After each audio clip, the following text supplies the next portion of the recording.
മൂന്നാം ദിനമായ ഇന്ന് macro thinking on desires and needs എന്ന വിഷയത്തെ ആസ്പദമാക്കിയാണ് ഇവിടെ പ്രഗത്ഭർ സംസാരിക്കാനിരിക്കുന്നത്. നിങ്ങൾക്ക് എല്ലാവർക്കും അറിവുള്ളതുപോലെ advocate J Sai Deepak, Shri Aditya Sesh, doctor Prakash Muthuswamy തുടങ്ങിയവരാണ് ഈ ആദ്യ ടെക്നിക്കൽ സെഷനിൽ നമ്മോട് സംവദിക്കുക.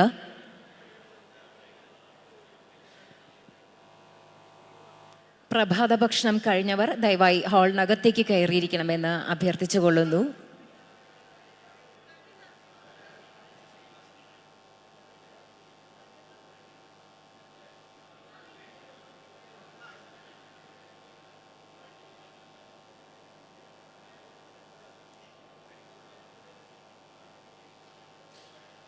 We have an array of very distinguished speakers today.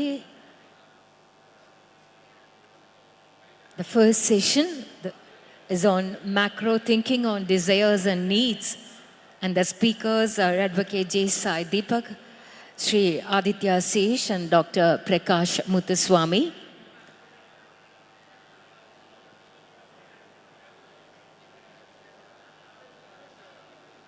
The technical session will commence within a couple of minutes from now. We request all the delegates to please enter the hall and be seated.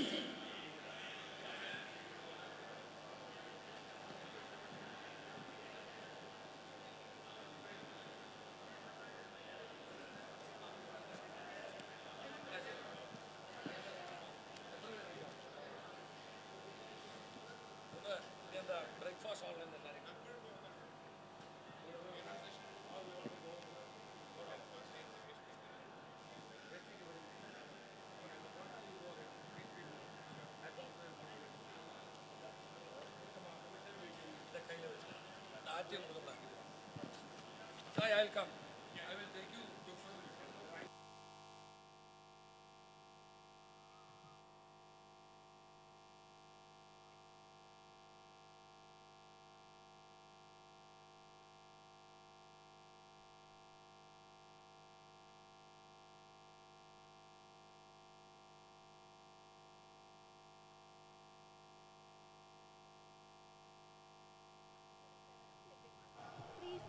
Medical Center, Kalchetti Street, Kalpati, Palakkad. Contact 0491 2576436 7594 850038. என்னாச்சுப்பா? பர்ஸை மறந்துட்டு போயிட்டேம்மா. வயசாயிடுச்சுல்ல. எனக்கு எதுக்குமா watch? இது ரொம்ப ஸ்பெஷல்பா. City Union Bank debit card watch. இனிமே நீங்க கேஷ் எடுக்காம போயிட்டா கவலைப்பட வேண்டாம். இந்த வாட்ச்ல இருந்தே ஈஸியா பேமெண்ட் பண்ணிக்கலாம். பேமெண்ட்ஸ் முடிஞ்சதும் COB all in one mobile ஆப்ல இருந்து லாக் பண்ணிக்கலாம். அதனால இது ரொம்ப செக்யூர். அதோட இந்த வாட்ச்ல BP, ஆக்ஸிஜன் லெவல்ஸ் கூட செக் பண்ணிக்கலாம். அப்படியா? நான் உடனே கடை கிளம்புறேன். சிட்டி யூனியன் பேங்க், ராசியான பேங்க், ஈஸியான bank. Dazzler Chic and Cute Nail Polish, smooth and stroke free. Because here, let's put our hands together to welcome Advocate J. Sai Deepak, Supreme Court of India.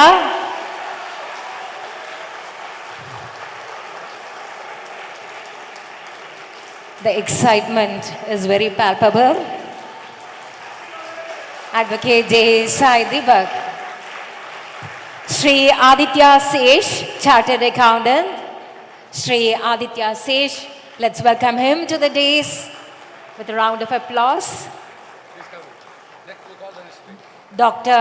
Prakash Muthuswamy, Senior Journalist. and also invite State President, General Secretary and Vice.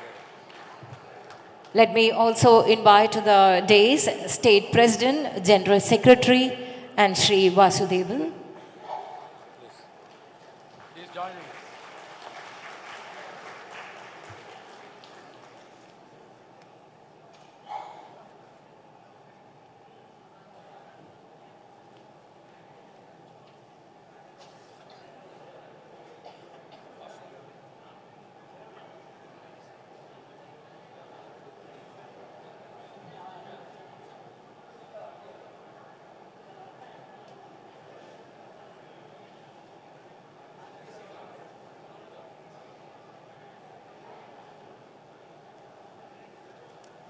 A hearty welcome to Sri Aditya Sej.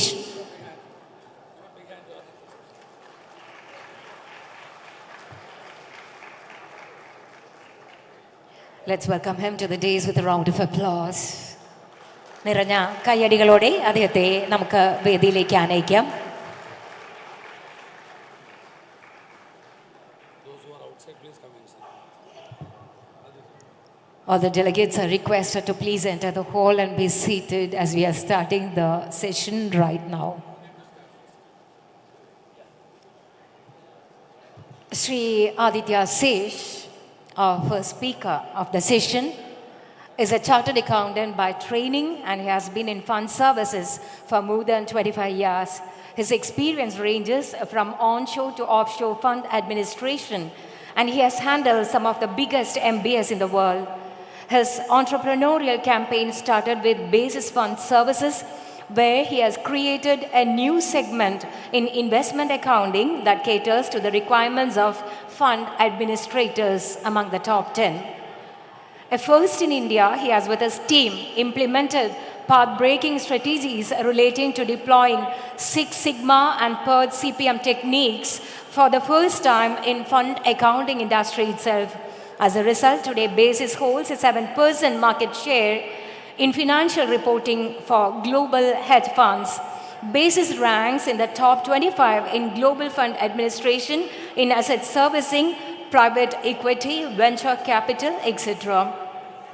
Ladies and gentlemen, let's welcome Sri Aditya Sej.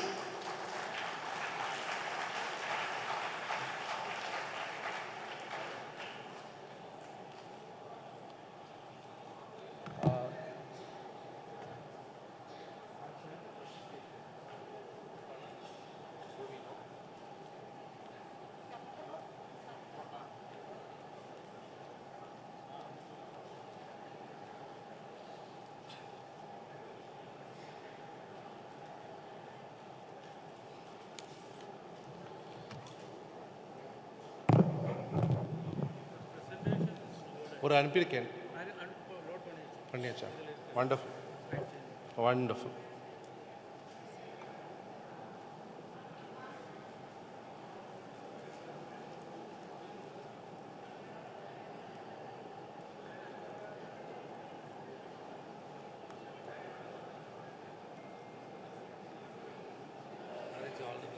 Thank you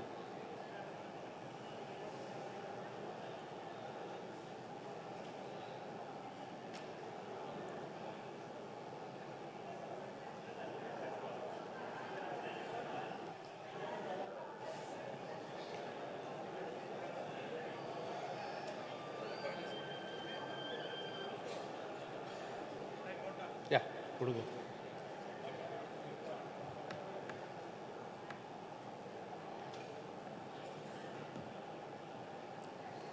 Suprabhatam and Namaskaram to everybody.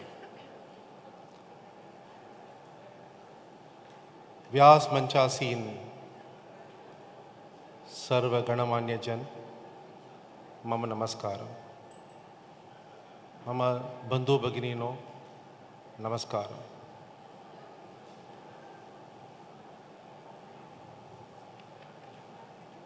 Namaste Sada Vatsale Brahman Matrabhumi Vande Mataram.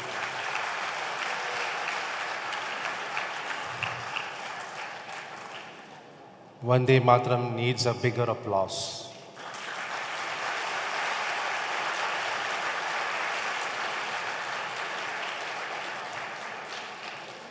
Our inert desire needs to translate into such a loud action that nobody can ignore us. It's a privilege and a prestige to be here in front of all of you all. I welcome all the distinguished speakers on the dais for their tireless efforts in seeing where we are today, doing what we are doing today. My thanks to Ramanji. When he told me about the topic of the conversation, I was quite astounded by the gravity and the depth of the topic. I have spoken with audiences before, but certainly this topic was none like other. It took me a lot of time to gather my thoughts.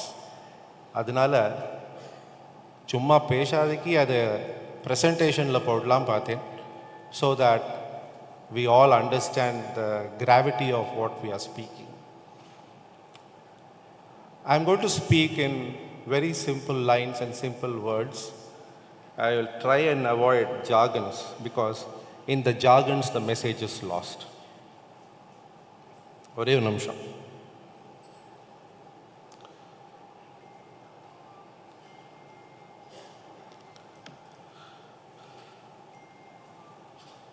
As a result of Ramanji's request, I encountered a Tamasoma Jyotir Gamaya moment. I researched, I read more, and essentially realized that நம்ம என்ன பேசுகிறோமோ அது நமக்குள்ளே இருக்கு. ஆனால் நம்ம அதை பேசினதை நம்ம வெளியில் கொண்டு வரல.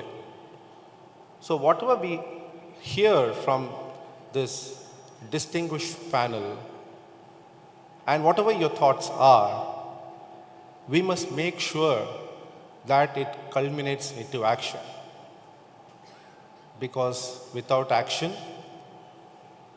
the jnana is not that very effective. And the way to do it has already been described by Lord Sri Krishna in chapter 3 of the Gita, which is the Karma Yoga. And fortunately for us, in our country now, we have so many Karma Yogis. We have Karma Yogis and Karma Yogis, both, besides all the other great leaders. So the topic that I've been asked to present is the macro thinking on needs and desires. Ramanji, do I have about 30 minutes? Okay.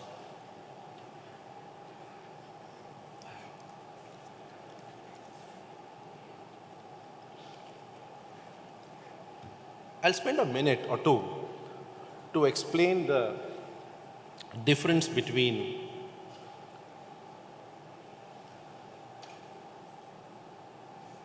how do I get this activated? The first slide. Yeah. The difference between needs and desires. All of you all know this. I am not going to say anything different. But while desires can be different, they are all correlated. So what's the difference between desire and need? Need is something that is so fundamental. Water, air, food. Self-esteem is a need. You cannot suppress it for a long time. And Sai Deepak ji will tell you about all the fundamental rights that are enshrined in the Constitution. These are not mere words. They are words with a lot of depth. And what we need to know is what our fundamental rights are and how to put them into action. So therefore, desire is something that you want to do. It is aspirational, it is apeksha, whereas need is so fundamental. Both are important. Dreams are desires too. And as Abdul Kalam ji said, wings of desire, fire of desire, it has to be there. By no means suppress them. And what I will tell you during this presentation is the fine balance between desire and need.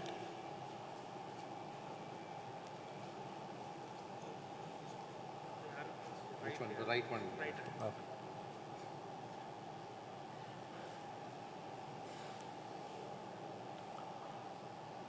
Many of you will remember your parents and grandparents whose skill was the English language. They learned stenography. They barely passed matriculation many times, and due to lack of opportunities here, due to the then current political situation, they had to migrate to far off places like Mumbai, Kolkata, Chennai, and so much so that today in Mumbai we have a very large congregation of Ayers, and that is why sometimes I feel it is our Suvarna Bhumi. At that time, and I can think that a situation would have been something like Kuchela and Dronacharya, because they were teachers, they were administrators, they were learned people, and at that point of time, you would imagine that even to have 2 square meals a day, it would have been a challenge for them. And times have changed. Today we talk not just about food, we talk about nutritional aspects of food, we talk about luxuries, and so on and so forth. So what was considered luxury then is a need today, and that is what I call as the time impact of needs and desires.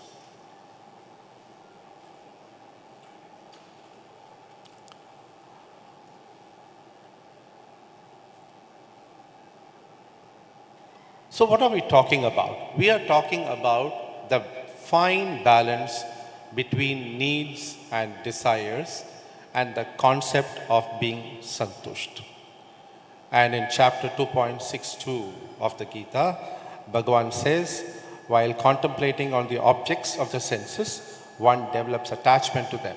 Attachment leads to desire, and desire arises anger. And that's the point of control. The control over your indriyam is when you reach the point of anger, you need to channelize that anger into action positively. There is also a theory that says when expectations stop, peace begins. All this comes with a caveat, and therefore I always say that there must be apeksha, there must be a desire, there must be a hope. And sometimes you don't find hope readily on the table. You have to look for it. And when you look for it, you get it. Therefore, desires, by no means am I saying that desires should be avoided. Desires are not varjyam. What we need to do is to balance them in good proportion. And I think that is what most of my discussion or address today would be the fine balance between desires, needs, and therefore action.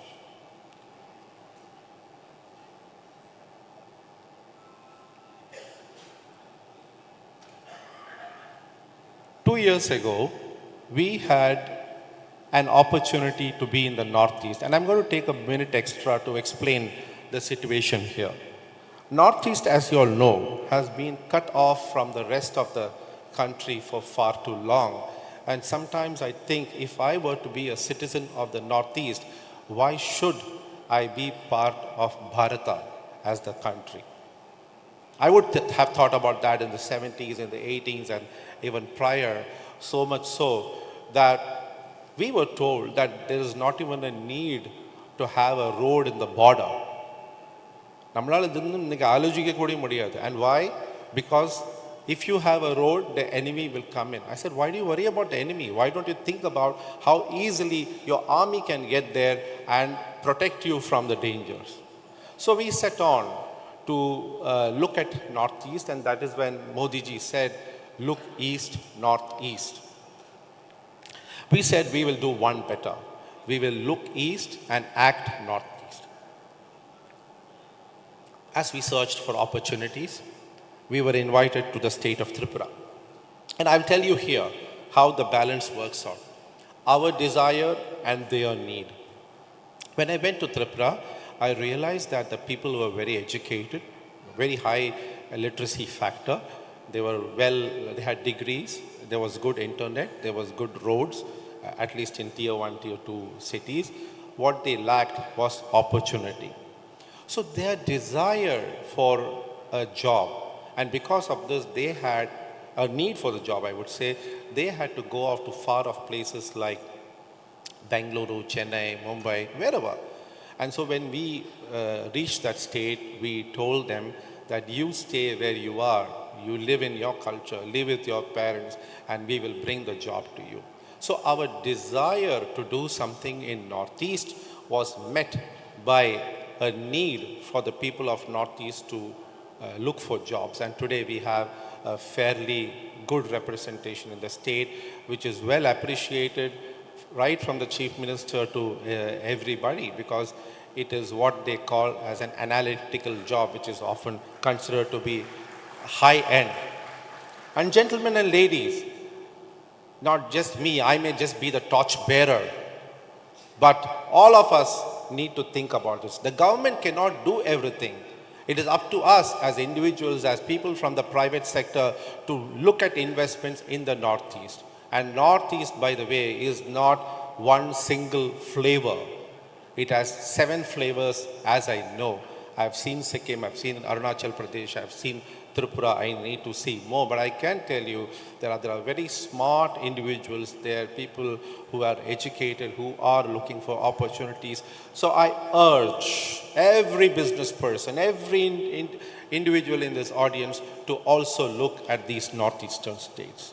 So therefore, when desires are met by a need for a common good, can desires be bad? It cannot be. So therefore, we need to balance the desire with the need.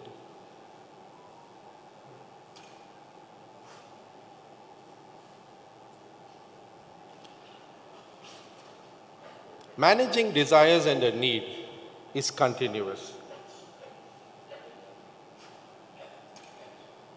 As I said, desires are good.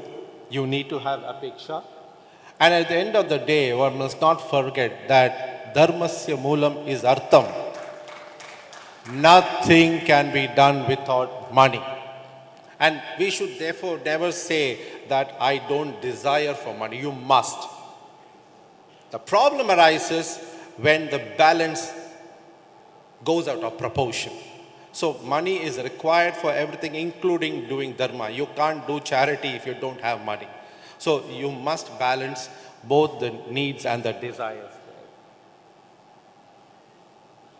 We all know punarapi jananam, punarapi maranam. It's a continuous cycle. And you will see that economies also have that phase. The growth, the birth, the growth, the maintenance, and the decline. And to understand this, you must go 2,100 years ago, when our economy was at its peak, then it declined. I will deal with that later. So what I'm trying to tell here is that desires and need undergo a constant transformation. The only thing that is constant is change.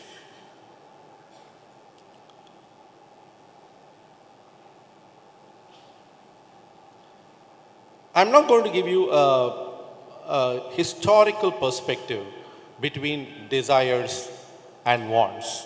And for this, I must take you to pre-7112 AD. What is 7112? That is the first time, if I am right, we had an external aggressor, so to speak, an aggressor who would stay on for a long time. So prior to that, we were what was known as Soneki Chidiya, and country, a civilization that was self-sufficient, that had so much of knowledge. By the way, out of 45 lakh Vedic texts, barely any of them is religion. It is all sciences, it is theory, it is philosophy, it is politics, so on and so forth. So we are a very well-developed society. We had all arms of the society working well, and we were happy and contented. Perhaps the only deficiency I would have felt is that we should have been more careful about our security then. So when we are spending money on security, be it your home security or the country's security, please do not put that on the bottom of a priority. It's at the top of the priority, because unless you are strong from defense, the rest can never be said. And for defense, you need economy. So it all goes together. It's a holistic chain.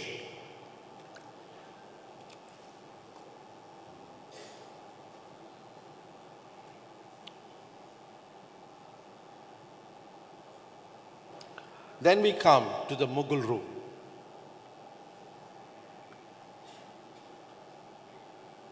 We all know what happened to us during the Mughal rule. We were imposed with jizya taxes. It was either change, pay taxes, or die. But in all those times, our ancestors maintained our tradition, they maintained our ethos, they maintained our civilization, but it came at a cost. It wasn't easy. So they had to sacrifice a lot of what we know as luxuries today, including food, to get there. And therefore, I stand in prayer, paying my namaskarams to all these ancestors who survived from then to today.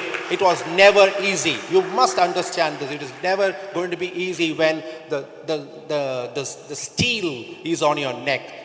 To stand up and then say, I will continue to be where I am, calls for heart of steel. Can you think about what would have happened to Sambhaji Maharaj or Shivaji Maharaj at that point of time? In fact, we all know the gory death that he had to face.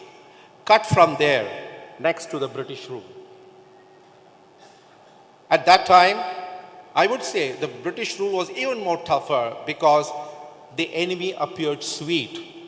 And we were used to being very cultured. We were used to being our demeanor was of the highest order. And therefore, when you saw somebody who was being very nice, our ancestors would have been they would have been swept away on their foot. But yet some of them saw what happened. They understood what was happening and they stood their ground. Even that time, and I'm relating everything to food, okay, because food is so very important. Even at that time, there were famines created, there were taxes imposed, your produce was taken away. So in between all that, how would we have managed between our need and luxury? It is very important to think. And at that time, when the British came here in this country, we would have been around 39% of global GDP. Prior to that, even 50% of global GDP. So when we say today that we are 3.5% and odd of the global GDP, I request you all to think that we are still very far away from our original mark. And while we need to be happy that we are where we are today, we need to think that we need to go ahead and just to reach where we were. But of course, now the other countries have also caught up, so the climb will be as harder. But even if it is as harder, if you think you can do it, unnal mudiyum thambi. You know, that's how I see it. Then came the independence period. I say that 1947, हमें सिर्फ स्वराज्य मिला था, स्वतंत्रता नहीं मिली थी. स्वतंत्रता तो अब मिला है. We have got it today. It was then just Swarajya. Swarajyam doesn't mean anything if you are being instructed to do what you have to be doing. That's no Swatantrata. That is just you have been given the opportunity to rule. You are no more than a power of attorney. A power of attorney has restrictions, and Deepak ji will tell you more about that. So at that moment, again, we had so many of our desires curbed. And one desire I will tell you is our need to manage our own temples. I mean, are we trying to say that we can't manage our affairs and that it has to be managed by governments? I mean, is it so with other communities? Why can't we be managing our stuff? What are we doing here? We got to go, get there and get that rectified. And there are people in that moment. We should go and join them. Your presence, your contribution, your effort and your time without disturbing your profession is all that is needed. And at that time, during the early independence days, if you remember, a lot of us lost our lands overnight we were landless. Overnight we had nothing to eat. And I remember my father saying that for 6 months they lived with kuru and kanji. How difficult would have been, would have been that point of time. And therefore even eating a normal food, one bowl of rice would have been a luxury at that point of time. It is fortunate that a place like Mumbai then offered opportunities, or Kolkata offered a lot of opportunities, or Delhi offered a lot of opportunities. And many of us here, our ancestors used to live in what was called barsatis. You will confirm that, Sai Deepak ji. A barsati is simply one room on top of the house. That's how difficult it would have been. From there to Bharat today. And then we get into unnecessary debates of India versus Bharat. Bharat is Bharat. Bharat was yesterday, Bharat was today, Bharat will be there tomorrow. No doubts about that. Absolutely no doubts. Never have that doubt in the mind. Go change your visiting cards from India to Bharat. I have done so. Your visiting card should say Bharat if you choose to let yourself known to the world in the brackets India, but not required. Mohan Bhagwat ji said that you state what your country's name is. It is up to the opposite person to understand what is the name of the country. And the time has come now. The time has come now for you to do that. Your country is Bharat. Bharat, that was India. And then from having a mere 2 square meals a day to nutritional security. Today we have food reserves of 1.7x times our requirement. 1.7x times our requirement. We could easily squander away food, but don't do that as yet, because we have to move from food security to nutritional security. So we see a change from a desire, a simple desire to have food, to nutritional security, and that's a big change.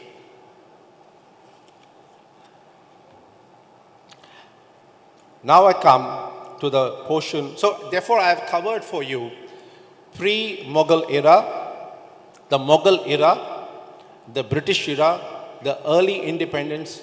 Today, all of them we have mapped the desires and needs.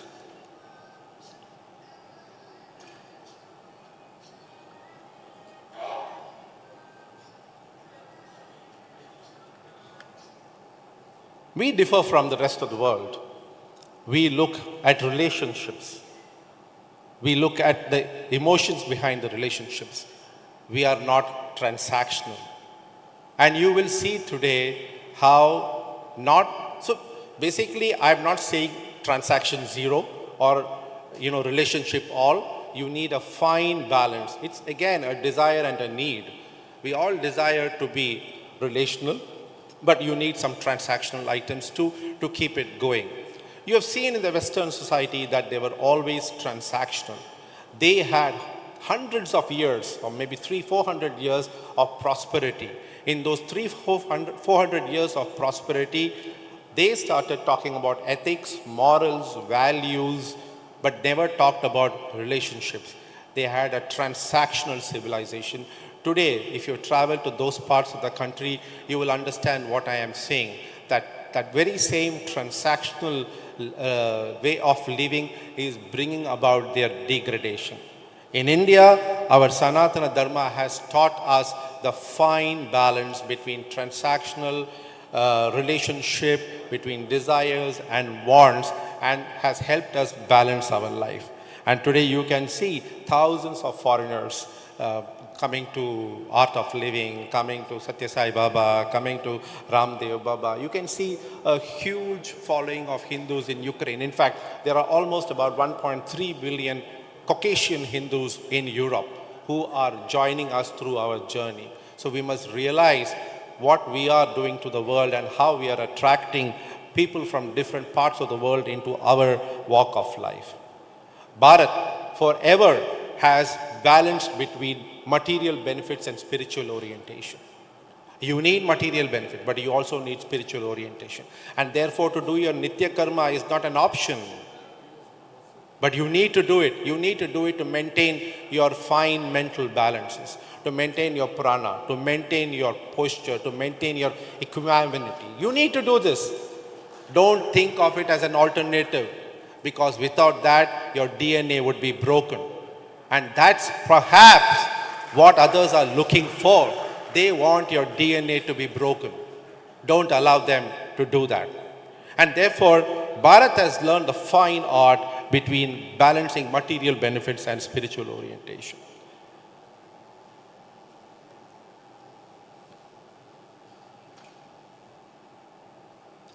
By the way, we all know about the theory of hierarchy as Maslow defined it. Maslow was certainly not the first one. We think he is the first one because we have been told that he is the first one. Our problems started when our 1 lakh odd Gurukulams were dismantled by Lord Macaulay, and we were put into a factory of school children and with a brown outer and a white inner. And that's what they wanted. So Maslow was certainly not the first person in the world to define the hierarchical needs and values.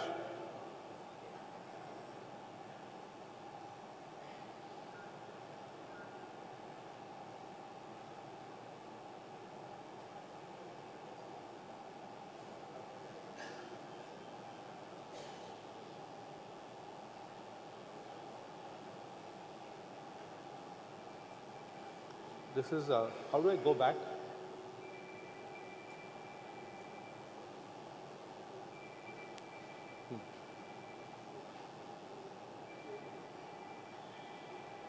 So if we go back to our own culture, we had the Varna system, we had the Ashrama system. The Varna system was a fungible system. It was based on your karma and guna. And therefore, if you possess the right kind of karmas and gunas, you could move from one Varna system to another. Wrongly classified as caste, don't take that word. Don't go for it. So these Varnas were fungible, and every Varna had its list of do's and don'ts, wants and should not. And these were all well documented, but certainly not rigid theories. You could have exceptions to that rule. And within those Varna systems, within the Ashrama system, you had a set of desires and set of needs. And you had to balance them in order to achieve the fine balance. Now I'm coming to the modern business situation. Because I am from business, I will talk about business.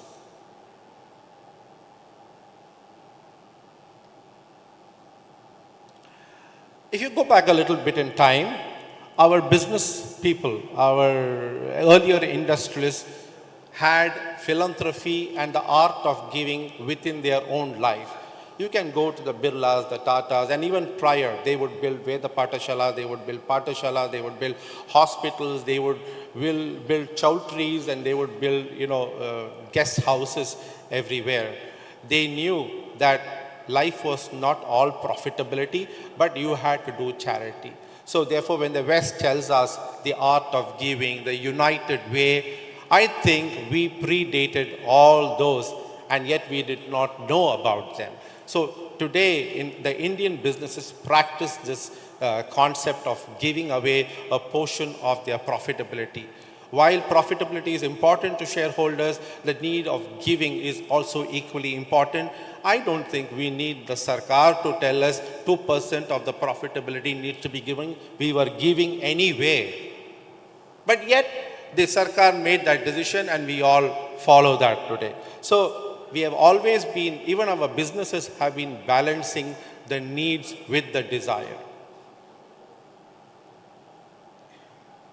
Agriculture. I'm here to tell you that we must start looking at agriculture not as a profession, but as an industry. I made the statement 3 days ago when I was presenting the first retail agricultural index and the retail vegetable index in front of the national agriculture markets. Forever we are self-sufficient in our food requirements, but we are not surplus. and therefore we are still subject to the shocks. Now, how can we transform this situation? We need to transform this from looking at agriculture just as a need, just you need food, you grow food and you consume it, to something that we can have surplus and sell or export. Therefore, we need to convert agriculture from a profession there to industry, because unless you do it as an industry, you can't scale it up. And therefore, I think we should start thinking of agriculture as a profession. There are two methods to balance the need and the desire. Now, we would say that I want this right now, and that's called the Big Bang Theory. You are supposing there that I will put in all the money to what I desire and then I will achieve it. It works sometimes, does not work sometimes. Then there's the other method, which is called the low burn, slow burn method, where you allocate money in bits and pieces, much like irrigation, drip irrigation, and you kind of do that. Your desires and wants are just like that. If you just rush in too much, you may not achieve the result.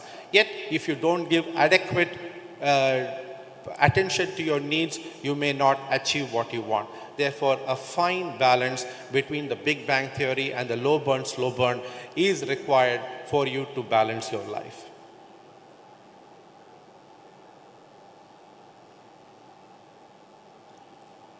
We all talk about sustainability and development today. While sustainability is the need, development is the desire. And unless you have these balanced out, you will have imbalanced development.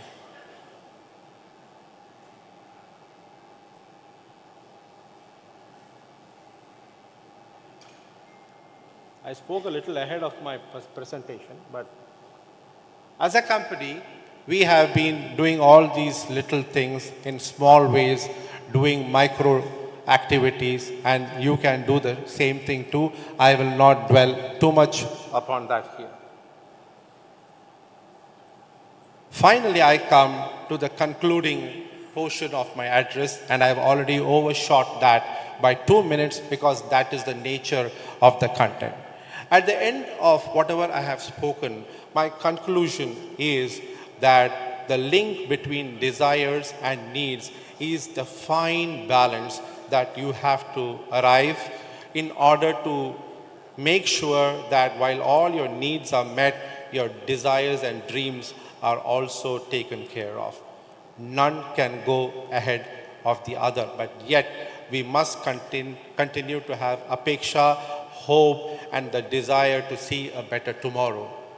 And lastly, one way to see a better tomorrow, and somebody asked me this in a convention, how do we ensure that all the policies that are being taken today, all the actions that are being taken today will continue to be done tomorrow?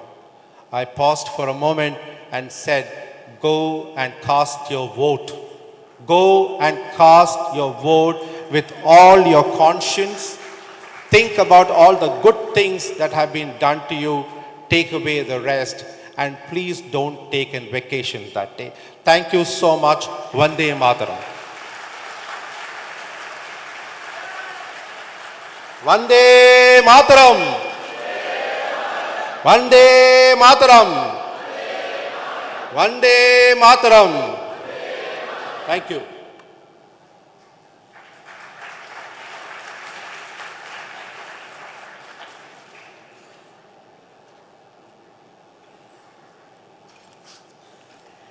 One needs to draw a fine balance between needs and desires. When the end objective is common good of the community, of the nation, then having desires and needs is not a bad thing. Bharat, our country, had forever distinguished between material benefits and spiritual orientation. Thank you, sir. Our next speaker is Dr. Prakash Muthuswamy. He is a PhD holder and is a Tamil Nadu government Kalaimamani awardee. A senior international journalist, he is a United Nations correspondent and founder chairman of America Tamil Sangam. He's a Regional Advisory Committee member of ICCR, Ministry of External Affairs, Government of India, and National President of National Journalists Welfare Association. Dr. Muthuswamy served as an US correspondent for 25 years, and he covered the UN, White House, and Capitol Hill. He worked in India, The Hindu, India Today, and Junior Vikatan during 43 years of media career. He's working with Modi ji since 1999 and served in various committees appointed by him. He conducted the MS Subbulakshmi Golden Jubilee celebration while working at the UN. Ladies and gentlemen, Dr. Prakash Muthuswamy.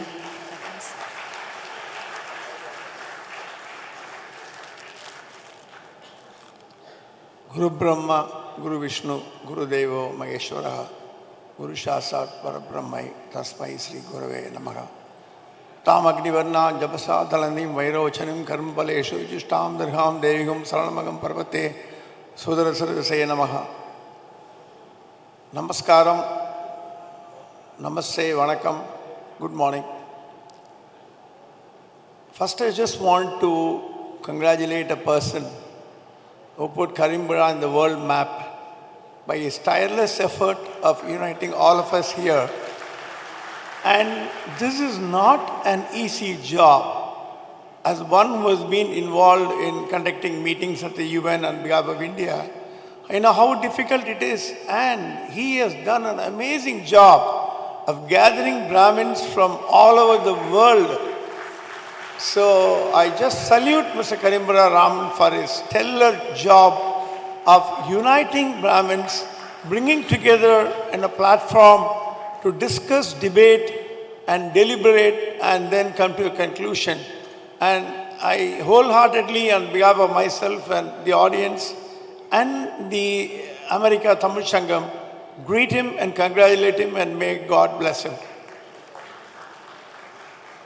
The subject given to me is about macro thinking on desires and needs.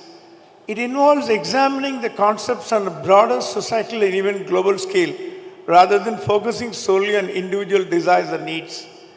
It considers how these factors influence human behavior, societal structures, and even economic systems. In a macro context, it's important to distinguish between the basic needs that all members of the society require for survival and well-being, like food, shelter, healthcare, individual desires that are often shaped by culture, advertising, and other factors. Societies must balance fulfilling these basic needs for all while respecting individual desires and choices. Macro thinking also involves considering how economic systems like capitalism, socialism impact on fulfillment of both desires and needs. Different economic systems have varying degrees of success in addressing poverty, inequality, and ensuring access to basic needs for all citizens. Taking a macro view requires looking beyond national borders. Many regions of the world experience significant disparities in access to basic needs like clean water, education, and healthcare. Addressing these global inequalities in a macro level challenge that involves international cooperation. The pursuit of desires and needs often has significant environmental consequences such as resource depletion and climate change. Macro thinking involves considering how to balance these human needs to desires with sustainability of the planet. Different cultures have varying definitions of desires and needs. What is considered a fundamental need in one culture may be viewed as a desire in another. Understanding and respecting cultural differences is essential while addressing desires and needs on a global scale. Macro thinking often includes a focus on social justice, aiming to ensure that all members of society have an equal opportunity to fulfill their needs and pursue their desires. This may involve policy changes, wealth redistribution, or other measures to reduce inequality. Technological advancements can both fulfill desires like smartphones and address needs by medical breakthroughs. Macro thinking involves considering how technology can be harnessed to improve the human condition on a large scale.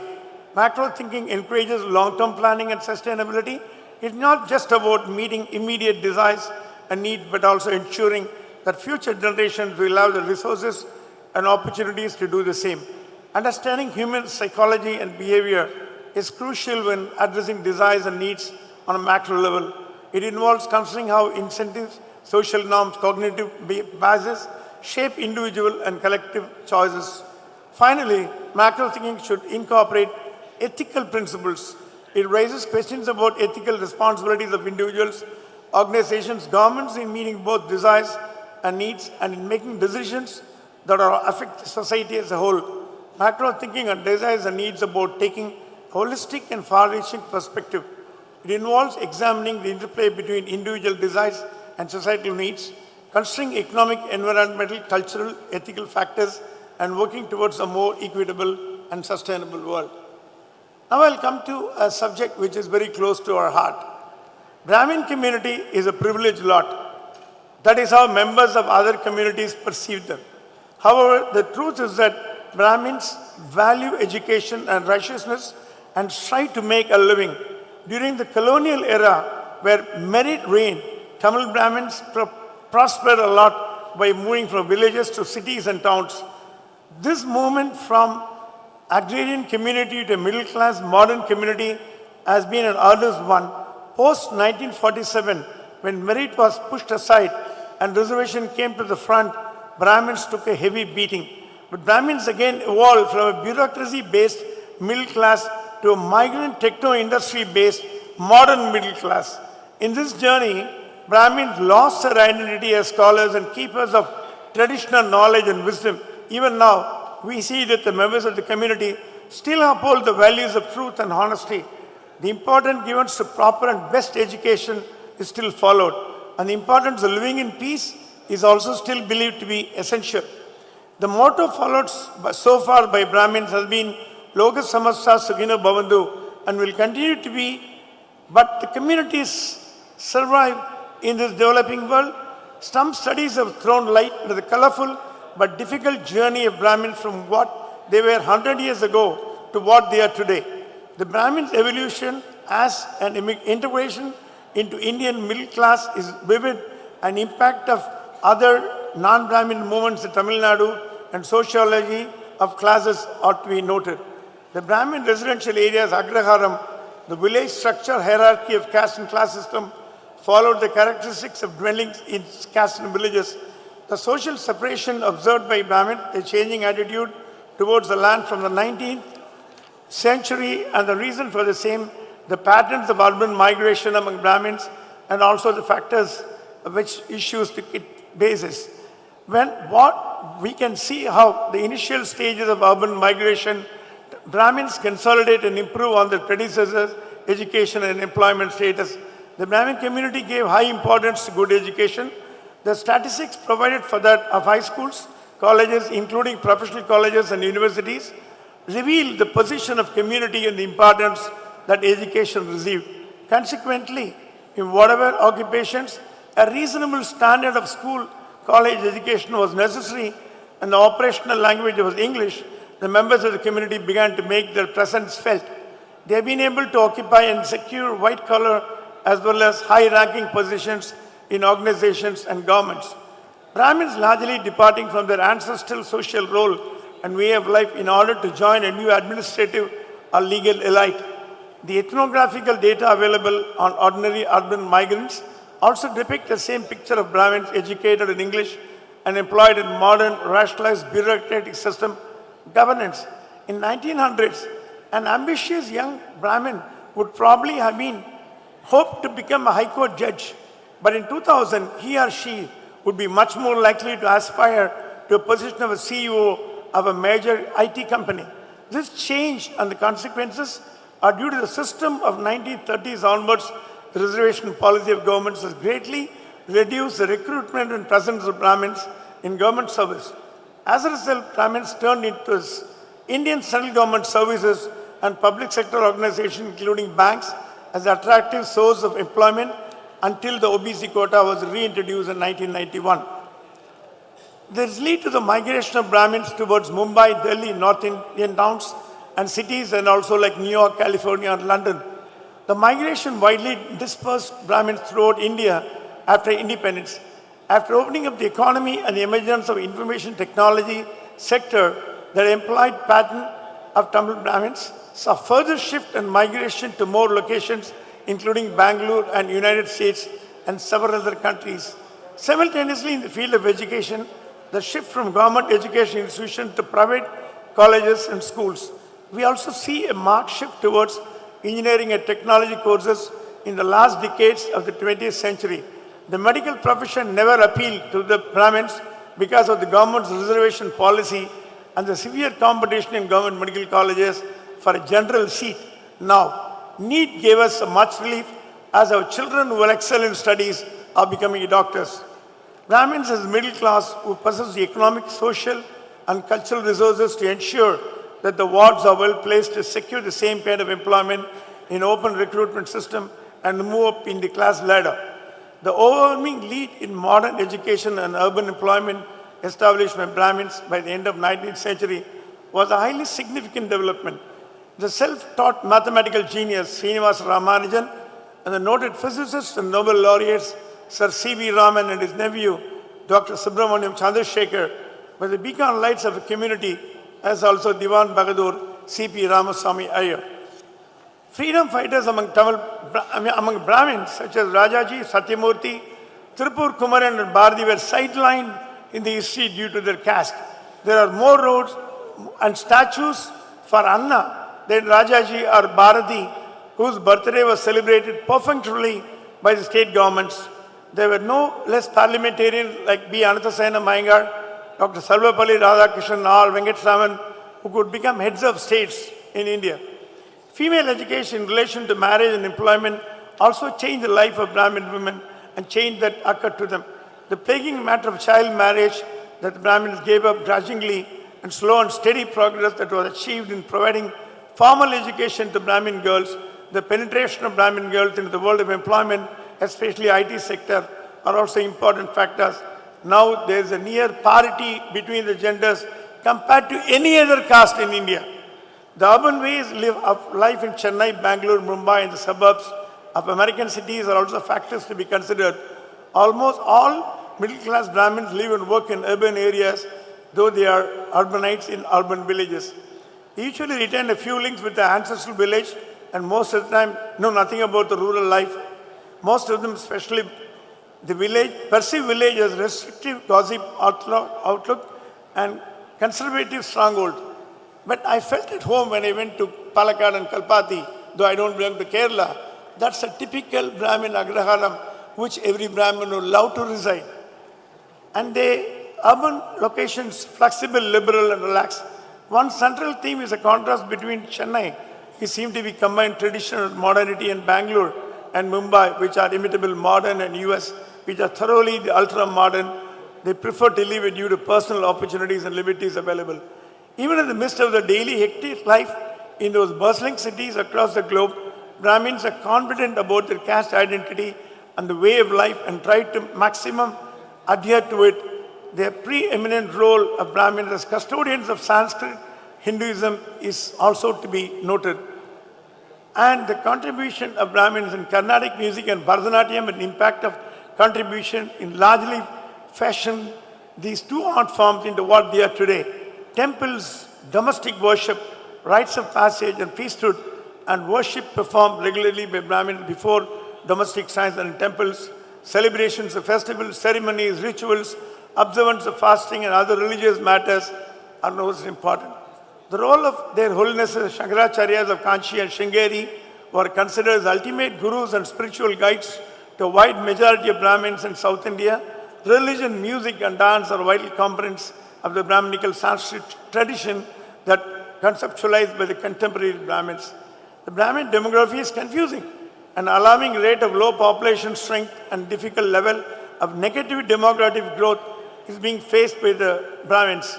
It's correct to assume that there is a clear lack of definite caste census data because after 1931, caste-based enumeration has not been attempted by the successive governments.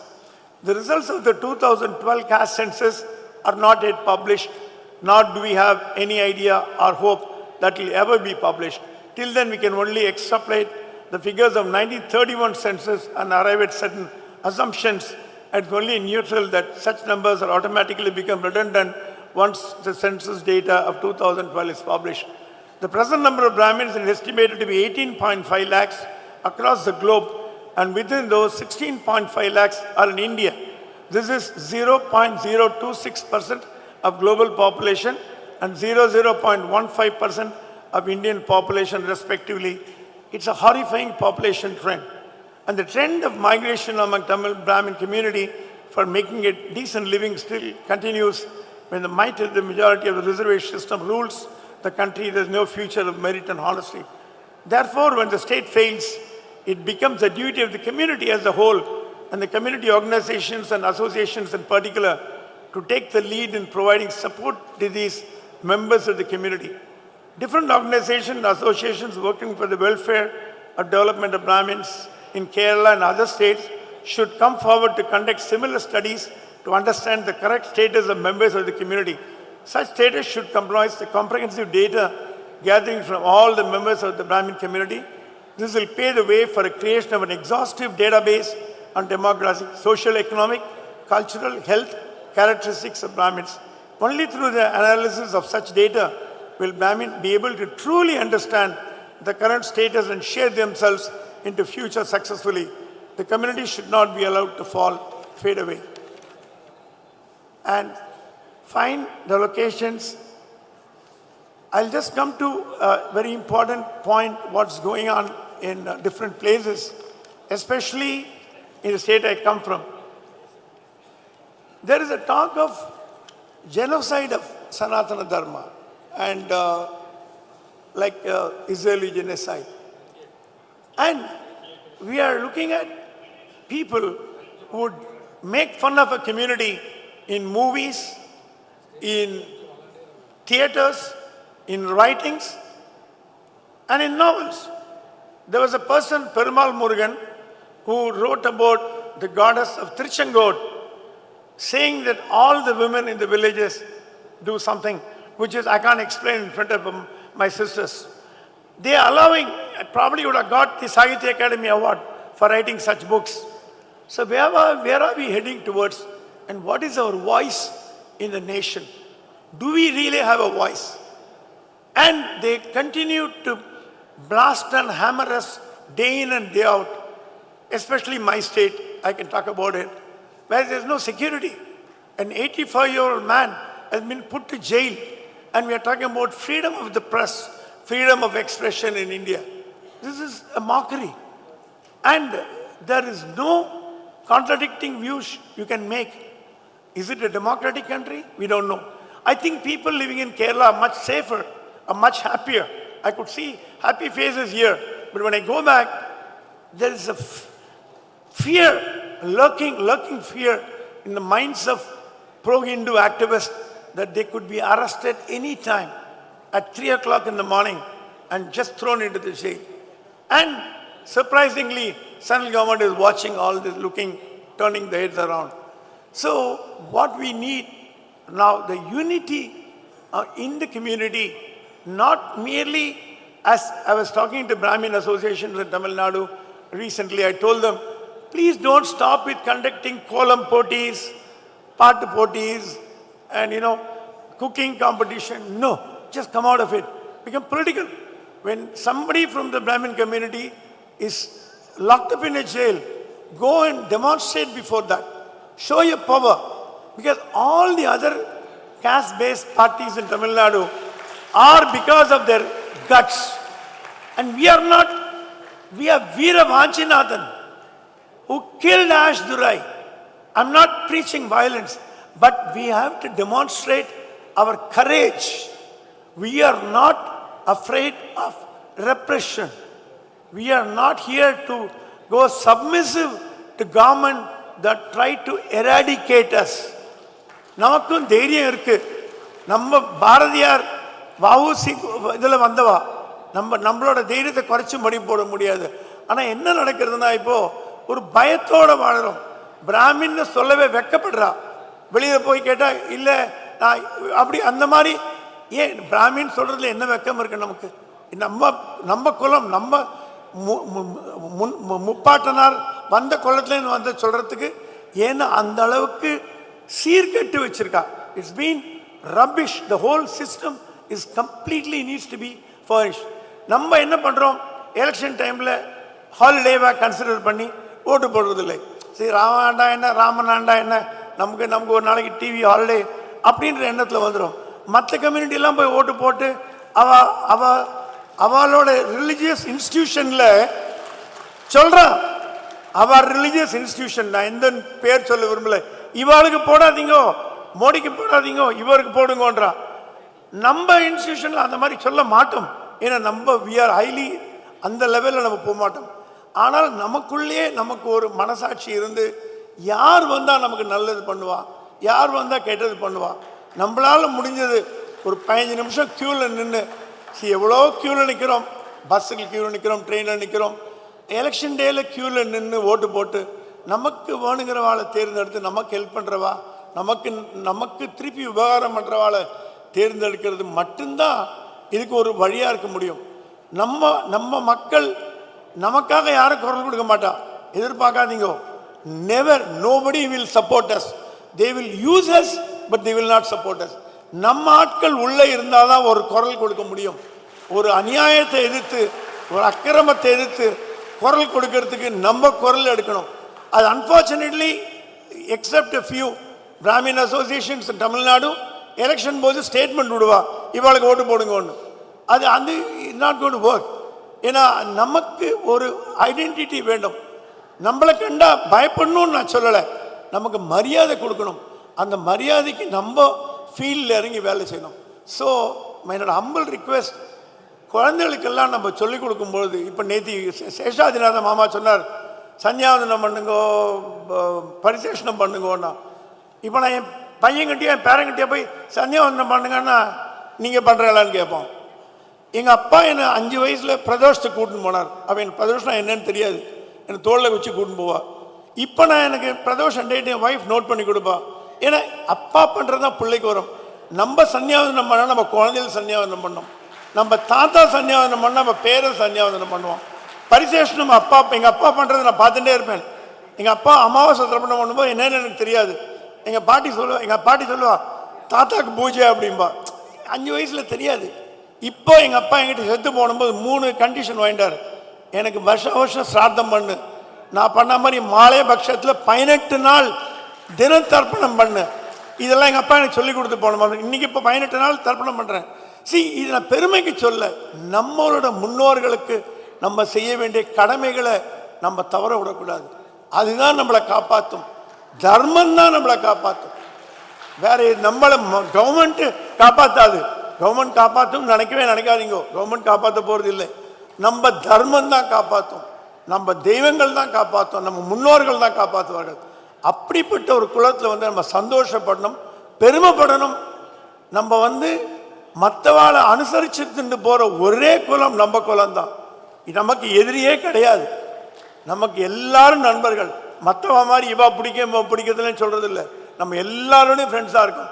ஆனால் நம்மளை கண்டாதான் பாதி பேருக்கு பிடிக்க மாட்டேங்கிறது. அது அவளோட கெட்ட காலம், நம்ம ஒன்றும் சொல்ல முடியாது. ஆகவே குழந்தைகளை நம்ம அடுத்த நம்ம காலமெல்லாம் ஆல்மோஸ்ட் ஓவர். அடுத்த ஜென்ரேஷன் குழந்தைகளுக்கு படிப்பு சொல்லிக் கொடுத்து, இப்போ நாங்கள் நியூயார்க்கில் ஃப்ளஷிங் பிள்ளையார் கோயிலில் குழந்தைகளுக்குன்னு எவ்ரி வீக் காம்படிஷன் வைப்போம். பாட்டு போட்டி, கிளாஸு, பரதநாட்டியம் சொல்லிக் கொடுத்து, ஃப்ரீயாக டீச்சர் வச்சு தமிழ் கற்றுக் கொடுத்து. ஏன்னா அங்கே இருக்கிற இப்போ எங்கள் ஏஜ் குரூப் எல்லாம் கோயிலுக்கு வரா. அதுக்கப்புறம் குழந்தைலாம் அமெரிக்காவில் கோயிலுக்கு சர்ச்செல்லாம் எப்படி டெம்பிளாக மைண்டு வருதோ, ஒரு பெரியவா சொன்னா மேக் ஷுர் திருப்பி டெம்பிள்லாம் சர்ச்சாக மாகாமல் பார்த்துக்கோங்க அப்படின்னார். ஏன்னா அங்கே தெருக்கு கோயில் கட்டிட்டு இருக்கான். அது தேவையே இல்லை. ஆனால் அதுக்கு பேட்ரனேஜுக்கு நிறைய குழந்தைகள் போனோம். அதே மாதிரி தமிழ்நாட்டிலையும் குழந்தைகளை கோயிலுக்கு கூட்டின்னு போயிட்டு அவளுக்கு கற்றுக் கொடுத்து பண்ணால் நம்ம குலம் வம்சம் வளரும். ரொம்ப நன்றி எல்லாருக்கும். Thank you very much. ராமன், எல்லா சார்பாக உங்களை கொஞ்சம் ஹானர் பண்ணோம். We are basically against shawl culture. நான் ஒரு போடுறேன். As a monk. Thank you. वो साहित्य कोट्टान चलो निर्दी चलो भारत के अल्लाह और भारत में namaskaram. I know for sure you are all very eagerly waiting for Sai Deepak's speech.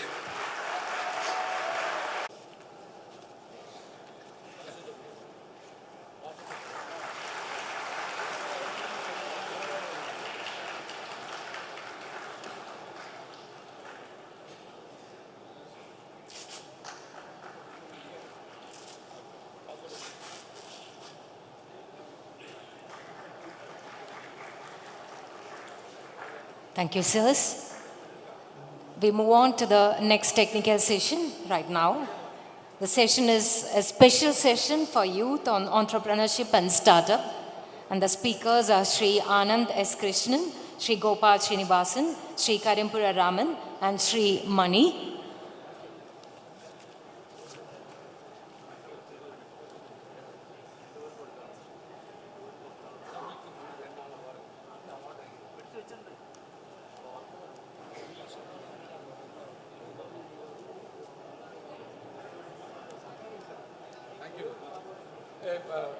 രണ്ടാൾ കൂടെ പോയിട്ട് നമ്മൾ ഒക്കാത്തണം Gopal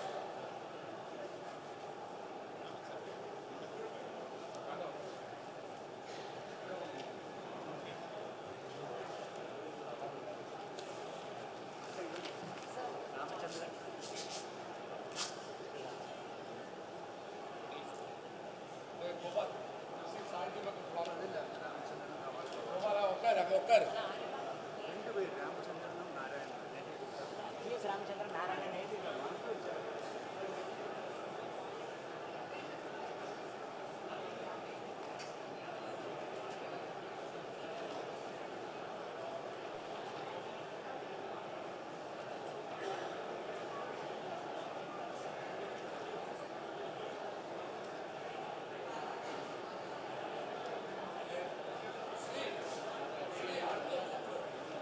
Honoring.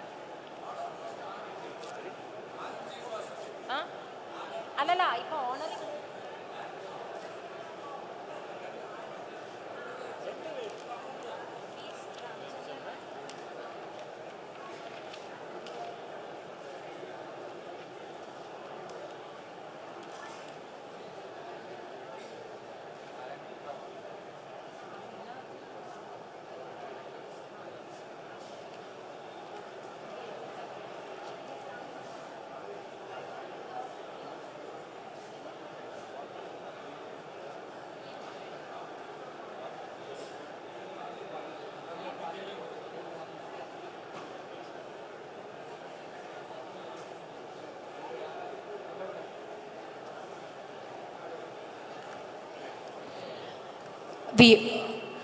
Before we move on to the next session, we are about to honor two distinguished personalities of our community. One is Sri P.S. Ramachandran. He is known as Nama Sankirtana Tilagam of Tripunithura. Sri P.S. Ramachandran is an engineer by profession and an eminent Bhagavadar by passion, who has been conducting Sampradaya Bhajana over the past 45 years within and outside the country. Sri P.S. Ramachandran Bhagavatar has founded the Sampradaya Bhajan Vidyalaya, through which he is coaching over 200 Sishyas. He has been conferred with various awards. He is actively involved in the services to our community. Ladies and gentlemen, let's welcome Sri P.S. Ramachandran to the dais with a very big round of applause. Nama Sankirtana Tilagam Tripunithura, Sri P.S. Ramachandran. ஒரு பெரிய சிஷ்ய சம்பத்தி அவருக்கு இருக்கு. Hearty welcome to you, sir. And madam is also here.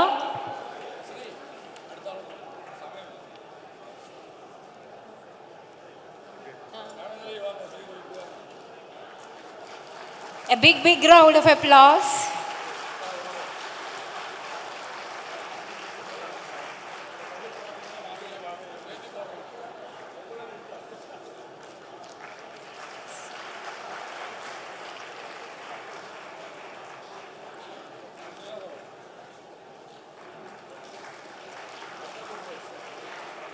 Our next recipient is Sri P.N. Narayanan of the Scientific Enterprise Ernakulam.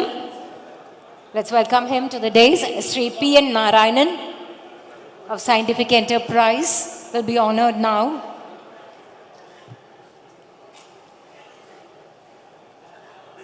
We are very happy to have him here. Madam is also here.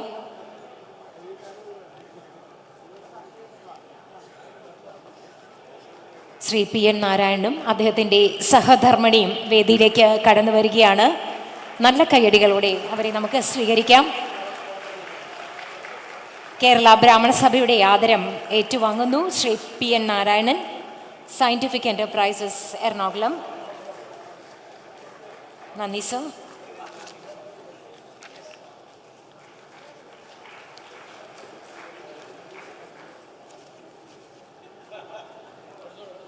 Thank you.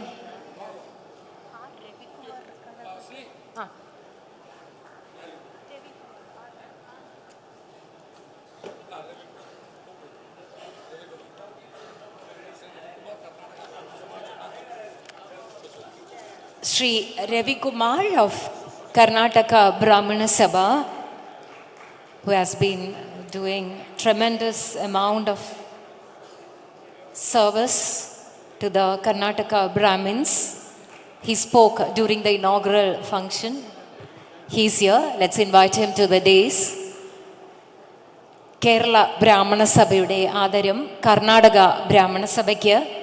ഇത് തന്നെയാണ് നമ്മുടെ കേരള ബ്രാഹ്മണ സഭ ഉദ്ദേശിക്കുന്നതും. ഭാഷകൾക്കതീതമായി ബ്രാഹ്മണ സമുദായാംഗങ്ങളെ ഒരു പ്ലാറ്റ്ഫോമിൽ, ഒരു കുടക്കീഴിൽ കൊണ്ടുവരിക എന്ന ഉന്നതമായ ആശയം ശ്രീ രവികുമാറാണ് ശ്രീ കരിമ്പുഴ രാമൻ അവരിൽ നിന്നും ആദരം ഏറ്റുവാങ്ങുന്നത്.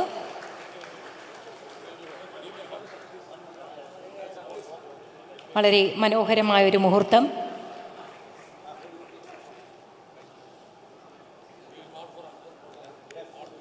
Thank you, sir.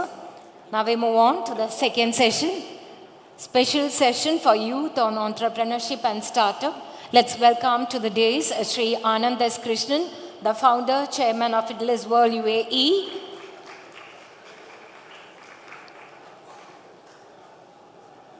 Sri Anand S. Krishnan.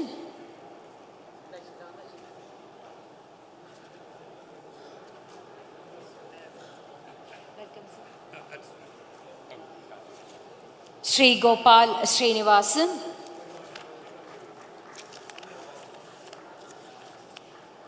The chairman and managing director of TVS Capital Funds.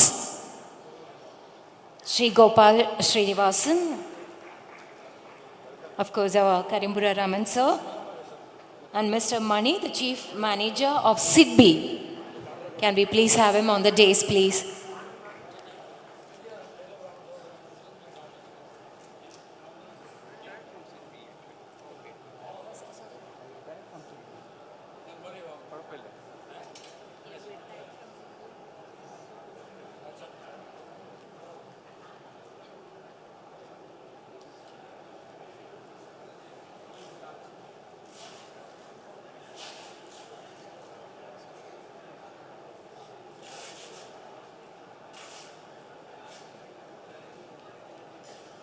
As we told you yesterday, Sri Chris is watching this. Unfortunately, Chris got into dengue, so he is not able to be here. But the people we have, quite amazing people. Gopal Srinivasanji is a brand in the country, you all know, the TVS group. Let us give a big hand to Gopalji. And Anand S. Krishnan ji is the former managing director of JP Morgan & Chase in United States of America. He has developed so many people across the world, so many entrepreneurs, so many startups he developed. He is based out of India. He is in investments, Fidelis World. I don't want to go very deep into their background. We have a person to do that. Over to you. Thank you. Sri Anand S. Krishnan is the founder of Fidelis World, a Mauritius-based growth private equity firm, primarily investing in digitally enabled businesses. He has chosen to make Dubai his home for the near future. Mr. Krishnan's prior work experience includes a senior management stint with Dubai International Capital, the Quasi Sovereign Wealth Fund in the Emirate of Dubai. He retired in 2011 as CEO of DIC. Prior to that, he was with JP Morgan Chase, based out of New York, Hong Kong, and Singapore, and left JPM as the managing director. He was a part of a professional team responsible for building a private equity platform and played a significant role in the success of DIC, providing leadership and building world-class governance. Ladies and gentlemen, Sri Anand S. Krishnan, let's welcome him.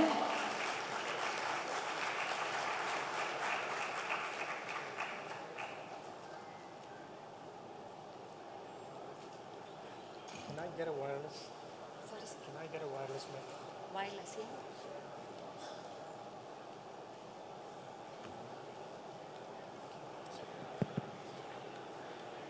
Guru Brahma, Guru Vishnu, Guru Devo Maheshwara, Guru Sakshat Parabha, Tasmai Shri Gurave Namaha. Good morning all. And I think I must thank the prior speakers here, including especially Sai Deepak, to have brought all the people inside, but I think they'll all have to wait for him till the end. I'm here today at a very special request from Sri Ramanji to try and get or address the youngsters in the group. And I do wish all the youngsters to come up front.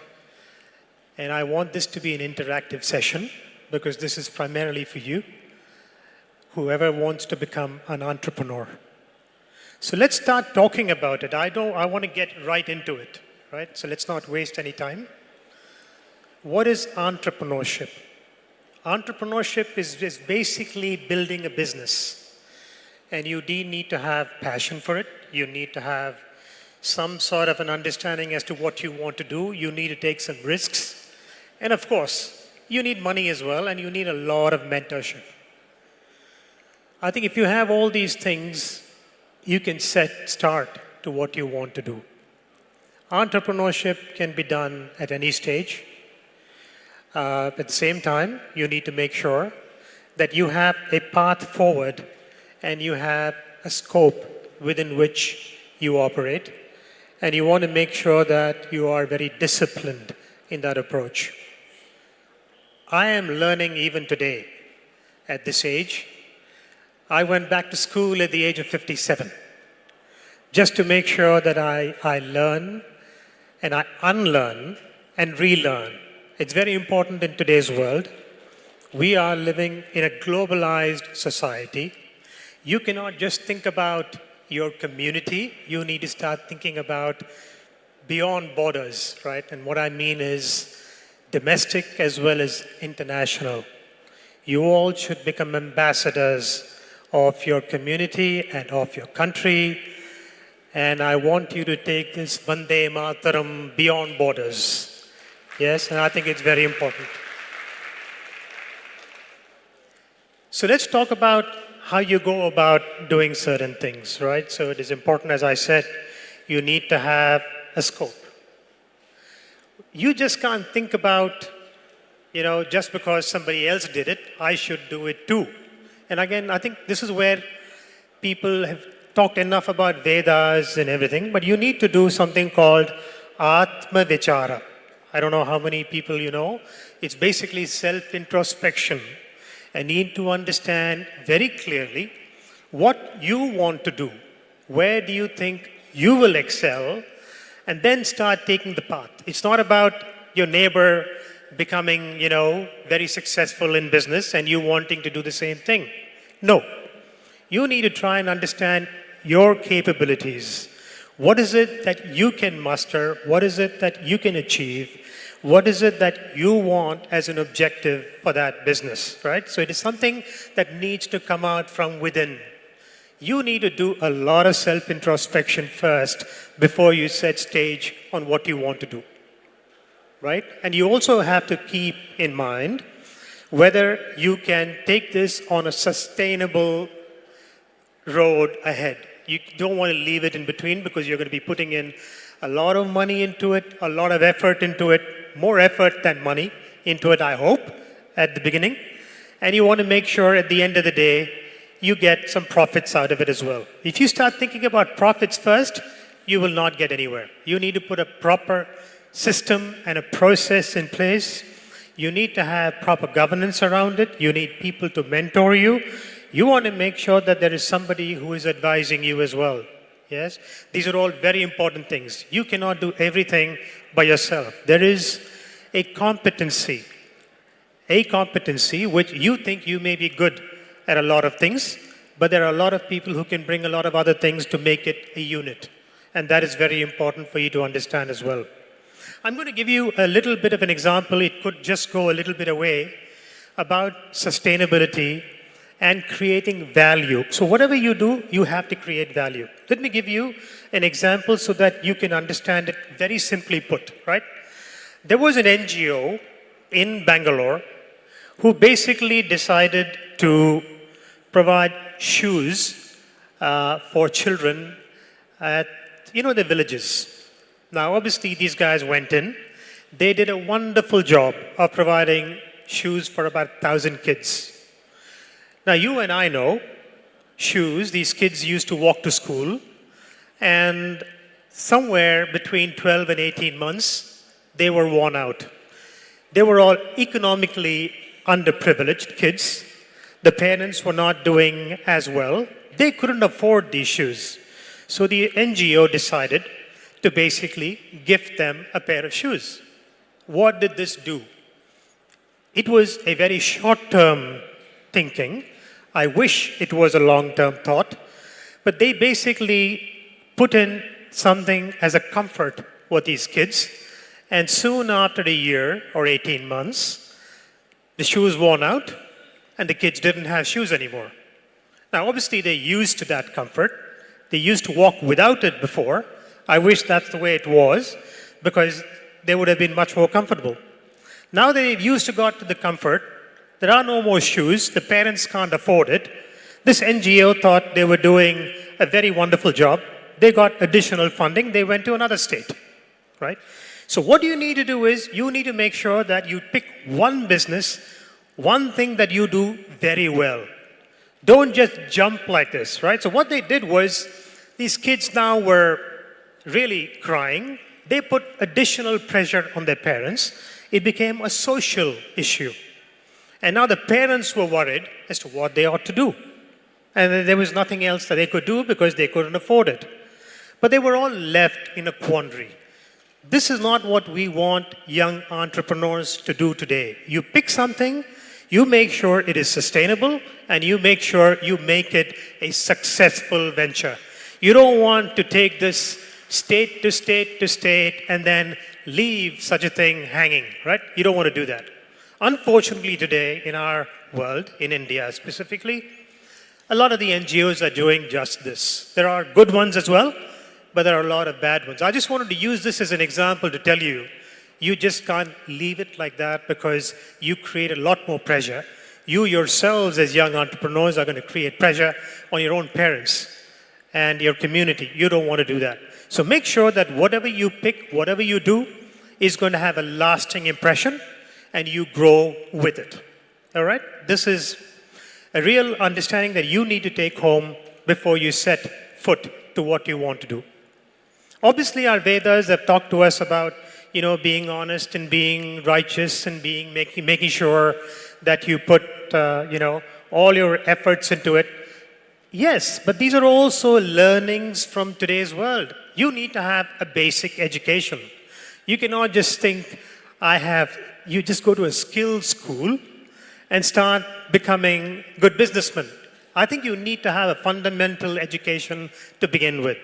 You need to start interacting with the social environment so that you grow as well. Understand what is the need of the community today. First, start taking a look at it. I want to talk to everybody here today in this hall, right? In Palakkad, take a look at what is the need. I come across and I take a look at it and I say, there's lots of garbage around, right? That could be a sustainable business. I think you need to put your heads. There should be no loss of dignity in labor. That is what we are in the world today. You should be able to do anything and everything. Let's put our heads together and try and see what is it that is needed in the community around us. Build a business model around it and try and see how we can make it successful. You not only will have a business, but you're going to help your community as well. So let's take that first step as a youngster. All youngsters in the room, I think there's plenty of opportunities within here. Charity begins at home. Let's try and do that first, okay? And I'm happy to talk to you guys. I go around business schools and other schools and talk to kids, talk to graduating MBAs about what needs to get done, what private equity is all about. I run a growth private equity fund. I used to do startups, but now it's growth private equity fund. And having lived all over the world, I have come back to India. I want to invest in India. This is where the brain is. This is where people know what global means. This is what people talk about when we take things out of India and make them global. I don't want to bring global into India. I want to take India to the globe and make sure we make that global. That is our simple but very differentiated strategy. I've invested in 6 companies today in India, and fortunately I can tell you that all 6 of them have become global companies, right? And very proud of it, because we have put our mark on the map that technology, not just the sophistication of it, but the use of technology and the inexpensive, I won't call it cheap, I call it inexpensive. I like to make sure that we take this to the world. And that's how you can make sure that people understand India better and they start investing in India more. We want to make sure that we bring that more into India. I just wish that we have to attract a lot of more capital, and I know that a couple of gentlemen ahead of me and people yesterday talked about we need to change the legal system or the legal diagram in this country. Let's do it quick enough. I think we're losing investors. We can't do this. I am running at 100 miles an hour, and everything behind me is changing at 10 miles an hour. Can't do this, right? There'll be a generation come by which passes by me, and we're going to be losing. There are enough people who are trying to do what is right in India, but there are also enough who are spoiling everything. We can't do this today, right? I have lost money. I have made money as well, but there should be no reason for anybody to try and lose money because of loopholes in the legal system. So I'd like to see what can be done, and I'm going to be sitting down with a number of people, including Mr. Shesh, who said he can lobby for a lot of things, and we will talk about it. I can give him my personal experiences to try and see what needs to be done, right? It's just that once you start getting into the court system in India, it takes forever and ever and ever. And in our private equity businesses, we manage money for our investors, so are our young entrepreneurs, because there are going to be people who come behind you. They will do your funding. You don't want to lose it. You are going to put your best efforts in it, but you don't want to get that caught in a legal loophole. You don't want to lose that, right? So we want to make sure that when we do things, look around you. Let's make sure that you are legally protected, as well as protected from a structural perspective. There are enough people in India who can help you and talk to you about it. I am open. I'd like to, just give this to you today and tell you, you can call me anytime. Young entrepreneurs here, you can call me anytime. I think there are a number of you here who have recognized me by giving you Zoom sessions during COVID. I use that very well to reach out to colleges and talk about how entrepreneurs should behave and what they should be looking at. I'm happy to do more. I'm happy to come down here at least once a quarter and run sessions. And I'm happy to tell Mr. Karim that I will do that. We have started doing it. I have started investing money in the community. I don't have to say these things because it's all there. I am from Parayanur, which is very close to Palakkad. My wife is from Palakkad. We love this. We want to come back to our roots. Yes, we have spent all our lives overseas, but it is here where we come back. We want to make sure that we start work here and try and help all the young entrepreneurs here on what they need to be doing. So, Mr. Karim, I think you had a few questions that can I take them now? You want me to talk more or can I give it to him now? Okay. Okay, let me leave one more thing with you. I know one of my esteemed colleagues yesterday talked about learn to learn. I think it's very important that you reinvent yourself every day. You have to learn to unlearn. And I did say this before, but it's very important. Things are changing around us very, very, very quickly. And you cannot just sit on the old principles of just doing business and understanding what needs to be done, right? There is a socio-economic development as well. And I think you also have cross-border businesses. So you have to understand how you can create value. Anything you do, you must create value, right? You must make sure that you have the right governances. I know a number of businesses from this part of the world, from Kerala, who have built their business into billion. They become billionaires, but they have lost valuation by more than $17 billion overnight, right? It's not because of anything else. You need to know how to protect your business. You need to know how to protect your shareholders' money, because that is very important. You're not going to put all your money into the business. You're going to make sure that you create an environment where you are also helping your investors, accumulate and build wealth from returns of your businesses. Very important to do that. In order to do that, you need to make sure you protect those businesses and you protect the wealth. You just don't make your first billion and then run away somewhere and live somewhere in Dubai or in Singapore or somewhere else. That is not the way to do it. The way to do it is to make sure that you continue, you sustain it, and you ensure that you make some money out of it, but make sure you give your investors money back first. Very important to do that, right? And I want to make sure that you continue to educate yourself. I don't know what else I can say now. I think I can do a lot for individuals and groups, and we will begin. I want to implement that beginning, even as quick as the next week if possible. I'd like you all to reach out to me. I will leave my contacts with Mr. Karumbara Raman, who can forward it to you, and we can talk about my successes and my failures individually, and we can talk to you what works best, and let's try and do that. Yes? Thank you very much. I look forward to your questions.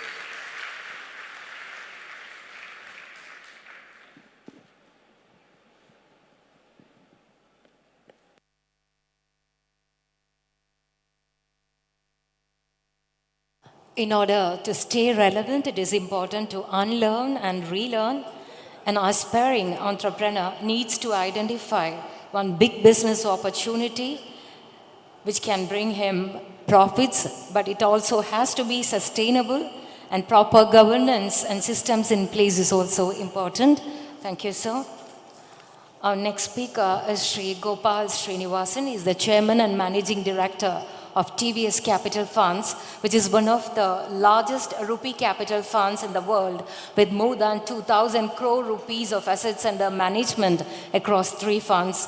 A third-generation member of TVS family, Sri Gopal's entrepreneurial career spans well over 3 decades, in which he has founded, steered, and scaled up over 10 new ventures across diverse business verticals. His management of TCF has brought success both to the fund and all to stakeholders involved.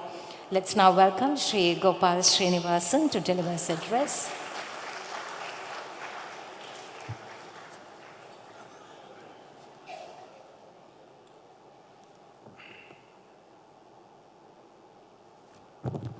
Namaskaram and very good morning to all of you. Thank you to my newfound friend Mr. Raman for inviting me with this enormous energy and utsaham, which is amazing. I think all of us are here because of the cause of Brahminism, the cause of the Sanatana Dharma, and of course the energy of people like Mr. Raman. I was invited here by my friend Chris Gopalakrishnan to come here, and I'm happy to see other friends of mine like Pradeep and many others in the audience as well. So, I was thinking first when he called me as to why exactly he wanted me to come here. This is a World Brahmin Conference, a Brahmin's global meet. Why are Baniyas like me being called? I was not very clear about this entire issue till I found another fellow Baniya with me in the stage. And then I saw Kshatriyas like Sai Deepak then I realized that yes, this is actually people who are across varnas fighting for the cause of the great thing that Brahminism stood for, which is upholding the dharma, upholding the Rishi Parampara. Actually, when one comes to Kerala, right, one cannot but think of Parashurama. I believe he was born as a Brahmin, but then he lived the life of a super Kshatriya, right? In some sense, vanquishing all the Kshatriyas. So actually, crossing varnas, in some sense, donning a new varna, retaining the core of Brahminism is nothing new.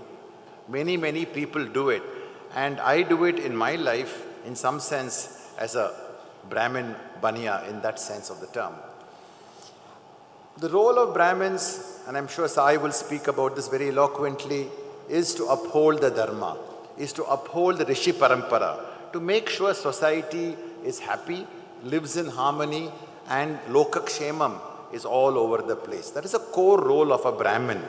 As I was coming this morning at breakfast, I was speaking to one of my acharyas who lives in San Francisco, who actually comes from Ottapalam, which is, I'm told, put 40 kilometers from here. And he said, I'm so happy you're going to this conference because he is a member of the Ramakrishna mission. And he said that Vivekananda's famous statement, he says, the day when householders who are Brahmins practice renunciation, practice yoga and other forms of non-violence meant for sannyasis and yogis, that is the day when the fate of India will be sealed forever. And that was not a positive comment. Similarly, in our Smriti Shastras, there are so many reflections on the fact that a householder should be very active and very aggressive in living their life and not just get into yoga and renunciation during that phase of their life. So I believe this is the time for Brahmins to actually get a much more different way of spreading their tenets of Brahminism. We are all surrendered to Saraswati. We start every meeting with Jnananandam, Mayam Devam, or a Saraswati shloka, as the case may be. This is the era of Lakshmi, isn't it? I understand this beautiful hall has been built by a Brahmin entrepreneur. This is the era of Lakshmi. So I believe this is the time for Brahmins to take the knowledge, traditions that they have, the traditions of doing always what is right and making sure that the dharma prospers all the time, but instead engage more with Lakshmi, engage with entrepreneurship. Entrepreneurship is the way in which you can today express the strength of Brahminism and spread the dharma in many, many different ways, whether it is in supporting causes, supporting charities, or whether it is in conducting yourself in a manner which will actually make people say, yad yad acharati shreshta, when they look at you. So I believe this is the right time for that. And on the whole morning I was listening to people talking with great angst, and very rightfully so, about how adharma has come, how Sanathanam is under threat, how basically a new wave of Duryodhanas and Ravanas are being challenging the cause of Sanatana Dharma. I think the answer to those challenges, which are very real and extraordinarily important, and I'm so happy that people like Sai are here because they are in the forefront of this war, can be best done if we encourage our community to become more and more entrepreneurial. The reason I say that is, in today's age, knowledge can easily be transmitted to entrepreneurship. It is not like the times of my forefathers or even my time. TVS, after all, is a Brahmin traditional company. But it is easy to become an entrepreneur because this is the era of knowledge, right? Every day you hear for the last 30 years about the knowledge economy, the knowledge economy. And what is the best form of knowledge becoming entrepreneurship? It's startups. Startups today are the simplest and easiest ways, because today the world around you, entrepreneurship has become so easy, so simple. But at the same time, when I look around, I see all the business houses, I see Brahmins at the top. I see Mr. Chandrasekhar, I see a Satya Nadella, I see a Google Sundar Pichai. But when I look at the companies we invest in, I don't see Brahmin founders. So my thinking is, if we can encourage our youth to engage in startups, much more, not just as technical heads or finance heads, but as founders. This is the right time for us to do so.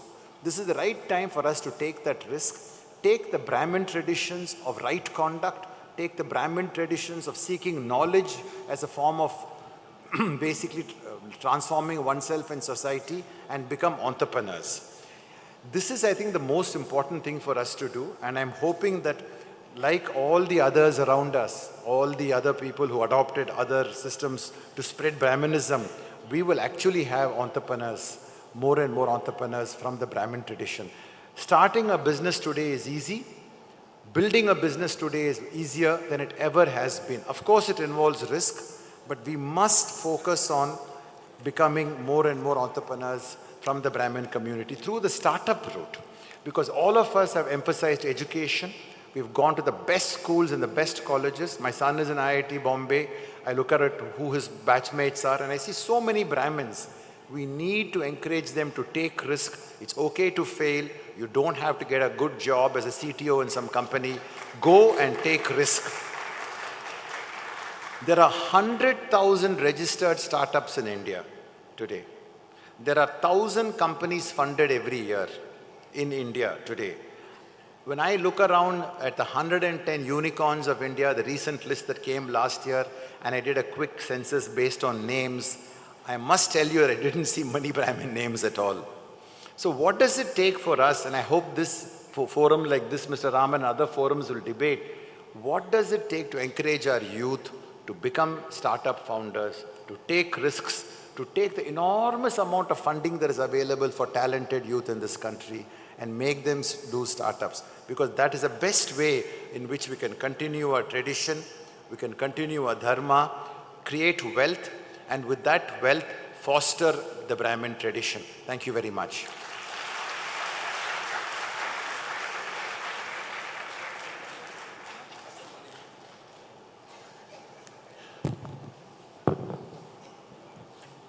We have long worshipped Saraswati. This is the aid of Lakshmi.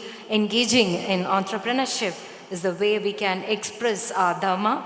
Since knowledge can easily be transferred to entrepreneurship, becoming an entrepreneur is pretty easy, and startups are the simplest way we can become entrepreneurs. Thank you, sir.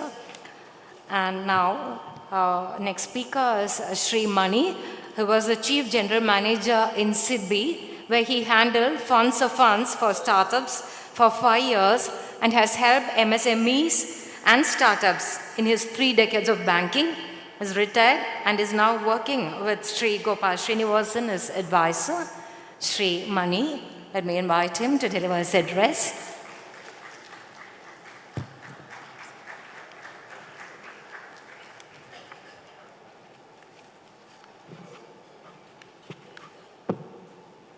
Thank you.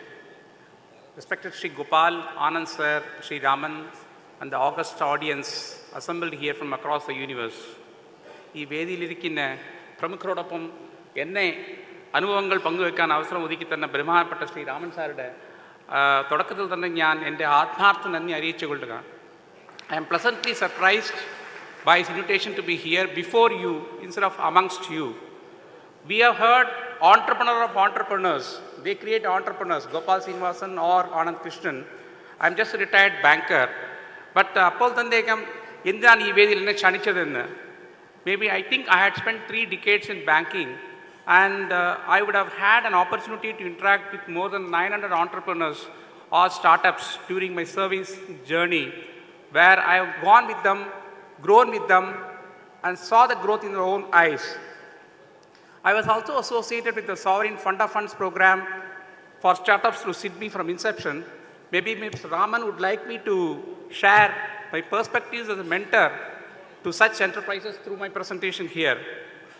We all heard Gopal, who quoted examples of how we can fulfill our dharma and serve the society, thus through promoting enterprises. But then there are less entrepreneurs amongst Brahmins as quoted by them. Then I found that founders always have ambition above the resources, always higher than resources.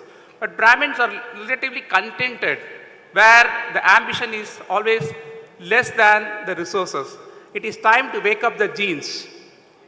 From my experience of interacting and helping to fulfill these entrepreneurs, I can say that given the complexity in running the businesses, Brahmins must not hesitate to be entrepreneurs in most of the complex problems I have seen personally, whether it's in Tirupur, Coimbatore, or Ludhiana. Always they will call, sir, problem, they will always ask. So the first solution is always given by those Brahminic fellows who are on the role of CFO or CEO or COO. So yes, I see there is hesitation to plunge. But I don't see there is a contentment, as Gopal said. We have a lot of Satya Nadella or Sundar Pichai from Indians adorning the roles of CF. I also recall an interesting study by a professor of finance at Stanford called Ilya, which revealed that 90 out of 1,078 founders across 500 unicorns were born in India. This was also endorsed by CAF Foundation in US, which reported 4 years ago that Indians made up of 33% of co-founders of engineering and tech enterprises created by immigrants in US. Majority of them from our community. This shows that it's all in the genes. We have to just wake it up. The beauty in each such startup is possibly creating multiple founders. Let us take in India, Flipkart and Myntra alone have created more than 30 startups.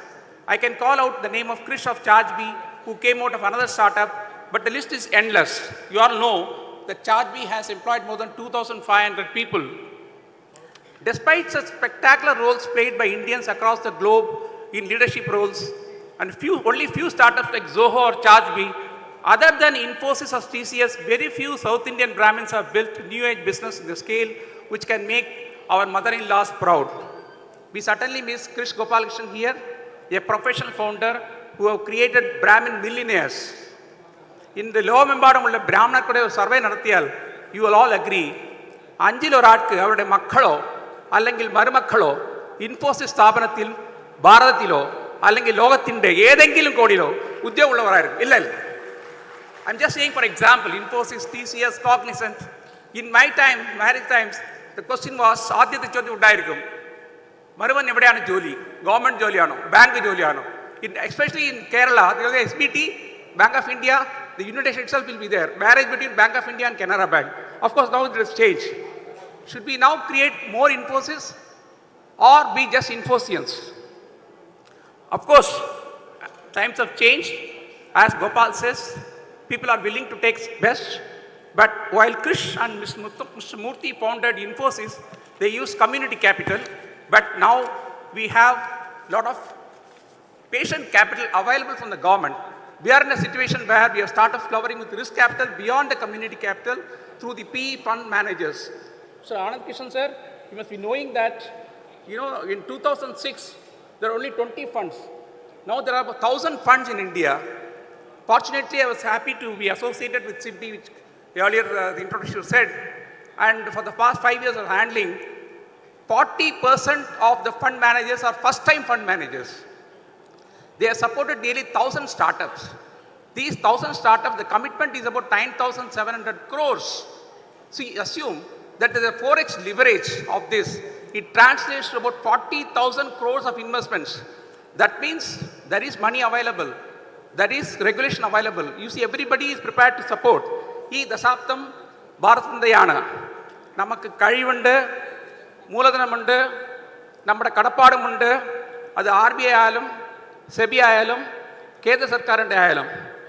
Kazhivundu, Vaidakthayumundu. Ningalude Swapna Sakshaarthana Mudalil Nikshepikan, Thayarulla fund management. What I am trying to convey is, only you need to just start. I have just seen people walking with just only ideas, taking money. So money is not a constraint. Regulation is also there to help you, whether through RBI, SEBI, or the government. Nammada Samagattil, lot of examples are there to support this. I was only reflecting on what Gopal said. What should we do as a dharma? My dharma, according to me, I just reflected that, we can also do as a Baniya Brahmin to serve the larger society. So Brahmin entrepreneurs bring values and governance in this line of building resilient business. There cannot be better time than an entrepreneur. Believe in yourself and become one. Jai Sri Ram. Thank you.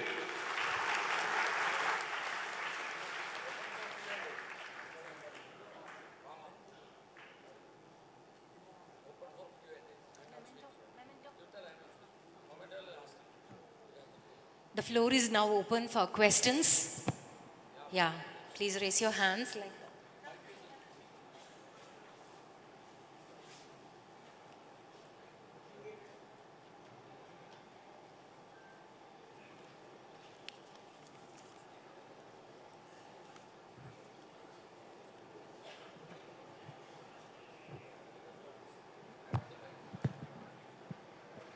Good morning, everybody. Thank you so much for the insightful sessions. My question is to all the panelists. The importance of entrepreneurship is emphasized, not enough actually. But the problem is that entrepreneurship needs a lot of risk in terms of human resource, capital, but we don't always have a safety net because once we go into an entrepreneurship, it's all out. So in developed countries, safety net is a little bit more advanced. There's social security, but not so much in India. So how would you advise youngsters like us to go into entrepreneurship, especially when in India there's a lot of talk of Dalit capitalism and schemes of the government that are tailored towards communities. Like for example, Stand Up India was mainly for the backward communities. So in that context also, if you could highlight something.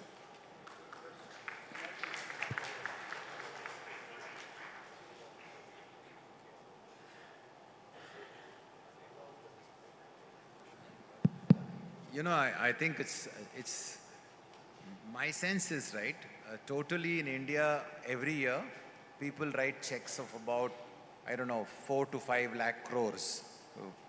And if you take, let us say, the early stage segment, it could be as much as, 10% of that.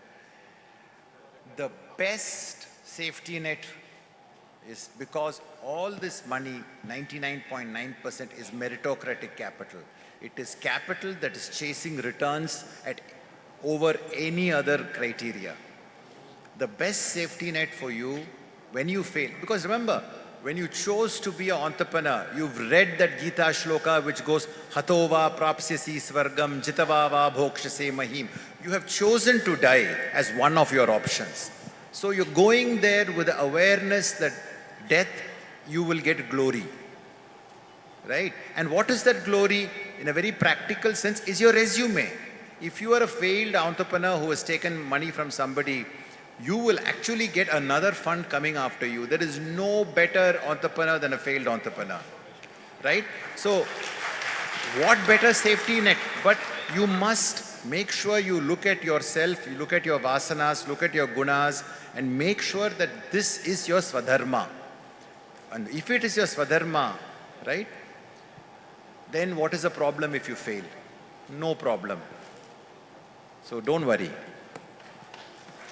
I don't think I can give you a better explanation.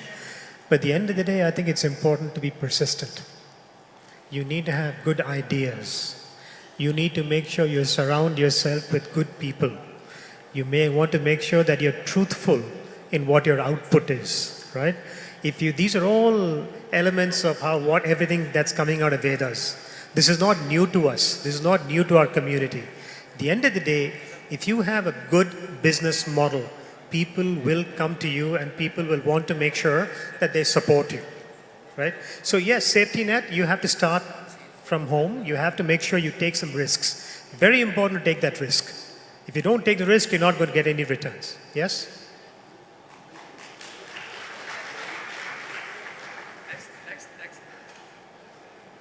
Hello, sir. So thank you, first of all, for the insightful session.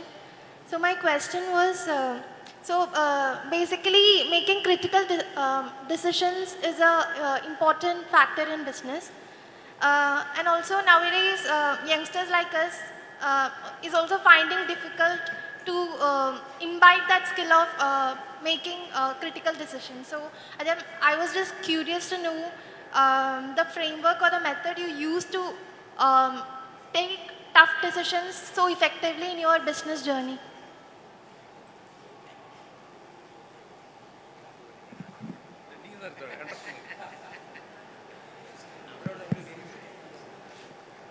See, I said, the founder always ambition is above the resources. There is always a gap. That's where the fund managers come into play. Professional fund managers like Anand Krishnan sitting here, or TBS Capital Gopal Singh sitting here. In the morning while we were coming from Coimbatore to Palghat, he was engaging in conversation 2 top founders for 1 hour each. Multiple problems keep coming. You know, you have an idea to flower, you have a capital to support, but that is not all. You will have multitude of problems, whether it's HR, marketing. I know in Sydney, suddenly some people will call, sir, tomorrow for salary disburse karne ke liye paisa nahi hai, kya kare? These things will come. Doesn't mean that you'll have to halt your business problems. See, problems are the best way to give better solutions. Without problems, people will not have solutions. Better to have a problem, confront it, face it. And that is the best way to do it. But I think Gopal will be the best to answer this. See, you're talking about critical risks. It all depends on the evolution of business.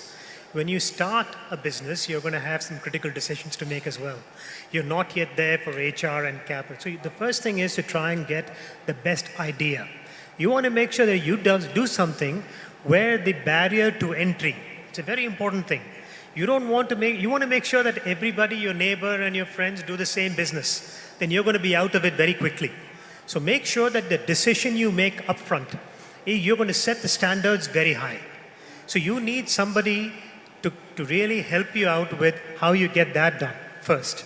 And then of course you will have, as he was just mentioned to you, there are different risks at different stages. Let's get through that first one before. What is the right business that you want to get into, right? Is that going to be sustainable? Is that going to be, something that you create value for? Are you going to have enough, critical entries to barrier? These are all key things that you have to get out first. So get those decisions first and then you become successful. I have nothing to add except one thing. Everything has been so well answered. Ultimately, right, why do we follow the Bhagavad Gita or any chosen favorite form? There is a truth that we need to follow. So when in complete confusion, after consulting your advisors, your mentors, your colleagues, your friends, everybody in the internet, Bard, ChatGPT, everything is done, right? Try to hold on to that one truth which you actually firmly believe in. Martin Luther King said, if a person does not have one thing for which he or she is not willing to die, then that person is not a human being. So everybody has one truth. So see which of the solutions are closest to that truth. Whichever you think is your truth. And our truths will change with life. There is no eternal truth. It will change during phases of life, like he said. But that is one thing I would like to add. Hello. Thank you for the insights. My name is Srinivasan from Perumbavoor, and I have 2 questions. The first major question is, do I need a business degree to become an entrepreneur or a businessman? And my second question goes to what both the previous people asked. More basic question than them, but more like I have an idea, so I'm going to expand on that. So should I first expand on the idea? Should I first expand on that idea and then create a business model, including the risk factor and analysis of both the sponsor's money as well as the business, how the business will be in the long-term run? That is my question. This time we'll go this way. Okay. I think you probably know the answer to the first question, so I won't even try and answer it, right? Doesn't need an answer. The second question, really, right, if you just think about it very carefully, if you take somebody else's money, that is the pivot of your question, just put yourself in that somebody else's shoes and try to get answers from their point of view. So the bhavana you have to adopt in your mind when you look at the problem has to be the bhavana which from the person who sees it. Then the answers will automatically come. Are you good at what you do? Is this your swadharma? Is this something that makes sense in the marketplace? And then automatically, in fact, yesterday somebody asked me a question in a big forum like this saying, do you think governance is important? I said, absolutely, for startups, waste of time. Doing the right thing is always the most important thing. But governance means rules, laws, filings, etc., which is a huge burden society or the government is imposing on the country at a startup phase. So always remember that simple idea. Look at it from the point of view of the person who gave you money, answers will come. Your first question, do you need a business degree? You don't. What you need is passion of that idea, right? But let's make sure that passion doesn't overshoot the business itself. Then your business is going for a downgrade, right? So don't make sure your passion and business is balanced, right? It can only take you towards creating a good business with the right approach, right? Then, as Mrs. Srinivasan said, you want to make sure you put yourself in the other shoes. To do that, you need to have some education and some understanding of the social culture. It is very important for you to try and get a good education. I'm not saying you need to be an MBA. You need to get a good education. You need to have a job. You need to understand the ropes. Try and understand those things first. Then you'll broaden your mind to understand how you can look at somebody else's shoes, etc., etc. But before doing that, you can't do anything. If you do that, you're a superstar, and my hat's off to you. But I think you need to be in the community, trying to understand in the job, trying to understand different ropes, trying to understand what it is first that you want to do. Yeah, you'll reduce your risks. Namaskaram. Namaskaram. One thing I don't want to add, but I just want to throw two examples. You know, Microsoft, Bill Gates is a dropout. He has not completed his degree. Oyo Rooms, Bhavish Agarwal is not a business graduate or business entrepreneur. So it is not required. As I said, passion to perform, perseverance will pull people to you. You'll be able to solve. I don't want to add further on this. Thank you. Namaskaram. My name is Prem Sagar. I am from Chennai. I am the state president for Akhil Bharatiya Brahmana Sabha. I request the panelists, three of you, to say 3 words which start from M. After that, I will put my question. The 3 words start from M. Don't ask questions related to them to Generally, answer. when we talk about business, we talk about money things. We forget about media. In India, we are being ruled by media. So anybody interested in business, media businesses, I want you people to support, because our community, Hindu community, and by and large the nation, been ruled by media, by false propagandas.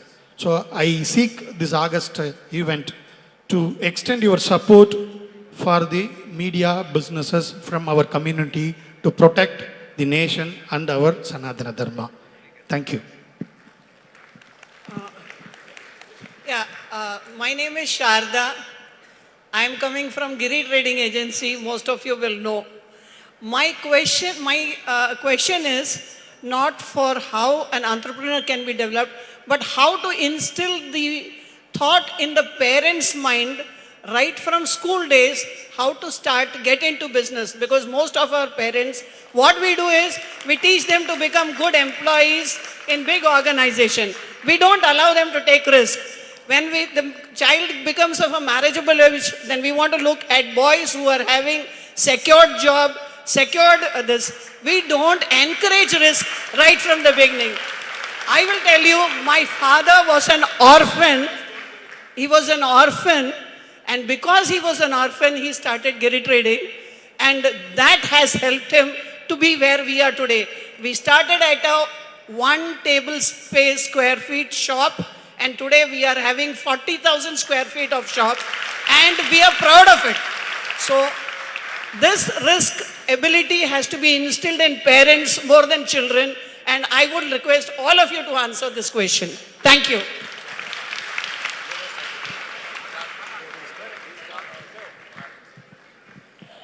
I think that is a wonderful question. I think the first and foremost responsibility of a parent is to give their children the right education and instill the right values right from childhood, and let the child come and talk to you as to what their interest is, and you try and educate and try and make sure that you let them do what they want to do. But do make sure that they have a good education. Every child is not going to become an entrepreneur. They all have roles to play in the society, right? I hope you agree with me. But at the end of the day, you need to try and instill that good education, the good values, and also the risk-taking approach right from childhood. Let the child decide after he gets his education what he wants to do. You cannot just tell the child right from a childhood that he has to do business and he has to become an entrepreneur. I think it's important that you give him good education and good values to start with.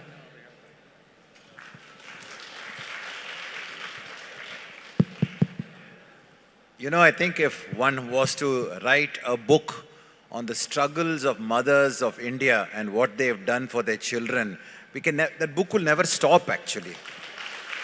It will not stop. And when I heard you, I felt that.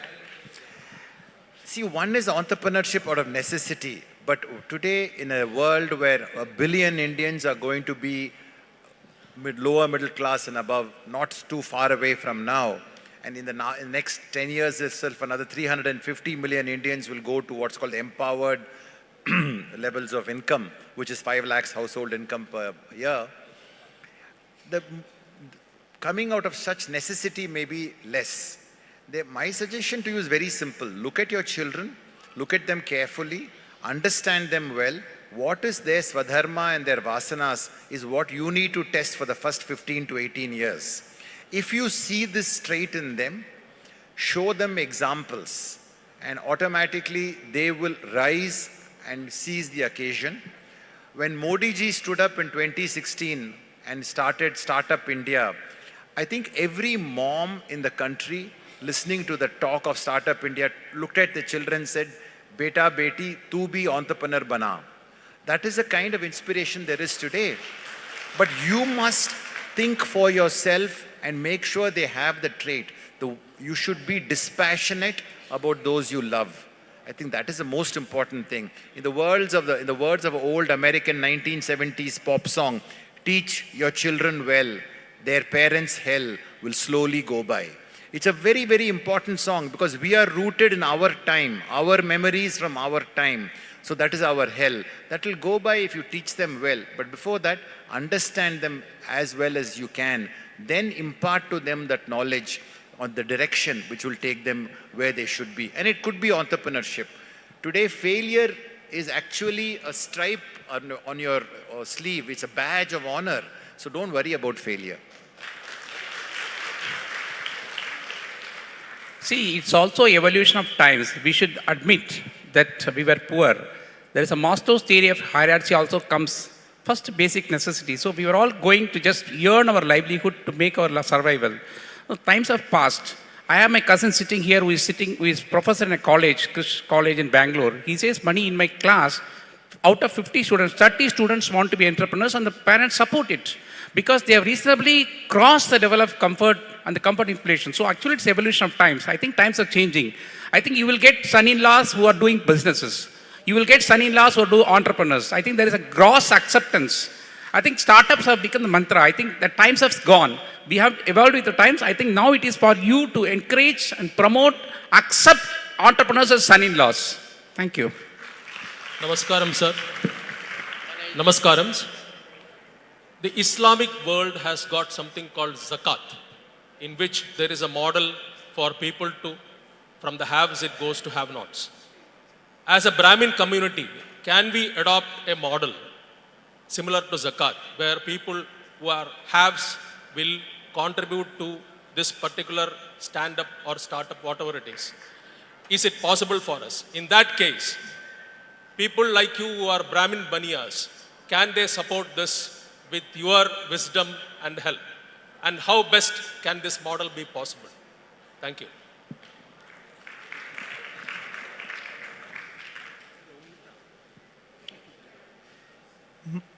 I think if I heard your question, you want to try and see how we can support our community, to try and see how we can bring them up into a business environment. Yes? Money is not the only thing.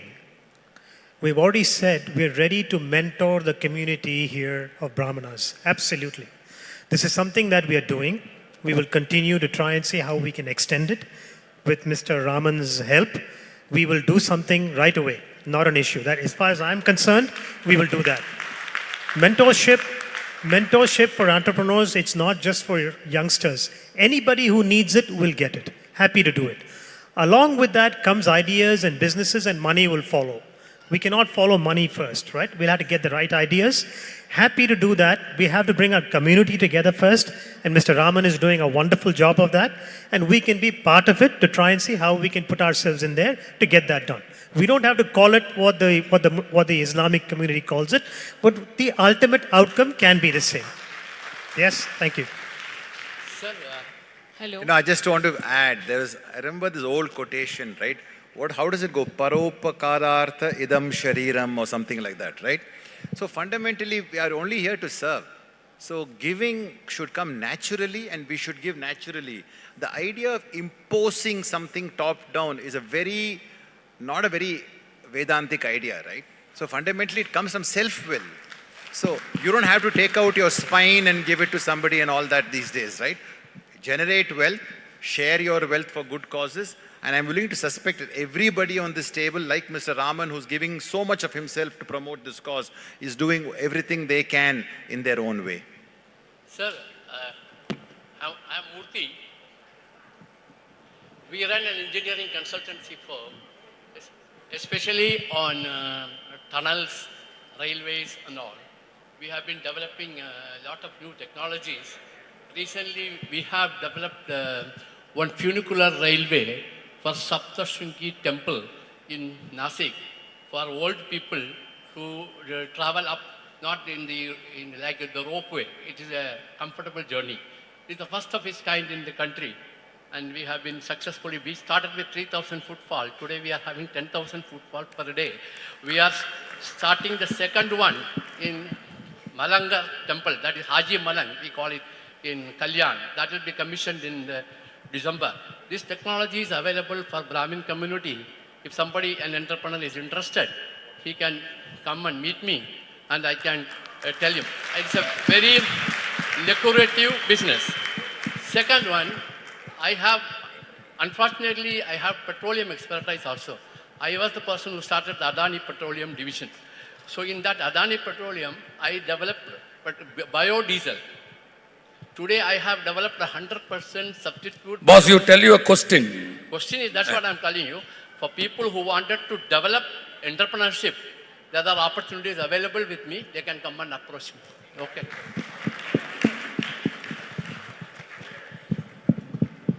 Hello, this is Mahalakshmi. I'm a health coach and I have a business in Trivandrum.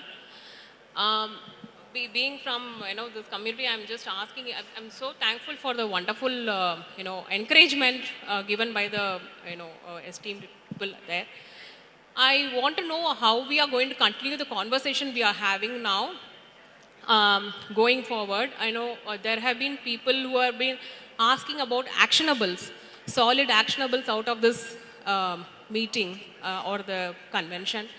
How are we going to take this forward, and are we going to wait another 1 year to see some results, or are we going to have some actionables which will make people, like subsections of people, like say wannabe entrepreneurs or people who are struggling with some startups?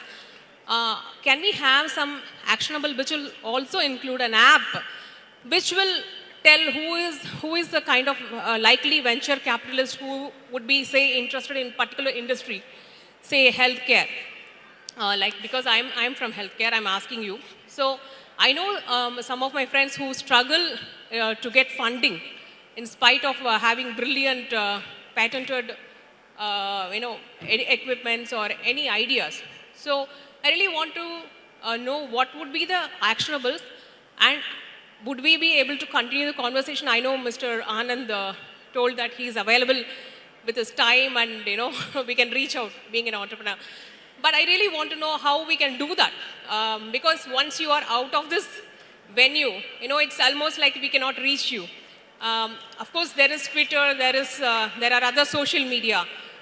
But, reaching out would be very hard, and expecting a response because there won't be any way for you to gauge how much passionate we are about our business or the ideas which we are having in order to bring ourselves forward, as well as the community. Because this is not something individual.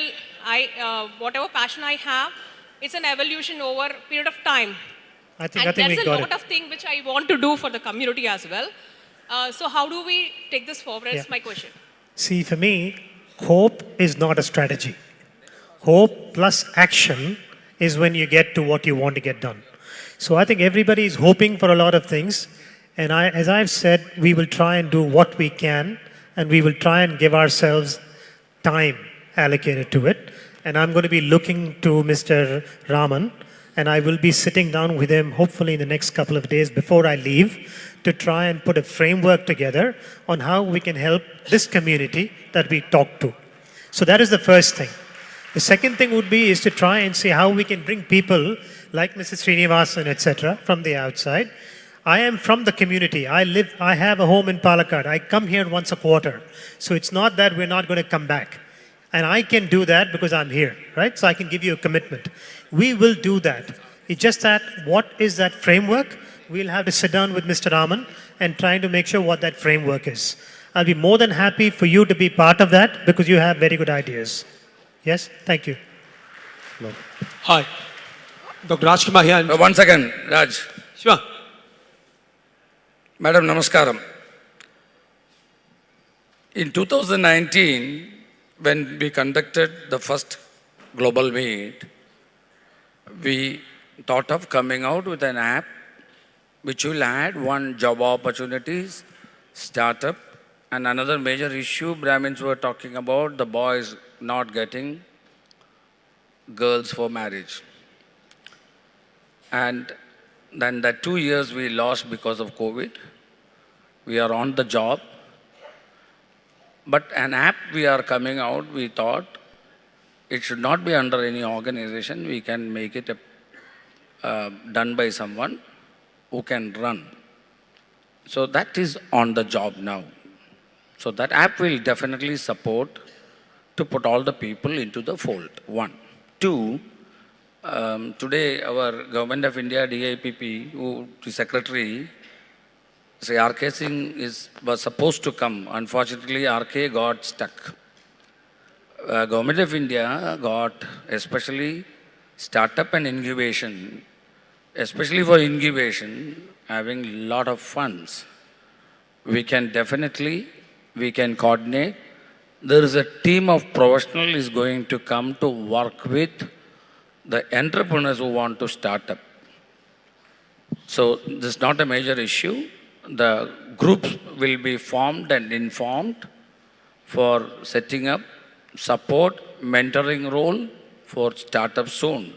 And the people who are supporting, they all sat in fairly decent heavy chairs in the public sector and government sector and private sector who saw success in their own style. Ma'am, so it will come soon. We will definitely reach you on that. Thank you. I don't want to limit this audience and the entrepreneurs and people here just to talk about startups.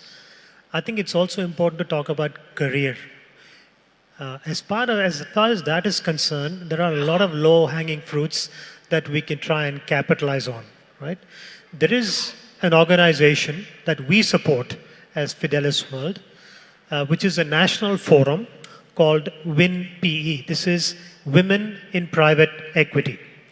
We see there aren't too many women professionals in this business of startups or private equity. And what we have done is we are supporting this initiative, which is out of Delhi, which is run by a lady called Nupur Garg, who used to be the chairman of IFC in India. And we are doing our bit by sponsoring, giving them money, as well as our time, to go around the universities and colleges in India to try and get women to be part of the private equity and investment banking network in India. It's very important to try and see how we can bring about a change. So we should also talk about careers and where we can help. We will help right away. See, we are now also the like-minded professionals we met by the silence of the meet yesterday and the day before. We are coming out soon a Brahmin Business Forum called BBC, Brahmin Business Connect. So this will help the entire community, people, to do business with the community and away from the community. One senior managing director of a global identity is going to do the framework. Mr. Sundar Kalyanam, Group Managing Director, former Group Managing Director of Petrofac, and Sri Krishna Kumar, they are going to take a lead role in forming a Brahmin Business Connect, a BBC. They are going to take role. I am also getting fully involved. And our chartered accountants, few chartered accountants came forward to support. Few entrepreneurs are in that. And chartered accountant Sri KV Vasudevan also will get involved in order to have a roadmap down the line.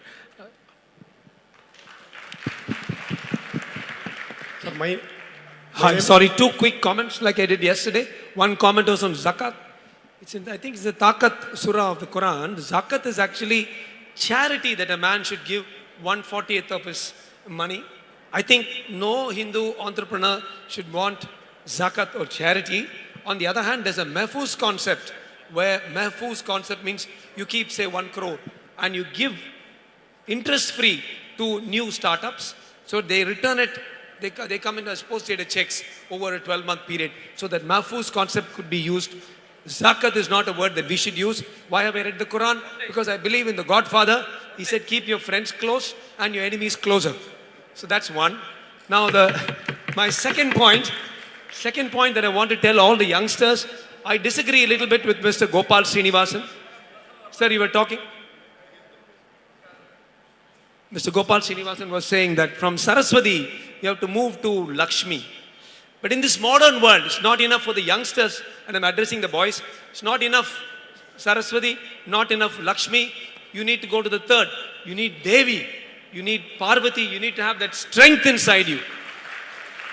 I find so many people, Lakshmi, I know so many startup millionaires in California, their wives, their children, they've forgotten Brahminism, they've forgotten Hinduism, Bhayam. I know so many business people who are scared if 1,000 fellows come outside their office. So please, do not leave that emotional connect to Hinduism and always think of Lakshmi, Saraswati as well as Parvati. Thank you very much. Sir, my name is Ravi Kumar. Basically, I am coming from Akhila Karnataka Brahmana Sabha, and I am also a convener for entrepreneurship wing in Akhila Karnataka Brahmana Sabha. In fact, I have 4,000 Brahmins entrepreneurs in Karnataka, and I can give my live example. Our Managing Director, Karnataka Bank, they offered me 50,000 rupees in the year 2002. Now I got 10 crores turnover business with 35 employees. So the actual problem, what's happening, like we have 4,000 Brahmin entrepreneurs in our radar, no doubt. But the real problem is that they say always funding. So I went to a Brahmin bank. We went to Vishweshraya Cooperative Bank, and they were offering 16% unsecured loan up to 5 lakhs. But the real problem is that they say that, okay, out of 100, only 1 or 2 will get civil. They say 500, 400, 300. Even marriages is also not happening because of civil issues for entrepreneurs. And in fact, from 2-3 days, more than 25 entrepreneurs from here also told us, I want to roll out my products also in Bangalore. So what I request, in fact, we tried and tested all these apps or like an India Mart or whatever. The main problem what we are facing is the funding for that. Like I want to maintain a AWS server, or I wanted to maintain it's a maintenance cost is going for a toss. So what I request you, bankers like Karnataka Bank and TVS and all that, why can't they fund for these kind of technologies where we can integrate everything? First, let us start with Raman, like South India Brahmin business app, like an India Mart or a Trade India or an Alibaba. From there, we want to take it forward. So once that is known, we can do that. In fact, I have created around 10 to 15 only Brahmin entrepreneurs as a suppliers for my products. So why can't that type of things takes care on the funding on the technology from a big multinational company like yours, so that it will definitely help and we can definitely go for a kill as far as like a Marwadis in this fraternity.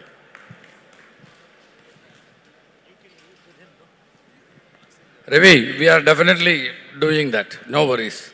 We will definitely support. The chairman Karnataka Bank is here, and also we will talk to the few managing directors and chairmen of the bank. We will definitely do that. Thank you. Now, last question. Yeah. Okay, thank you. More numbers? One last question. Can I? Two more. Okay. Okay, my name is Venkatesh Iyer. I'm from Bengaluru. I have thanks for a wonderful session, sir. I would like to ask the eminent panelists, we have a lot of books on startups and success and all. Since collectively 3 of you have 100 years of experience at least, I would like to know from each one of you, if from your experience, what are the few things which as an entrepreneur or a startup person should avoid, that common mistakes you have seen in failures, and other than risk-taking and passion, is there anything else, key ingredient to success for an entrepreneur? Thank you.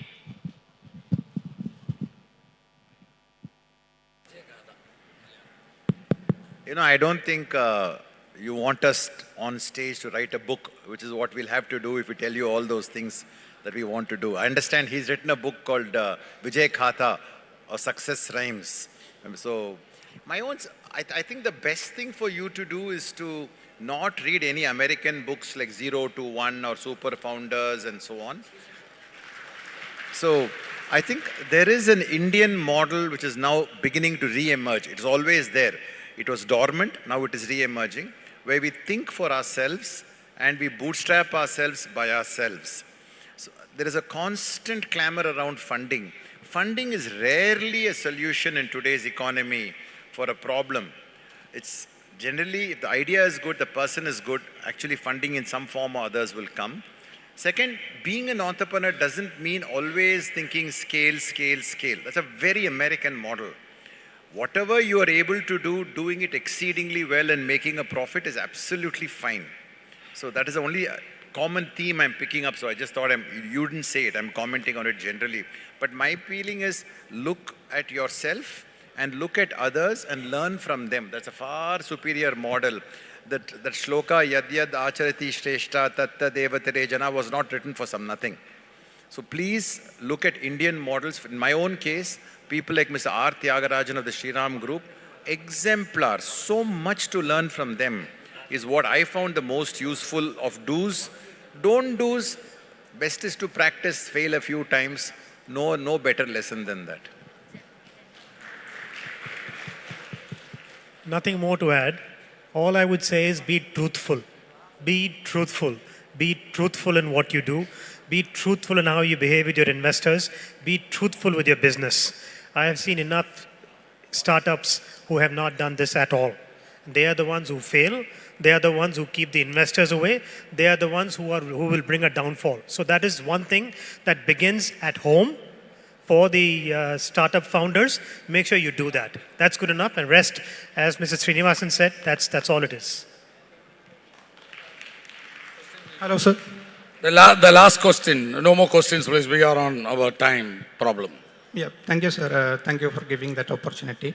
So I am Unikrishnan, coming from a very northern part of Kerala, a grama called Chardadam, representing Sri Raghapuram Sabha Yogam, which is an NGO, registered NGO.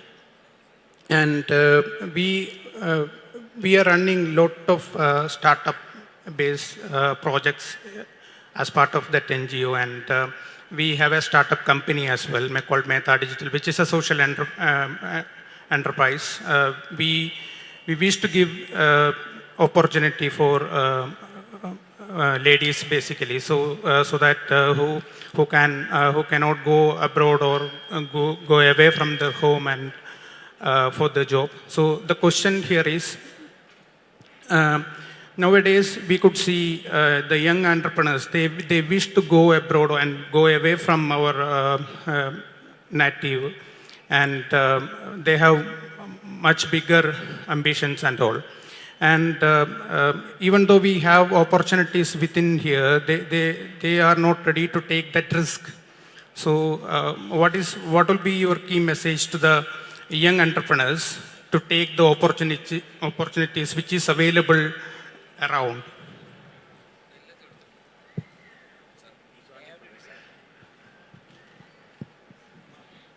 See, probably you are aware that government is slowly bringing one district, one product.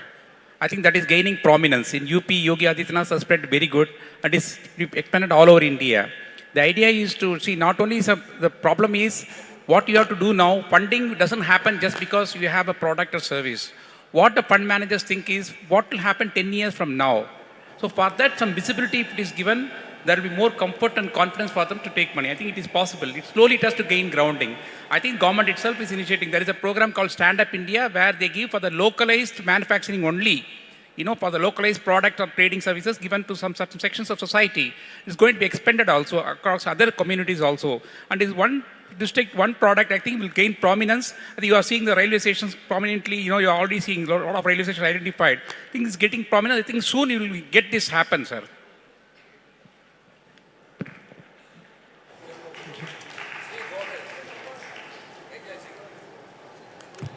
So that brings us to the end of the session. Let's now present memento.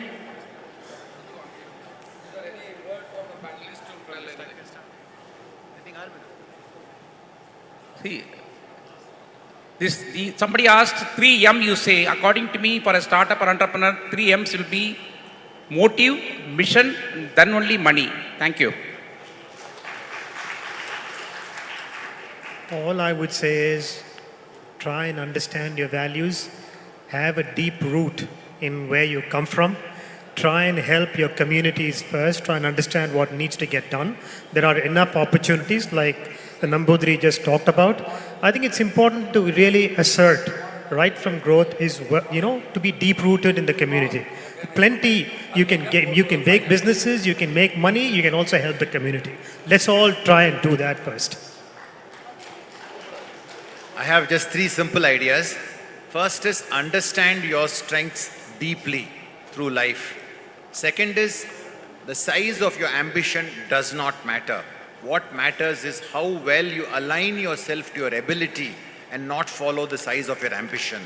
And the last thing is think differently about Brahmins and Brahminism. Our task is to spread Brahminism. In some sense, we should have the zeal to bring other people into the Brahmanistic fold, even if they're not Brahmins. So remember, that is also our call. We are coming from the home of Sri Adi Shankara. What else can we say? Thank you, sirs. Let's now present memento to sirs' wonderful speakers. First to Sri Anand S. Krishnan, the founder chairman of the Fightless World UAE.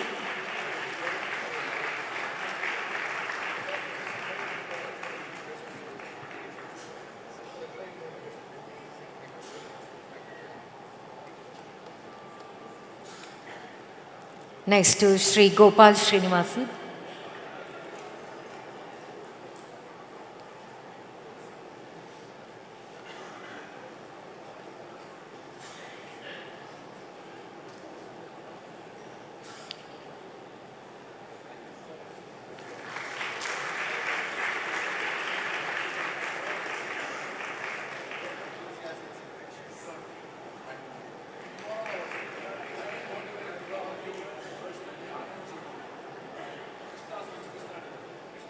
And finally, to Sri Mani.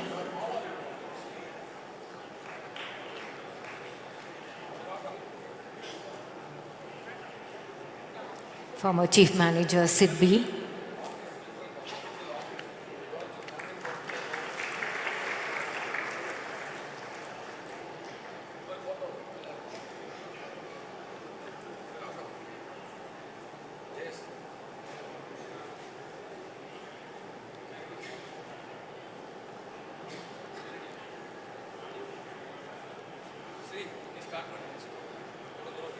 Thank you, gentlemen.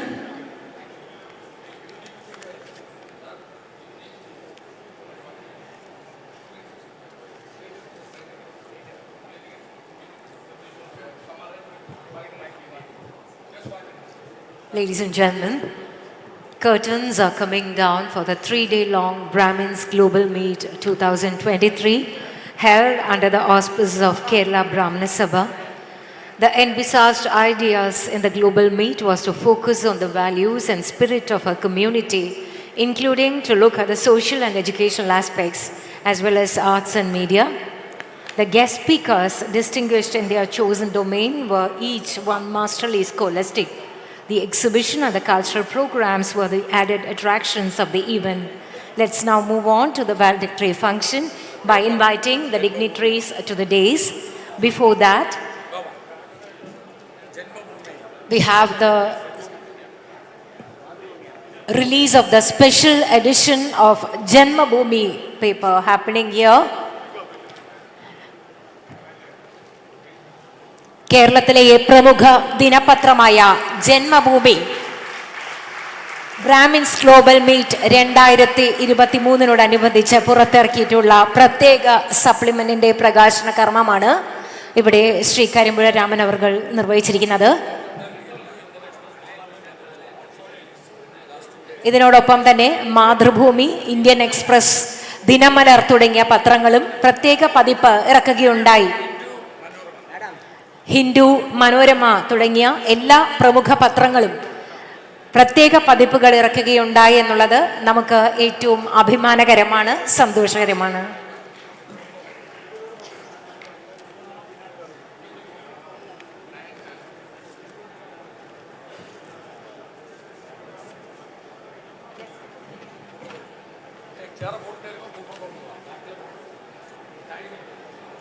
Let's now move on to the valedictory function by inviting the dignitaries to the dais. First, the State President of Kerala Brahmana Sabha, Shri Karibura Raman. Shri Gopal Srinivasan, Chairman and Managing Director of TVS Capital Funds.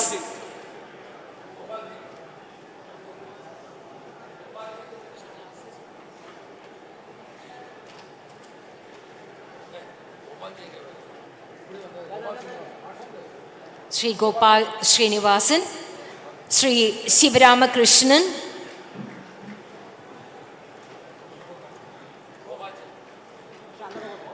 Shri Vasudevan, Shri Sundar Kalyanam,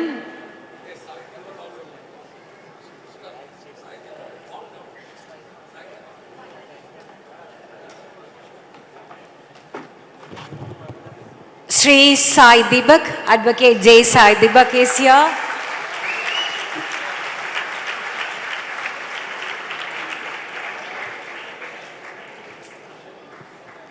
Welcome, sir.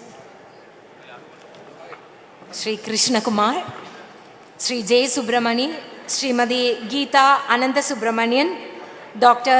Shankar Seduraman, Shri D. Murthy, Shri Krishna Swami, Shri Santana Gopalakrishnan, Shri H. Ganesh, Shri Ananta Narayanan, Shri N.A. Ganeshan, Shri Sundar Raman, Shri Ananta Subramanian, Shri Kodandarama Iyer, Shri Krishnan M.R., Shri Prakash G.K., Shri Jayaraman T.S. and Shri M.L. Kumar. ഇവരെ വേദിയിലേക്ക് ആദരപൂർവ്വം ക്ഷണിച്ചുകൊള്ളുന്നു. വനിതാ വിഭാഗത്തിൻ്റെ president Shrimati Geetha അനന്ത സുബ്രഹ്മണ്യൻ, യുവജന വിഭാഗത്തിൻ്റെ അധ്യക്ഷൻ doctor Shankar Sethuraman,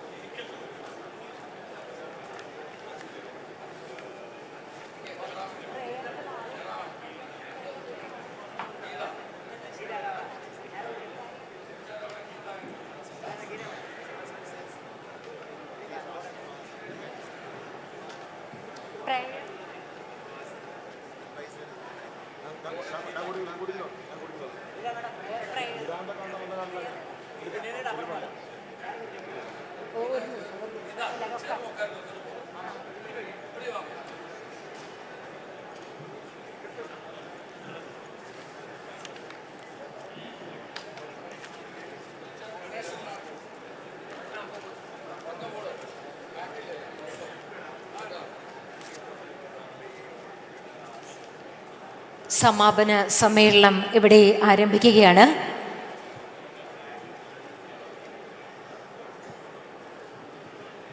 വേദിയിലെ വിശിഷ്ട വ്യക്തികൾക്ക് ഒരിക്കൽ കൂടി സ്വാഗതം.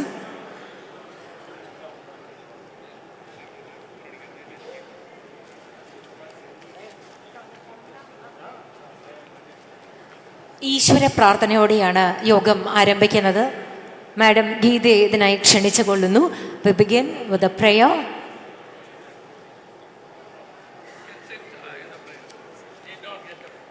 Please remain seated.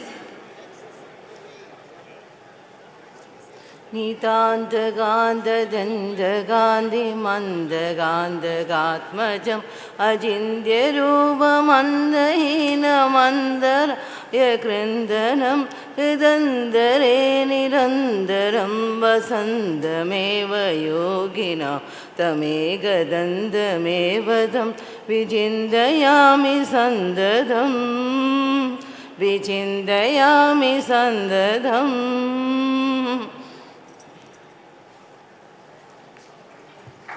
വേദിയിലെ വിശിഷ്ട വ്യക്തികളെയും പ്രൗഢ സദസ്സിനെയും ഇപ്പോൾ സ്വാഗതം ചെയ്യുന്നു.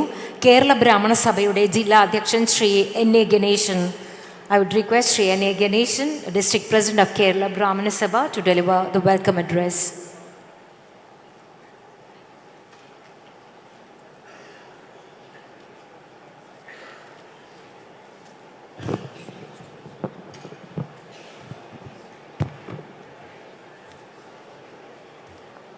എല്ലാവർക്കും നമസ്കാരം. കേരള ബ്രാഹ്മൺ സഭയുടെ കഴിഞ്ഞ 2 ദിവസങ്ങളിലായി പാലക്കാട് വെച്ച് നടന്നു വരുന്ന ബ്രാഹ്മിൻസ് ഗ്ലോബൽ മീറ്റ് 2023 അതിൻ്റെ അവസാന ഘട്ടത്തിലെത്തിയിരിക്കുകയാണ്.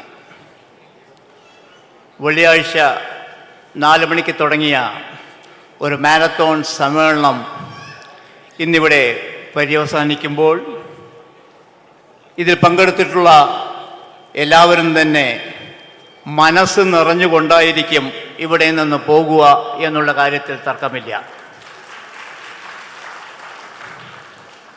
കഴിഞ്ഞ 6 മാസക്കാലമായി പാലക്കാട് വച്ച് ഇങ്ങനെയൊരു സമ്മേളനം പ്ലാൻ ചെയ്തപ്പോൾ അതിൻ്റെ എങ്ങനെ വിജയത്തിലെത്തിക്കാം, അല്ലെങ്കിൽ ഇതിൻ്റെ പിന്നിൽ എന്തൊക്കെ കാര്യങ്ങൾ ചെയ്യണം എന്നുള്ളതെല്ലാം തന്നെ വളരെ കൃത്യമായി പ്ലാൻ ചെയ്ത് നമ്മളെ മുന്നിൽ നിന്ന് നയിച്ച ഒരു വ്യക്തിയാണ് നമ്മേക്കേവർക്കും പ്രിയങ്കരനായ നമ്മുടെ സംസ്ഥാന അധ്യക്ഷൻ ശ്രീ കരിമ്പുഴ രാമൻ അവർ.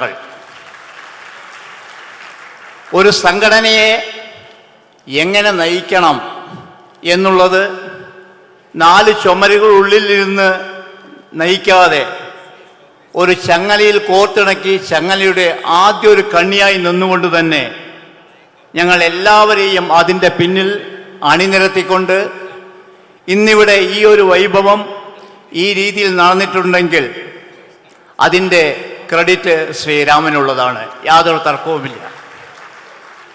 ഞങ്ങളെല്ലാം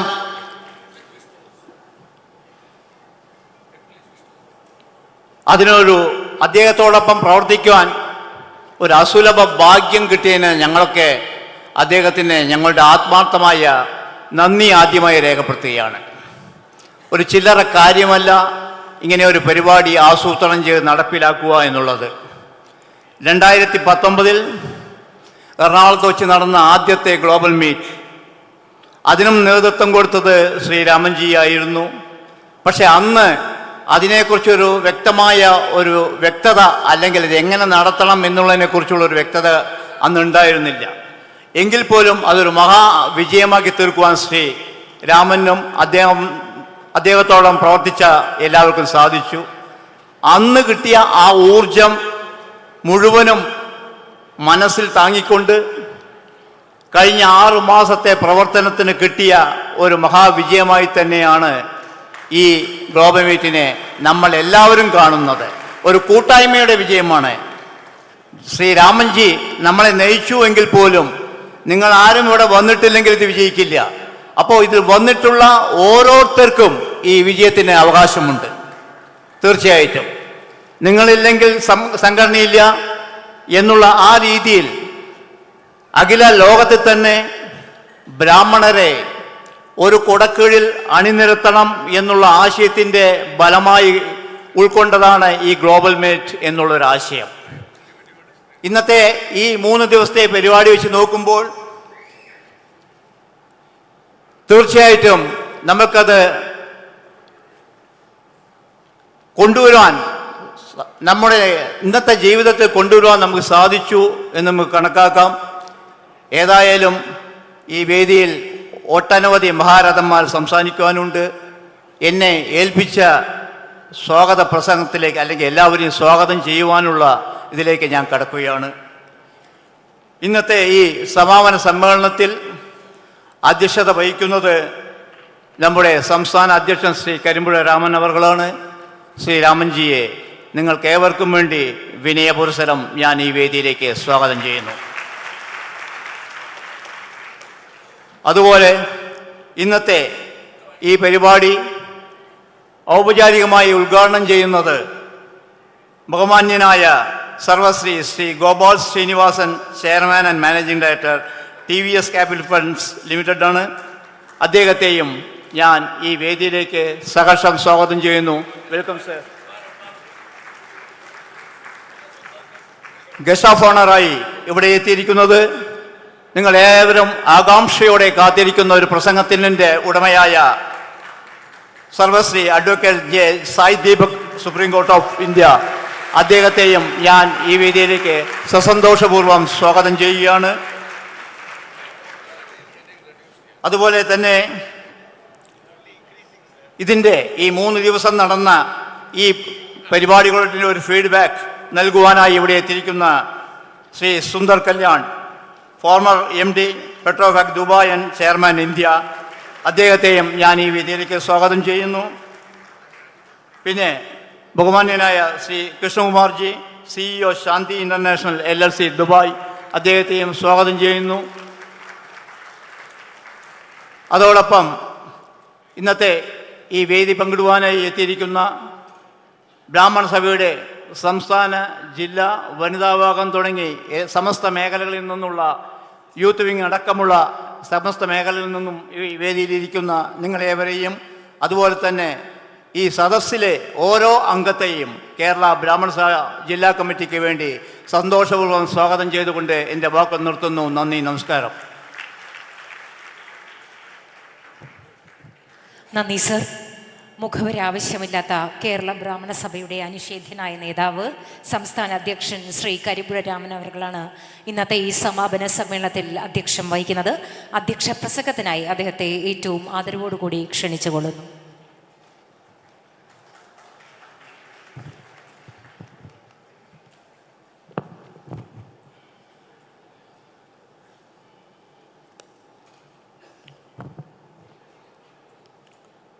Namaskaram.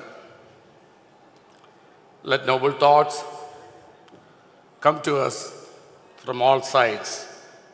This is a saying from the Rig Veda. Respected Shri Ramakrishnan Ji, Secretary of Kerala Brahmins Sabha, today is our most important guest, Sri Gopal Srinivasan Ji, Chairman and Managing Director, TVS Capital Funds Limited, my friend and brother, Advocate Sai Deepak Ji,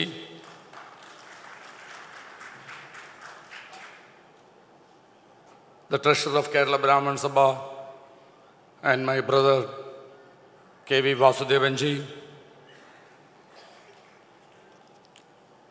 the pillars of support of Kerala Brahmins Sabha in the Middle East, who support us in all our ventures, Sri Sundar Kalyanam Ji, former Managing Director, Petrofac and Chairman India, and Sri Krishna Kumar, CEO of Shanti International LLC. He is also he is my brother. And Sri N.A. Ganeshan, District President, Kerala Brahmins Sabha, and my brother D. Murthy, Secretary of Kerala Brahmins Sabha, and my colleagues in the governing board of Kerala Brahmins Sabha, our 3 vice presidents, Sri Ananda Subramaniam Ji, Sri Sundar Raman Ji, Sri Kodandaraman Ji, and our 3 secretaries of the zone, Sri Prakash Ji, Jayaraman Ji, and M.R. Krishnan Ji. And always the person who ran around with me in order to make this global meet success, who follows me like a shadow, the headquarters joint secretary, Sri Sandana Gopalakrishnan ji, and ladies and gentlemen, I am standing in front of you all with fair happiness that we were able to do the Brahmin Global Meet 2023. We are going to close today. When we conducted in 2019 at Marriott Cochin, it was an amazing success. As you all know, success brings success. Even in the entrepreneur thing, what we want to stress, see, to make the first 1 crore is the only difficult thing. Rest money will come. Once we start learning, enjoying success, there are people who are afraid of success. They only start negativities. Such great points will happened in 2019. After the amazing success, few people were gossiping around. Oh, Kerala Brahmins Sabha enna pannithu. Avan varalai, adnala this is not successful. Even varalai, adnala this is not successful. And probably Ramanji wanted to get a parliament seat or assembly seat. That is the reason he conducted Global Meet in 2019. We seldom listen to all these things. Our skin is thickened by working with the community for last years. So we seldom listen to negative comments. We will always move forward with lot of positivity and energy we get from people around us. You are all our strength. You are all our strength. Even people who not registered as a delegate yesterday was passing comments sitting in some corner of Palghar about the global meet. Will you all tell this global meet was not successful? Please tell me by giving a big hand. This is what we wanted from you all. The global meet last 3 days was amazing success, we all know. Somebody is sitting in some corner and talking ill about global meet. I should give an answer. The person is here sitting that also. My nature is brutally blunt. We talk brutally blunt. What is possible only we tell that will be delivered. That is the result of this global meet. In fact, last 6 months, I was traveling left, right and straight, meeting people, meeting different people, right from the number one of the government of India to down the line. I met certain things in protocol, I cannot put it. So we didn't put certain senior government officials whom all we met. The government of India secretary is supposed to come today, who is in charge of startups. Sri R.K. Singh, who is like my brother. R.K. is supposed to come. Unfortunately, R.K. got into a major direction from the Prime Minister and he is in Ujjain. Like that Urban Development Secretary, he is supposed to come. They all got into emergencies. Even today, Sri V.K. Singh is not able to make it because he was summoned in PMO because of a severe issue that happened 1.5 days back. He has sent his secretary advisor, Chantilia is here. Where is he? Yeah. He is the advisor to the minister. He has sent him because he is not able to make it. So we are on a positive direction. And Kerala Brahmins Sabha, we are working for the common man. How to work for the common man? Kerala Brahmins Sabha got around 30 crores to economically backward Brahmin living in Agraharam by way of creating a scheme from the government, LDF government and UDF government. Both governments supported us to give the economically Brahmin living in Agraharam by giving 30 crores. Give a big hand to the government, if not for us. And we gave the marriage support of 5 crores in the first year from the forward communities who should get married, the expenses. First year we gave 2 lakhs, second year the applications was more, so we gave 1 lakh. That scheme still continuing. There is a scheme for women entrepreneurs, there is a scheme for entrepreneurs also. If you form a group, the government is willing, and the startup I was mentioning, the startup incubation is a huge thing from the government of India. Our objective is to create more and youngsters to start enterprise instead of going for job seekers. We want to create more people who can give jobs. That is the reason today we brought eminent personality like Gopal Srinivas ji today to talk to you all. When we have a habit, unless somebody vouch, in fact we were sharing, if you look at globally, we never wanted to be number one. The Brahmins are Rajavina Kalare Rajabhakti Ulla, number two. We are always wanted to be number two. Look at the statistics which he shared to me. In his 40 or 50 companies, so many Brahmins are working as number two. If you tell them to start an enterprise, they are 2 steps backward.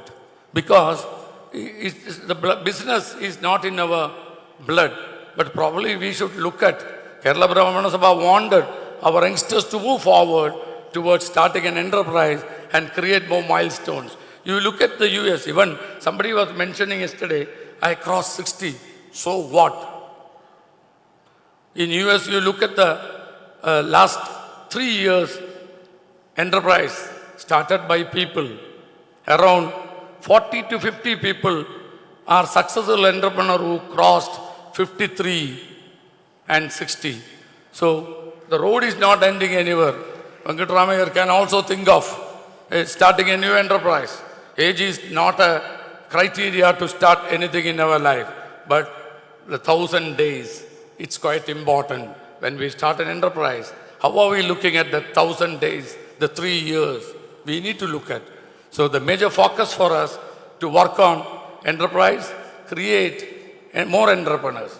Now, when 2019, it was successful, I was summoned by Acharyas, Sringeri and Kanchi Acharyas. Kanchi Acharyas sat with us more than 2.5 hours. And the conversation was heart-to-heart conversation. He told us, your team is doing an amazing job, Raman, but I need you to do more. The Brahmins of Kerala, he is from the place of Adishankara.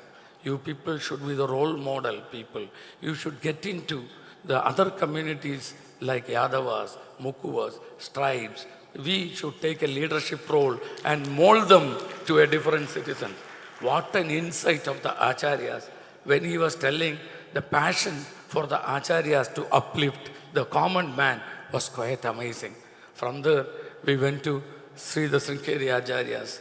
Sringeri Sannidhanam sat with us more than 1 hour, and he told there was a huge line, there was a huge crowd to meet Sannidhanam and Mahasannidhanam. Sannidhanam told, Vidushekhara Bharati Sannidhanam told, tell them to wait. I am looking at a paper which is very important for the community globally. He is concerned for the Brahmins across the world. Is quite amazing. And Sannidhanam blessed us and said, this will be a huge success. That is what we are seeing now. This is success because the blessing of Mahasannidhanam and Sannidhanam. Thank you for their blessings. Let us pray together. That is the main idea of bringing. They told me only one sentence. Raman, instead of Tamil, you create an umbrella. You bring all the Brahmins under one umbrella. That is what we did last time. But we are bringing all the umbrellas.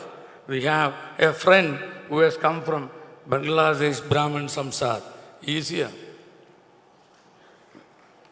My friend who has come from Bangladesh Brahmin Samsad is an advisor of that from Maharashtra.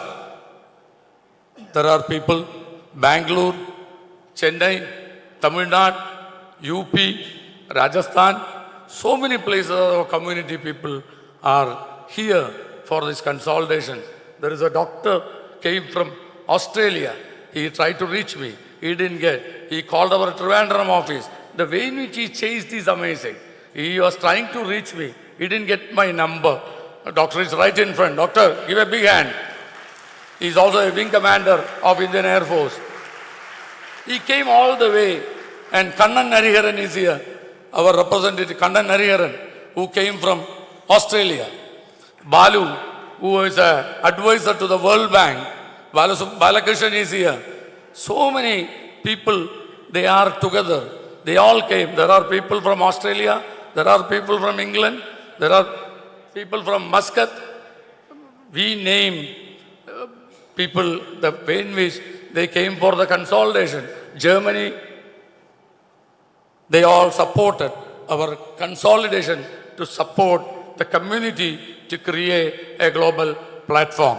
Our objective is support the young entrepreneurs of the community, give women empowerment. There are clear-cut objectives for us, but only thing is women need to be little more proactive to start enterprise, to create more changes in their life. Then, whenever we do good things, we get criticism. We should be open for criticisms, especially creative criticism. Kerala Brahmana Sabha is very open. So, for that creative criticism, we have a forum. You can send your criticism in my mail ID, ramankarimbuja@hotmail.com. We welcome all your suggestions. And I also should thank at least 5 to 6 people in this stage. One is the strong man behind me, is my brother like Shivaramakrishnan, who is the General Secretary. Thank you, Shivaramakrishnan.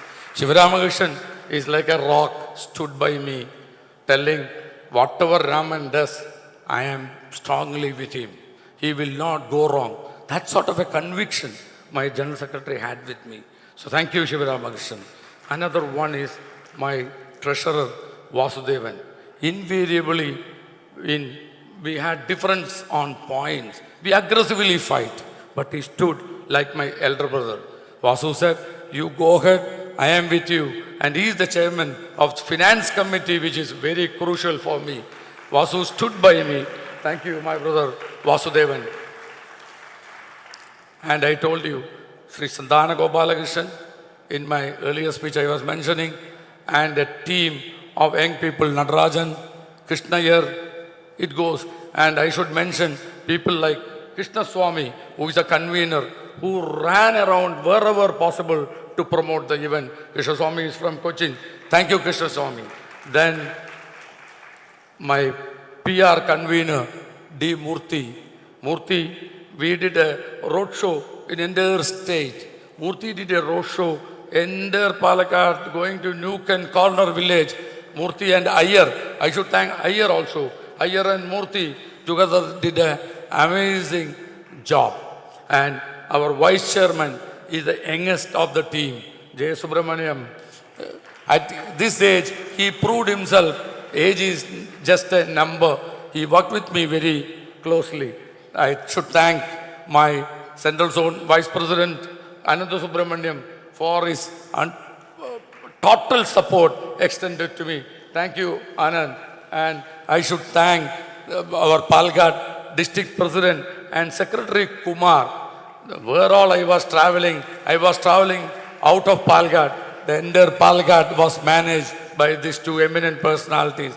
Ganeshan's mother was in ICU last 4 days, but Ganeshan was here running around, looking after people and their care. And Kumar, give a big hand to Kumar. He literally managed my show on my behalf. And the young Dr. Setu was also fully with us, and the Vice President Geeta, and the entire Vanida Bhagam require a big hand, especially the Palghat Vanida Bhagam did an amazing job, especially Kalpati Vanida Bhagam Geeta and Ghana also did an amazing job with them. I should also thank Kripa, who managed our office for last 120 days, irrespective of time. Thank you, Kripa, for your wonderful support. Now, I should thank you all. I should thank each and every member of Kerala Brahmins Sabha for their wonderful support extended to us. Now, what next? There are lot of murmuring across the country about feudalistic Brahmin. Who is a feudalistic Brahmin? Where was Brahmin was feudalistic. Especially the Tamil Brahmin, he's like a animal in the ashramam, like a deer. If you tell how, we run away. There is no police case against Brahmin in the entire state.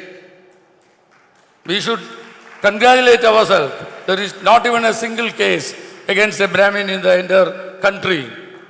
And people are talking about feudalistic Brahmin. Feudalistic thinking of Brahmin created a havoc in the country. You look at, none of the gods are Brahmins. We worship. Adi Shankara told us, you should worship a Chandala.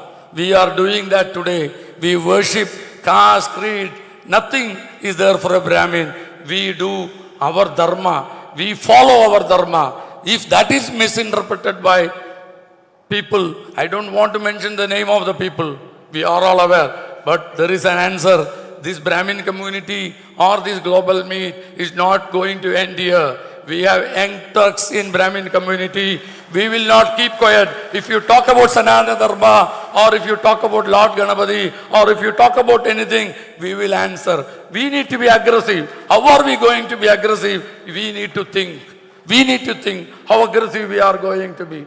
We need to get into, see, in a country like India, if you want to get your rights, you cannot keep quiet. There is a saying in Malayalam, Kariyunna kuttike palullu. We need to cry for our rights. If somebody is catching hold of a poor Brahmin in triplicane, we should go one wagon people and show our protest against the governments or anywhere. For that we should be ready.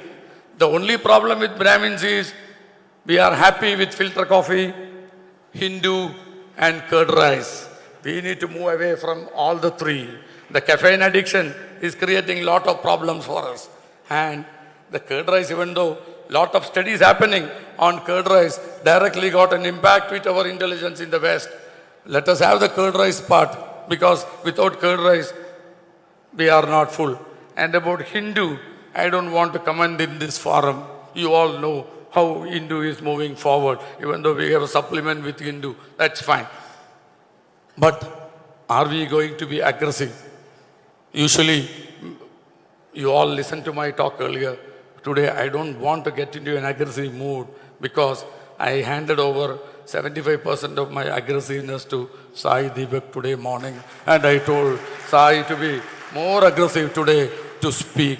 Where are we heading? Alpasandanangal. One. Namakkellarkum rendu kulandagal. We all, Kerala Brahmins Sabha, gave an offer to people who are having more than 3 children, we will take care of their education. This is an offer. Now Gopala Srinivasanji is also there, so I can strongly tell, I can get more sponsorship from him also.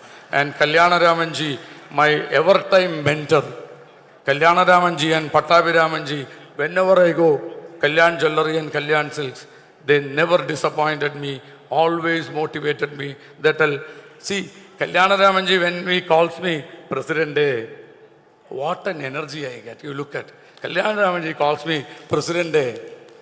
The energy I get from Kalyana Raman and Pattabi Ramanji is amazing. Then another person who keep motivating, the man who revolutionized Mysore Pak, Krishnanna of Krishna Sweets. Raman, you go ahead. I am always with you. And the person who gave me a real, my fire converted into forest fire was none other than our speaker, Anandji. He really gave me motivation. Raman, you move forward. I am with you. Every alternative day, he used to call me and inquire, where are we? How is your funding position? Are you comfortable? Who will ask like this? They all have a pulsating heart. Even after myself talking to Gopal Srinivasanji, we talked at least 6 to 7 times in last 1 week. He calls me, what's happening? So this sort of a motivation is what we require. The amount of great support I got from Middle East. Let me thank the team Middle East sitting here, all our Grand Tech guys, and all the people sitting here from the Middle East, Srinivasanji, Gopu, all the people I thank from my heart, especially Sundar Kalyanam and KK did an amazing job. I request you all to give a big hand. They supported the Kerala Brahmins Sabha in an amazing way. So I don't want to be in an aggressive mood to talk to you how we should react against our dharma. One way it is good.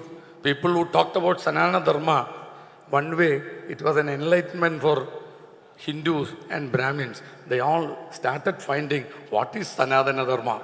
That way he did a good job. We are out of our Sanatana Dharma. I think I shared, I was called by one of the great management institute to inaugurate their advertisement club. I inaugurated the club. I casually talked to the children about Ramayana and I asked them a question. Who is the heroine of Ramayana? They promptly answered, Deepika, the serial artist. So Sita is vanished from the scene. Why Sita vanished from the scene? Because we had a system, joint family system we had. Your mother, grandmother, all together we lived. Today, when I asked a young girl definition of a family, she told me her name, her husband's name, her children. Her mother is not included, mother-in-law, husband's parents also not included. So we need to revalidate the value system. We need to go to the ancient culture of us.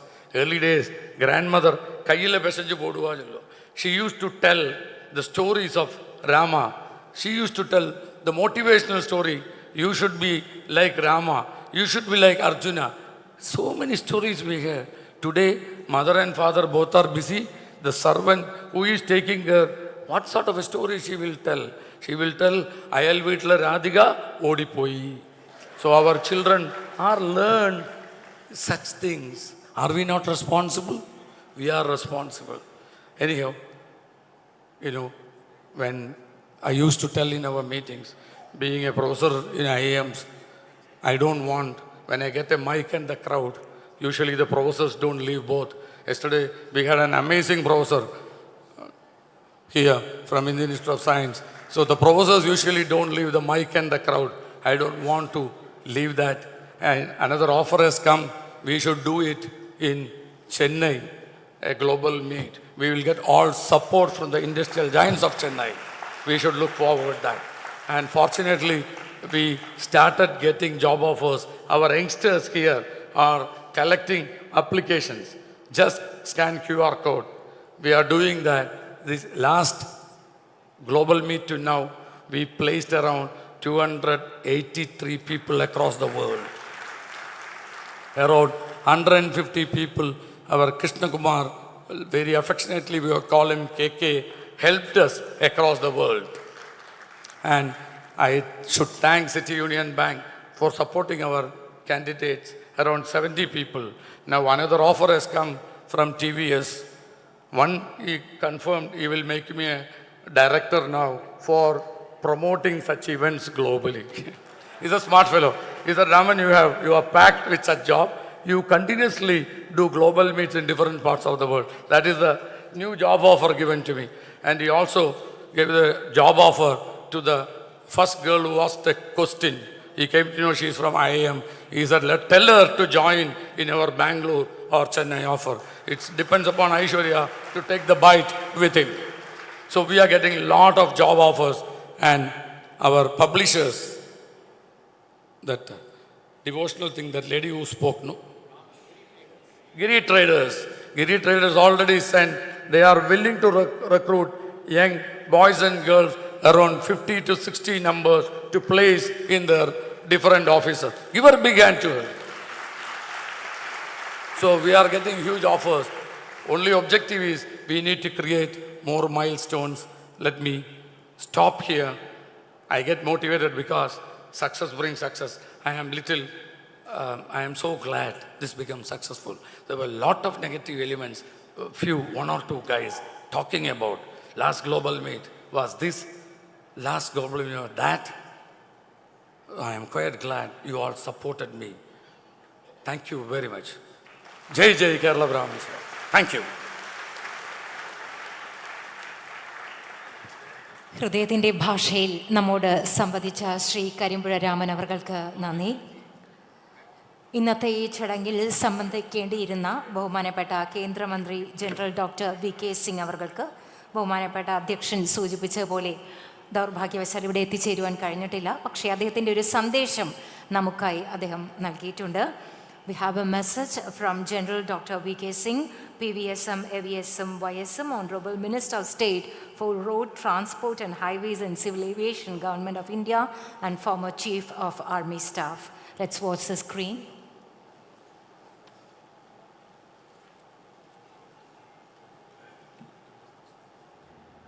The Brahmin's Global Meet 2023 comes after a very successful meeting that was held in 2019.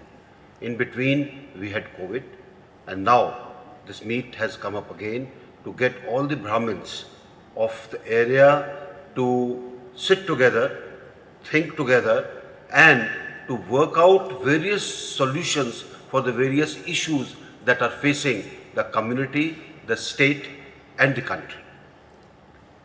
The Brahmin community living in Kerala, which spreads both in Tamil Nadu and Kerala, has had a known presence in various important fields. They have been advisors to the kings, they have been advisors at various places, and today they occupy some of the highest places.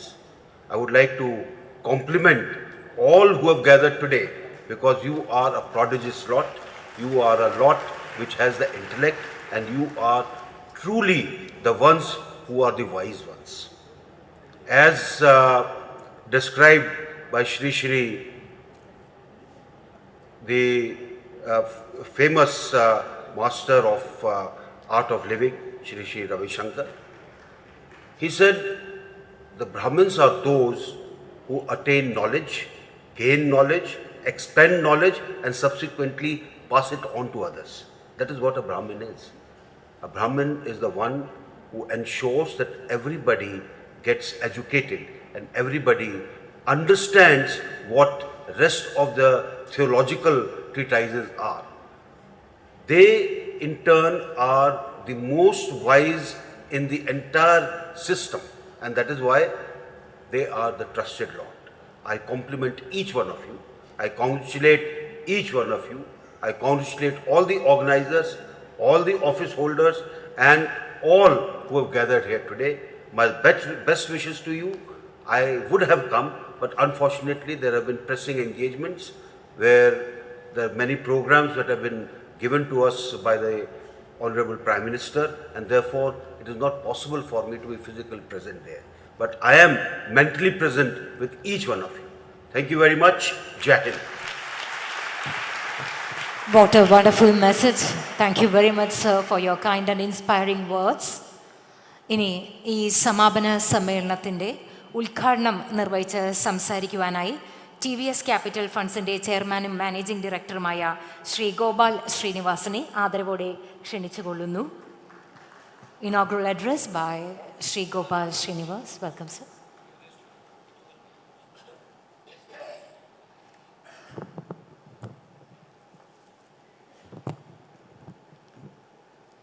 This is an inauguration of a conclusion.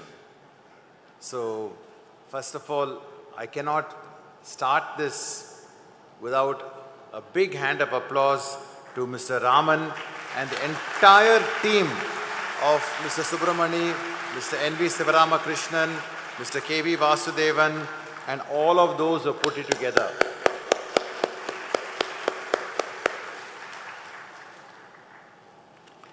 Nothing in the world can start without energy, and energy can never start without a motive or a purpose.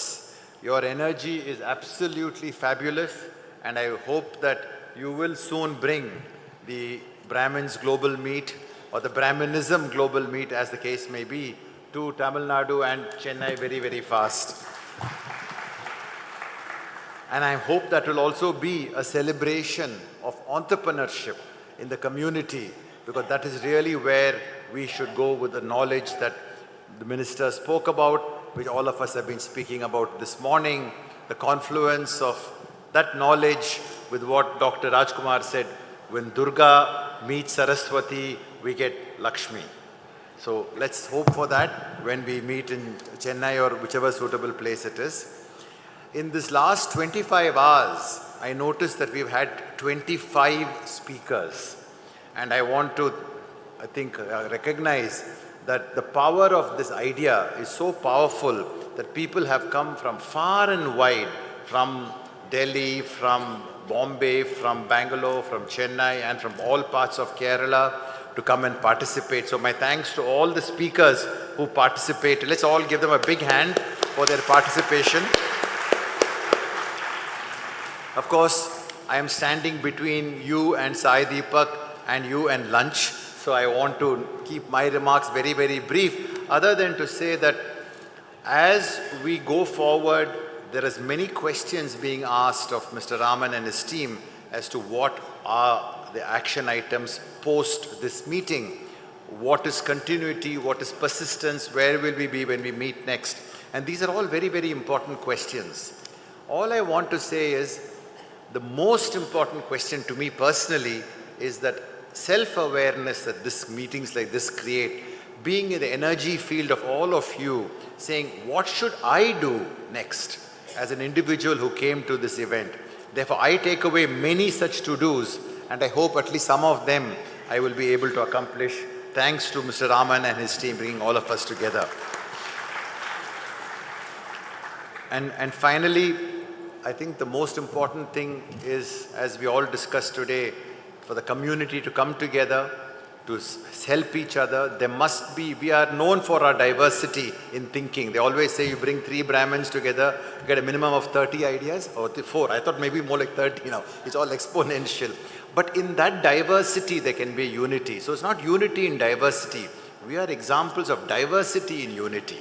We have diverse ideas, but we're united by a larger cause of spreading the dharma for the good of society. So with these words, thank you, Mr. Raman, thank you, the entire team of the Kerala Brahmin Sabha for putting this together.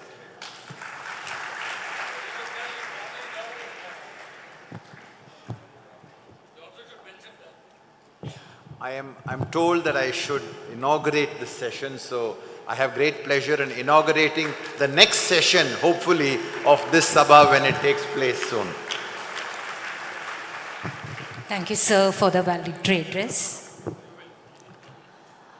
Every time he speaks about India, that is Bharat, and its culture, and Sanatana Dharma, our heart swells with pride. When religious bigots masquerading as people's representatives badmouth and distort our religion and our culture, he is the one-man army that stands tall and defends, diffuses and disposes it with facts and figures while remaining cool and composed. இதைத்தான் நான் எதிர்பார்த்தேன் அப்படின்னு நம்ம எவ்வளவோ வாட்டி சொல்லியிருக்கோம் நினச்சிருக்கோம். He is one of the prime reasons that the Hindu youth of today are understanding our rich history, our great civilization and the present day politics. ഭാരതത്തെക്കുറിച്ചും അതിൻ്റെ സംസ്കാരത്തെക്കുറിച്ചും സനാതന ധർമ്മത്തെക്കുറിച്ചും അദ്ദേഹം സംസാരിക്കുമ്പോഴെല്ലാം നമ്മുടെ ഹൃദയം അഭിമാനം കൊണ്ട് തുടിക്കാറുണ്ട്. മതഭ്രാന്തന്മാർ ജനപ്രതിനിധികളുടെ വേഷം ധരിച്ച് നമ്മുടെ സംസ്കാരത്തെ, സനാതന ധർമ്മത്തെ അവഹേളിക്കുമ്പോഴെല്ലാം അതിനെ വസ്തുതകൾ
by supporting us.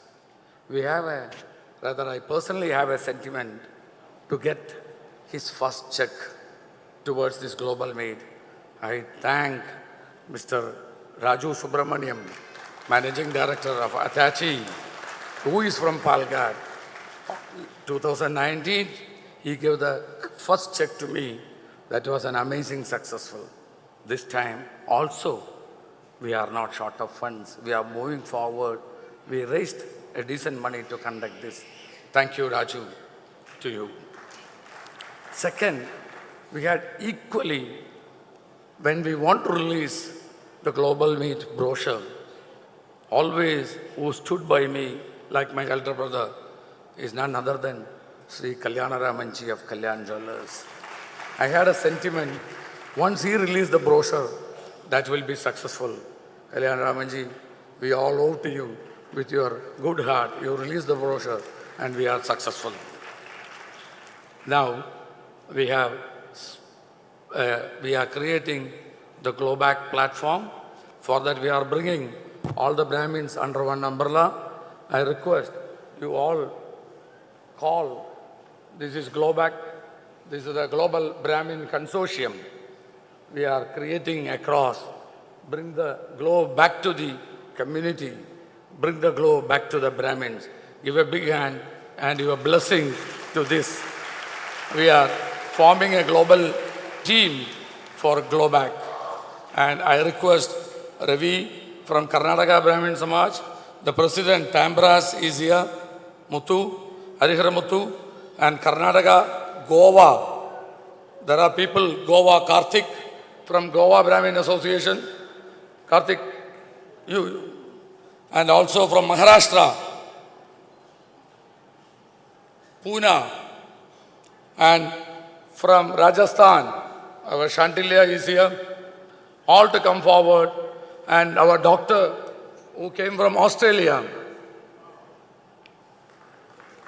Let us create a platform. Just come for a minute. We all should come under one umbrella. That will happen today. Let us create, like Sai said, no Karnataka Brahmin, no Kerala Brahmin, and Amaya from all the way from Bangladesh. No Karnataka, no Kerala, no Tamil Nadu. We are together globally as Brahmins. And I request, we all should come under one umbrella.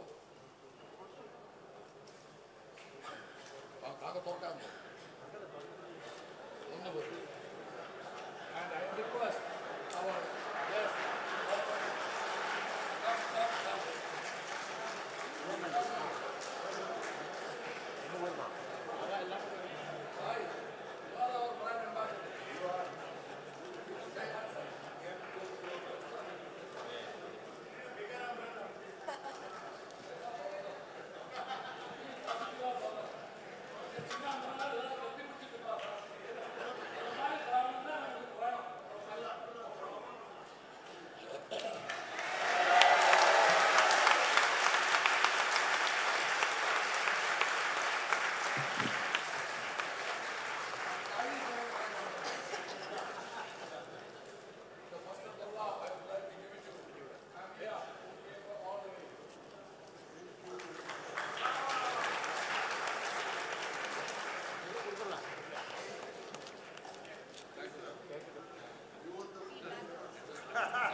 I also would like to thank my brother who came with me to Bangalore to work with me, who also, in his ill health, he worked with people. Sri Ganeshana is my brother, not like brother. Ganeshana require a good applause for me. And our dear brother Prakash, who did a good work for us in Guruvayur, big hand to him. And Jayaraman, collecting people of his own, went across many Ubasabhas in Trivandrum. And our Vice President, who did a wonderful job, Kodandaramaiah.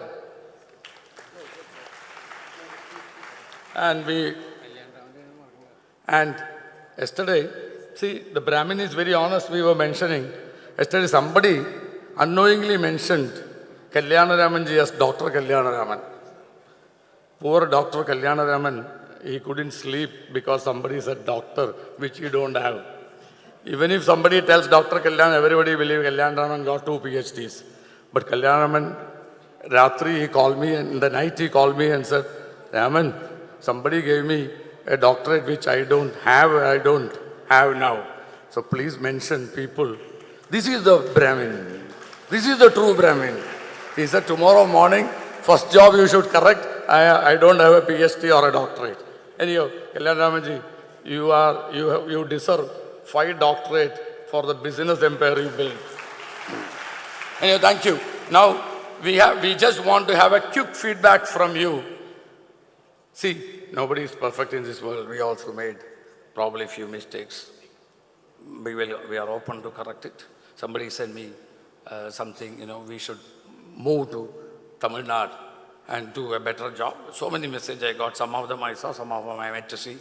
We will definitely correct the mistakes and we will move forward. I want 5 feedbacks, just 5 we finish from the crowd. Okay? Just give the mic to 5 feedback. 1 from probably our chairman, Central Board of Excise, Central Board of Indirect Taxes, Sri Murthy is here. 2 direct taxes, sorry, Murthy. Then 1 from 2, 1 Venkatramaiah, 4, the 1 last 5. Finished. These 5, sir.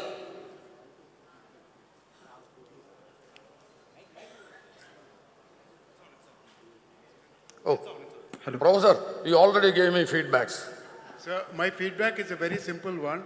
Let's enlarge this movement. Let's do this meeting on a parallel session basis rather than doing it linearly as one single stage where all the speakers come. Let's do parallel session, and I'm very happy to host this at the Indian Institute of Science, where we have a J.N. Tata auditorium and 5 parallel halls. We can conduct 5 parallel sessions. I'll be happy to be the host for the next session. Thank you. Thank you.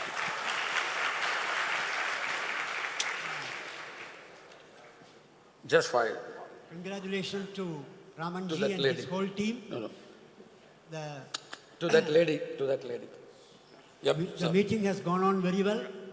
Only thing is, we have to draft a way forward program by which our activities will be more transparent and it will be useful to our society. That is usual, you know that, and I think it will come through. Thank you. Thank you. Yeah, so see, I did not know the magnitude of this global meet until this PDF got circulated in WhatsApp. But I live in Kalpati and I saw this poster right next to my house, but I did not see any option to register. So I wish there was a social media page or something that would drive us to register. So because these days everything is on social media. So Okay. yeah, that's my humble feedback. You didn't mention about the meat. We will do that. Have you enjoyed the meat? Oh, it is great. We need to have that. That is why I feel more people should be aware of this, right? So. My name is Venkatraman. My name? Noted President. Short, sir. Right from the beginning till we conclude this program, all went fabulous and fantastic. Everybody has taken care of to the best, and with the able and agile President's leadership and support of all went super. I only wish, please fix the next global meeting. Wonderful. Everything went out well, but my suggestion is wholly to the youngsters in the audience that they should try to increase the population, Brahmin population, and then we should go forward and work for our community. For youngsters, please ensure that you increase the population. We cannot do anything about it, but you youngsters should increase the population of the community and come forward. Thank you. Yeah, I am Ananta. I am from Mumbai. I am Ananda. I am from Mumbai. The morning session can start with yoga, because every day, like I'm seeing, I'm going to many places, Sabarimala or all, whatever Brahmins I come across, they are all looking so totally out of it, including a person going to get married. So we all need to get a good physique, then automatically. So yoga session should start in the all global meet. We have to inspire people. Then all the things, and instead of only 3 children, we should go for 6 children. That should be propagated. Because one for the country, one for the Vaidika Brahmana. We should give a girl to get our Sandati for Vaidika Brahmana also. And other 2 will take care of their parents. So that is the We'll do that. Please, Thank sir. you. Thank you, sir. I want the feedback from our honorable. Hello, Namaskaram. Actually, I want to say with pride, we are all proud that we got a tremendous energy. As a Brahmin, we got a tremendous energy from the meeting, and from the, especially Mr. Sai Deepak has already told us that we have to go back to our Vedic culture as a Vedic Brahmin. And second thing, we want to spread to entrepreneurship. We have to go to every arena of life, and we have to prove ourselves. And Brahmin has to lead the India as a Bharat. We have to convert India into Bharat, and we are the cornerstone and of this greatest that energy that we have got from this global meet. We are thankful to all the organizers and to the president, and this meeting was a great success.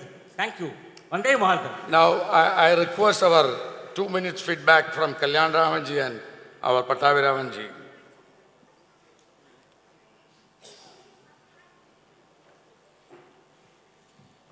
We were here yesterday also, today also we are here, and we find our community meeting this much crowd I have not seen anywhere. So thank you very much. ഒരു കാര്യം കൂടിയും பண்ணலாம் நம்ம ഇവർ சொன்ன സായി ദീപക് சொன்ன மாதிரி എനിക്ക് തോന്നുന്നത് நம்ம ബ്രാഹ്മിൻ കമ്മ്യൂണിറ്റിയിലെ പെർസെൻറ്റേജ് അല്ല നമുക്ക് വേണം. നമ്മൾ 146 crores ഓഫ് പോപ്പുലേഷൻ ഇന്ത്യയിലിരുന്നാലും 3% ബ്രാഹ്മിൻസ് പോരും. നമുക്ക് വാക്കാലെ എங்கே വേണമെന്നാൽ പോകലാം, നമുക്ക് എங்கே വേണമെന്നാൽ പോയി മുട്ടലാം, എங்கே വേണമെന്നാൽ സക്സസ് ആവലാം. സത്യമേവ ജയതേ, ഓണസ്റ്റിറ്റി ഇരുന്നാൽ നമുക്ക് എங்கே വേണമെന്നാൽ പോകലാം. That is my opinion. Anyway we have done very well. Congratulation to Raman and all the other organisers. Thank you. There is a message of ആഗോള ബ്രാഹ്മണ സംഗമത്തിൻ്റെ സന്ദേശം. ഒരു സന്ദേശമുണ്ട് നമുക്ക് ഇത് കഴിയുമ്പോൾ. ഈ സന്ദേശം ബ്രാഹ്മണരെയും ബ്രഹ്മണ്യത്തെയും തരം താഴ്ത്തുന്ന നടപടികൾ ആരിൽ നിന്നുണ്ടായാലും ബ്രാഹ്മണ സമൂഹം സനാതന ധർമ്മപരിപാലനത്തിനും പരിപോഷണത്തിനും ഭാവി തലമുറയ്ക്ക് ആർഷഭാരത സംസ്കാരത്തിൽ അധിഷ്ഠിതമായ ദിനചര്യകൾ അനുഷ്ഠിക്കുന്നതിനുതകുന്ന തരത്തിലും വസുദൈവ കുടുംബകം എന്ന നിലയ്ക്ക് തത്വാധിഷ്ഠിത ജീവിതം നയിച്ച് ലോകാസമസ്ത സുഖരോ ഭവന്തു എന്ന സങ്കല്പം പ്രചരിപ്പിക്കുവാനും തങ്ങളുടെ ഭാവി തലമുറയെ യാതൊരുവിധ സംവരണം പ്രതീക്ഷിക്കാതെ ആരെയും ആശ്രയിക്കാതെ സ്വന്തം കഴിവുകൊണ്ട് ജീവിത വിജയം കൈവരിക്കുവാനും സമൂഹ സ്നേഹികളായി ജീവിക്കാനുള്ള തന്ത്രങ്ങൾ ആവിഷ്കരിക്കാനും ജീവിത വിജയം കൈവരിക്കാനും സ്വയം പര്യാപ്തത കൈവരിക്കാനും വേണ്ടി കൂടിയ നടത്തിയതാണ് ആഗോള ബ്രാഹ്മണ സംഗമത്തിൻ്റെ ലക്ഷ്യം. ഇതിനായി നമ്മളേവരും പ്രവർത്തിക്കുമെന്നുള്ളൊരു പ്രതിജ്ഞയാണെന്ന്. Now, the same thing in English. Vasudhaiva Kudakam means the world is one family. Any act of any individual or a group of persons, whether directly or indirectly, with the objective of tarnishing Sanatana Dharmam, Brahmins' philosophy and tradition is highly condemned through this global meet. We, the Brahmins across the globe, want our future generation to move forward, upholding our traditions with our own capabilities, without taking the benefit of reservation, and live a good life, extending love to all. This is the objective of this global meet. Thank you very much. Now what we move is, in fact, we are short of time. We are always perfect in our timing till now. We need to close by 2. So Mr. Sundar and Krishna Kumar need to give a feedback of this meet. Probably they can finish it in one minute. I request Sundar to finish it in 1 minute.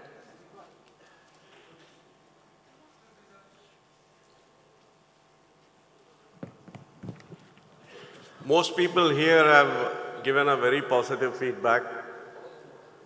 It is quite, it has been a very, very impressive 2 or 3 days. Speakers have been great. The one feedback I would like the KBS or the organizers of this meet here in 2023 to possibly take in is we need to urgently create a database of everybody that has come here and circulate it, possibly even categorize it so that it may address some questions that we had yesterday from the audience for them to get connected with, say, a provider and a seeker. It can be business, it can be anything else. So a platform to connect the provider and the seeker. And we should start with the database of the audiences that we have had in the last 3 days. That's my only feedback. Thank you. You want 1 minute?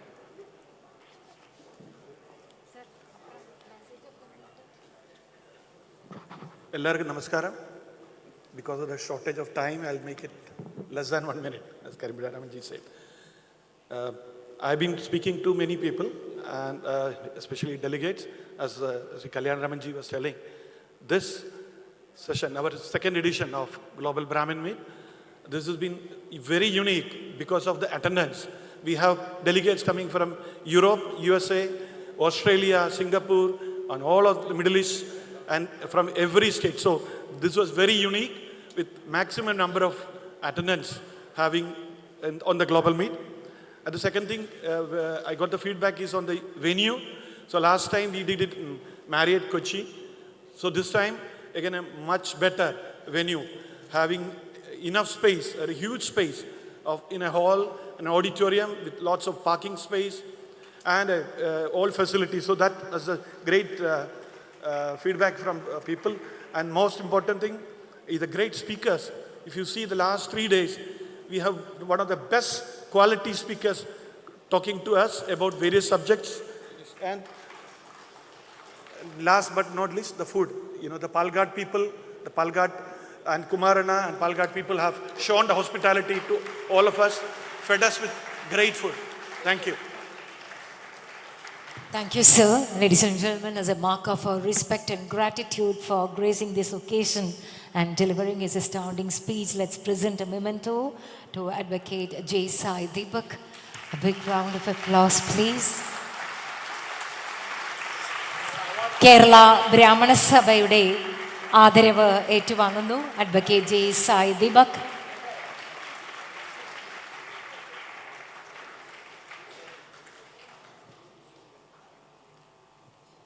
Nandi sir, thank you so much. Ini, we have a presentation of the Global Achievers Award. I would request Sri Gopal Srinivasan to do the honors. I would request Sri Kalyan Raman and Sri Pattabhiraman to join us on the stage. The first award goes to Sri Pradeep Kumar, the chairman of Karnataka Bank. To Sri Kalyan Raman, TS Managing Director of Kalyan Jewellers, Thrissur.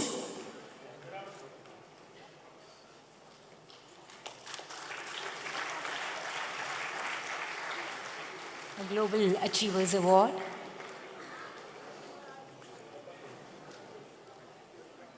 Sri Pattabhiraman. Sri Pradeep Kumar, Chairman of Karnataka Bank.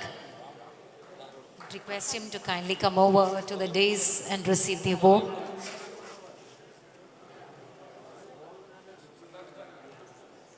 Sri Pradeep Kumar.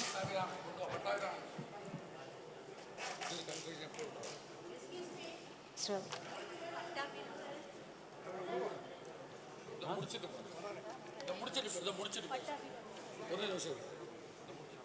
Sri Pattabhiraman TS, Chairman and Managing Director, Kalyan Silks.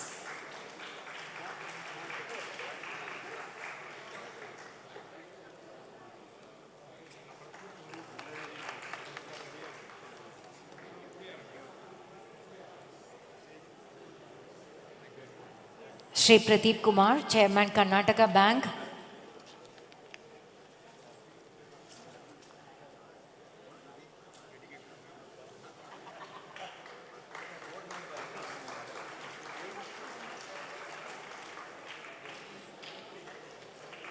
Shri Venkatramanan, Additional Solicitor General, Supreme Court of India. Shri Venkatraman, Additional Solicitor General. Shri Ashok, Senior Advocate, High Court of Karnataka. Shri Ganesh CB, Acting CEO of Oman Arab Bank. Shri Ganesh CB.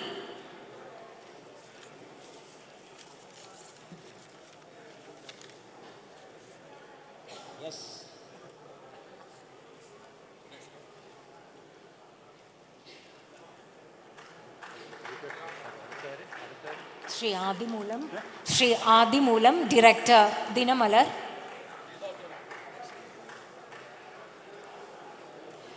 Dr. Ananta Shankar Jayant, Padma Shri Awardee. Dr. Ananda Shankar Jayant.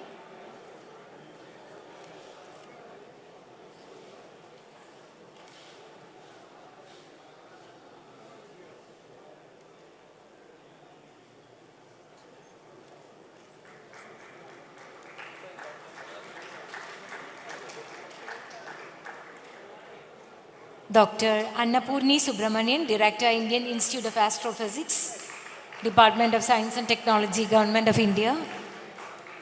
Dr. Annapurni Subramanian.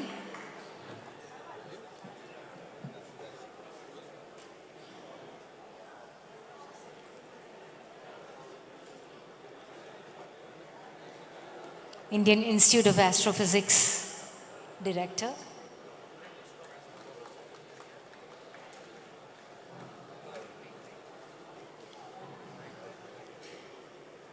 Dr. Subramania Iyer, Cosmetics and Plastic Surgeon, Head and Neck Oncology, Amrita Institute of Medical Sciences and Research Center.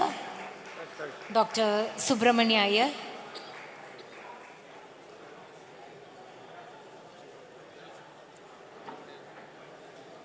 Welcome, sir.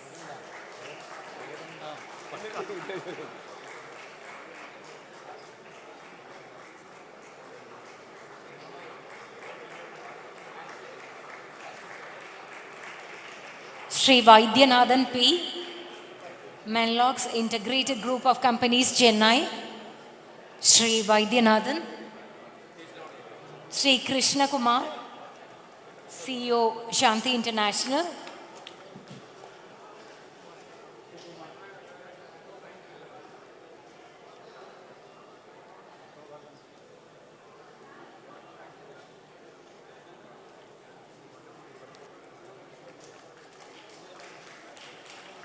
Shri Krishnan M, Managing Director, Shri Krishna Sweets.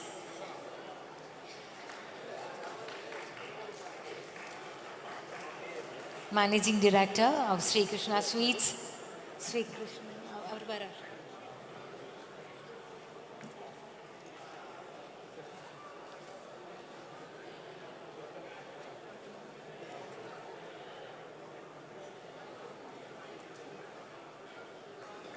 Shri Krishnan.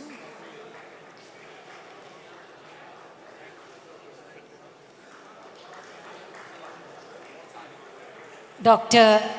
Remani R.V., Padma Shri Awardee, Founder, Managing Trustee, Shankara Eye Foundation. Dr. Remani.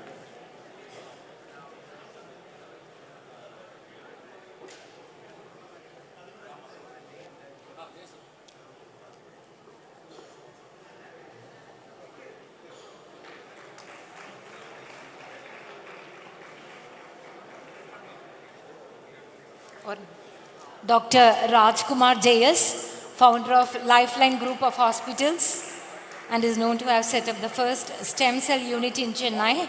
Dr. Rajkumar.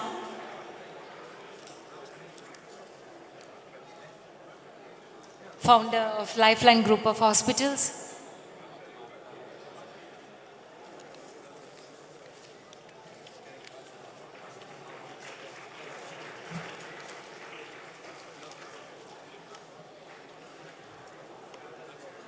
Thank you, sirs. Now, I would request Sri D. Murthy, Secretary Kerala Brahmana Sabha Tricur and Chairman of Public Relations Brahmin Global Meet 2023 to propose a vote of thanks. നന്ദി പ്രകാശനത്തിനായി Shri D മൂർത്തിയെ ക്ഷണിക്കുകയാണ്.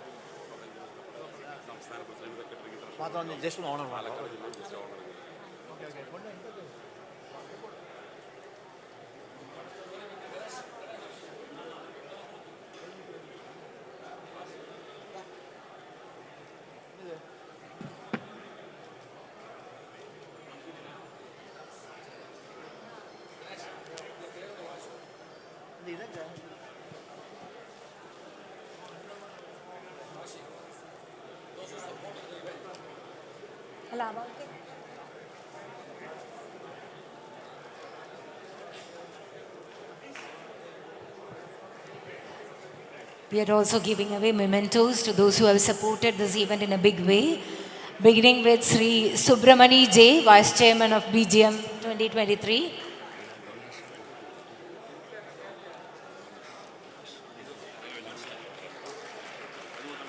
Sri Subramani.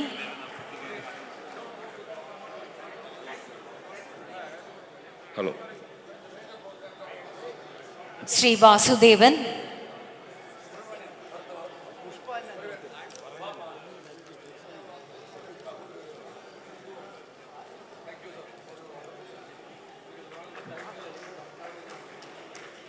Sri Subramani, Sri Vasudevan KV.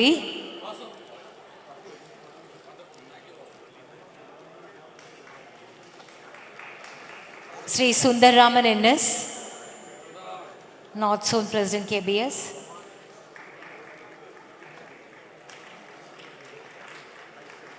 Sri Murthy D, Chairman Public Relation Committee.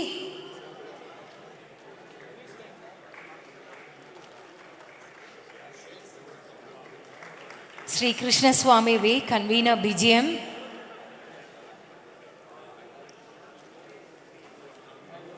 Sri Krishna Swami. Sri Vishwanatha Iyer TS.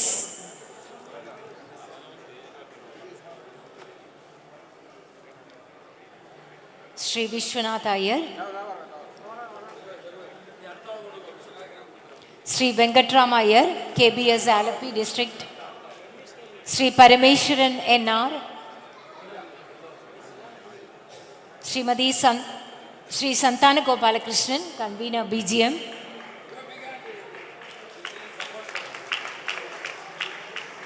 Sri Krishnan MR. Sri Krishnan MR. Sri Ganeshan NA, KBS District President Palakkad. Sri T.S. Vishwanatha Iyer.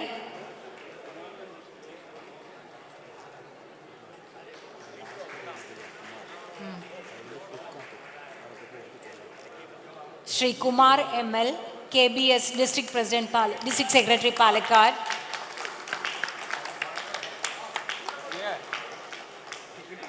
Sri Balu Narayanan, KBS Secretary Tripunithra Ubasabha.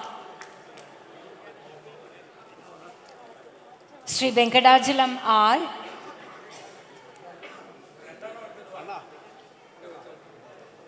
Sri Venkadachalam R. Sri Prakash Sharma, KBS District President Pathanamthitta. Sri Prakash Sharma.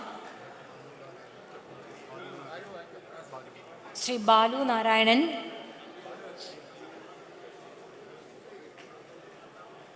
Sri Nadarajan PH.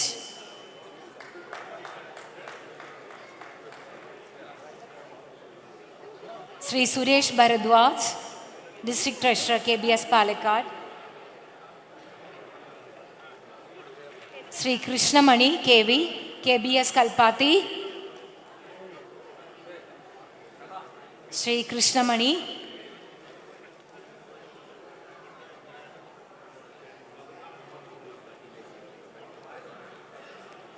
Sri Kashi Vishwanathan PA, Vice President KBS Kalpati.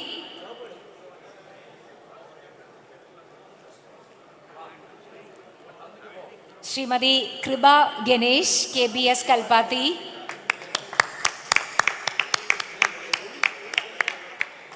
Kriba. Sri Sivarama Krishnan.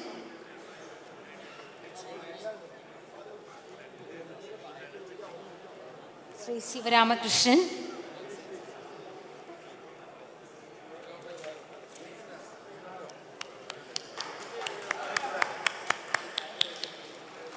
Sri BP Ravi, Calicut.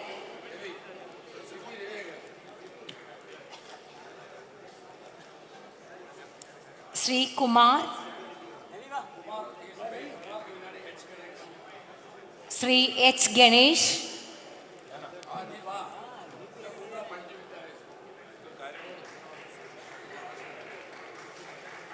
Sri Ganesh H.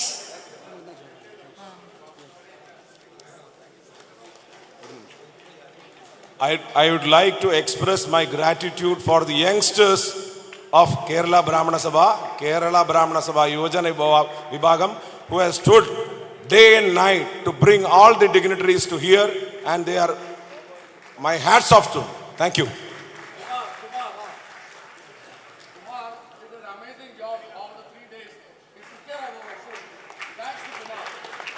He was our chef, Kumar. സ്വാദിഷ്ടമായ ഭക്ഷണം എല്ലാ നേരവും നമുക്ക് ഉണ്ടാക്കി തന്ന അദ്ദേഹത്തിന് പ്രത്യേകമായ നന്ദി അറിയിച്ചു കൊള്ളുന്നു. Shri Gopalakrishnan.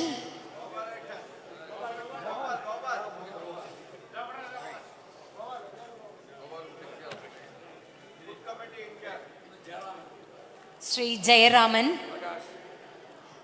Sri Jayaraman and Sri Prakash. Sri Ananda Subramaniam.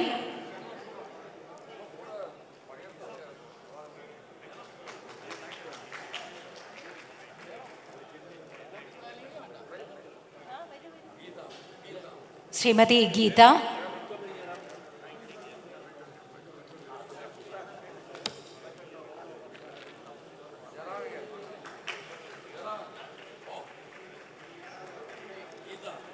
Srimati Geeta.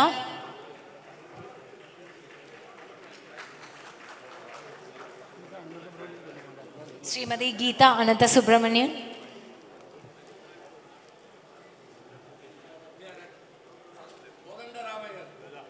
Sri Kodanda Ramayar.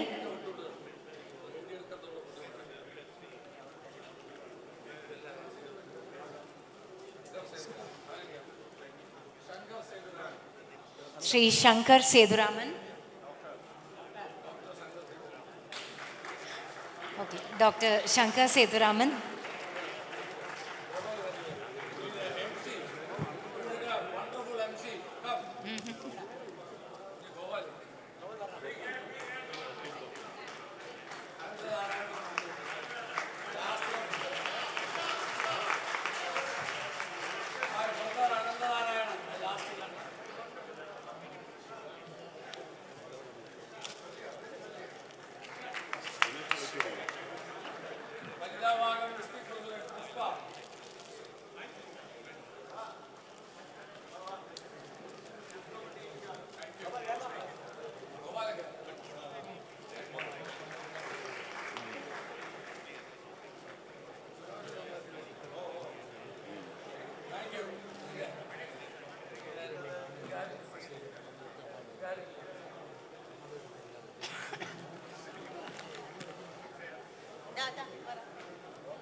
Vegetarian ബ്രാഹ്മണ കുഴന്തയ്ക്ക് പവർ ലിഫ്റ്റിംഗിൽ ഇത് കിടച്ചിരിക്കും അതോടെ സർട്ടിഫിക്കറ്റ് വന്നിരിക്കുകയാണ്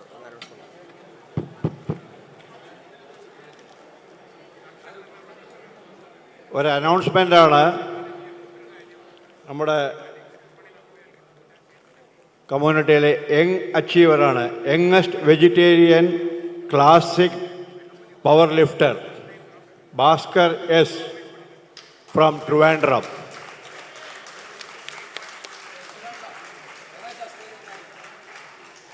Achieved a remarkable feat in the state powerlifting championship held at the Lions Club Auditorium in Kottayam, Kerala on March 3rd, 2016.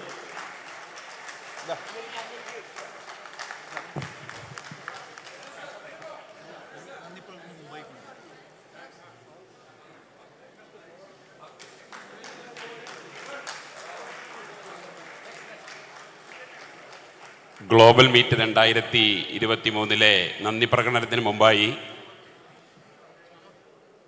ഈ ഒരു global മീറ്റിന് ഇത്രയും നേരം നമ്മളെ ആദരിക്കുകയും നമ്മളുടെ കൂടെ നിന്ന സംസ്ഥാന കമ്മിറ്റി അംഗങ്ങളെ, പാലക്കാട് ജില്ലാ കമ്മിറ്റിയും വനിതാ വിഭാഗവും ചേർന്ന് ഇതിൻ്റെ മുഴുവൻ ചുക്കാൻ പിടിച്ച ശ്രീമാൻ ശ്രീ കരിമ്പുഴ രാമൻജി അവർക്ക്, കേരള സംസ്ഥാന അധ്യക്ഷൻ ശ്രീ കരിമ്പുഴ രാമൻജി അവർക്ക് പാലക്കാട് ജില്ലയുടെ ആദരമർപ്പിച്ചുകൊള്ളുന്നു.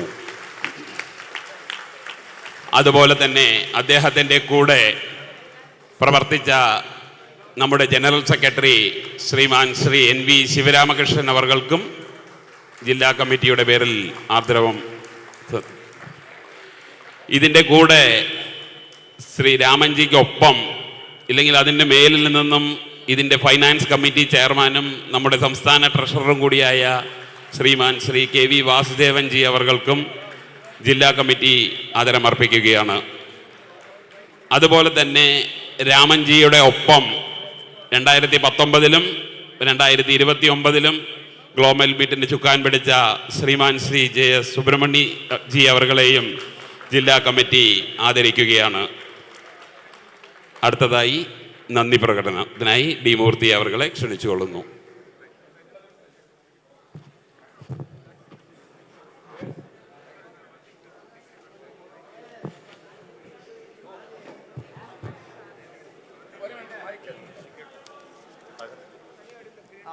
Hello. Even though I got this, last 120 days I am out of my house. This credit goes to Dr. Deepa, my wife. She suffered because of me. Last 120 days I am out of house, traveling different parts of the world. I request Dr. Deepa to come to the dais. Please come.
അധ്യക്ഷവേദി അലങ്കരിക്കുന്ന വിശിഷ്ടാതിഥികളെ, സഹോദരി സഹോദരന്മാരെ, സുഹൃത്തുക്കളെ,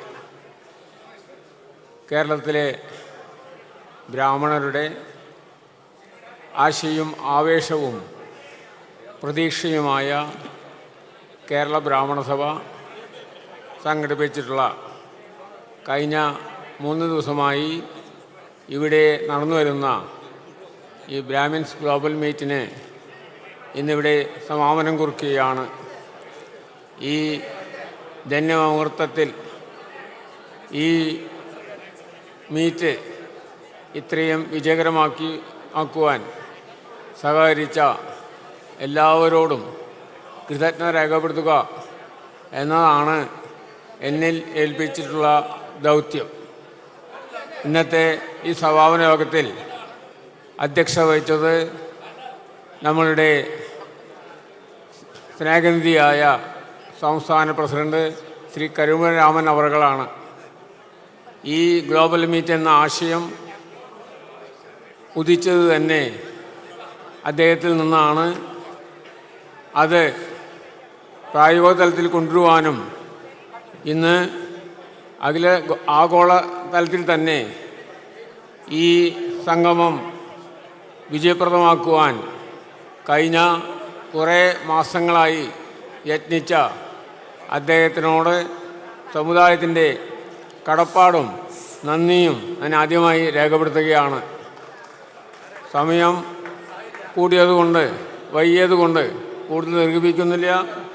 അതുപോലെ തന്നെ ഇന്നത്തെ ഈ സമാപന സമ്മേളനത്തിലെ വിശിഷ്ട അതിഥിയായിരുന്ന TVS capital ഫണ്ട്സിൻ്റെ ചെയർമാനും മാനേജിംഗ് ഡയറക്ടറുമായ ശ്രീ ഗോപാൽ ശ്രീനിവാസൻ അവരോട് ബ്രാഹ്മണ സഭയുടെ പ്രത്യേക നന്ദി രേഖപ്പെടുത്തുന്നു. ഇന്നത്തെ മുഖ്യാതിഥിയായി മുഖ്യപ്രഭാഷണം നടത്തിയ സുപ്രീം കോർട്ട് ഓഫ് ഇന്ത്യയുടെ അഭിഭാഷകനായ ശ്രീ സായി ദീപക് നമ്മളെല്ലാവരുടെയും തന്നെ മനം കവർന്നു. അദ്ദേഹത്തിനോട് ബ്രാഹ്മണ സഭയുടെ പ്രത്യേകം നന്ദി ഞാൻ ഇവിടെ രേഖപ്പെടുത്തട്ടെ.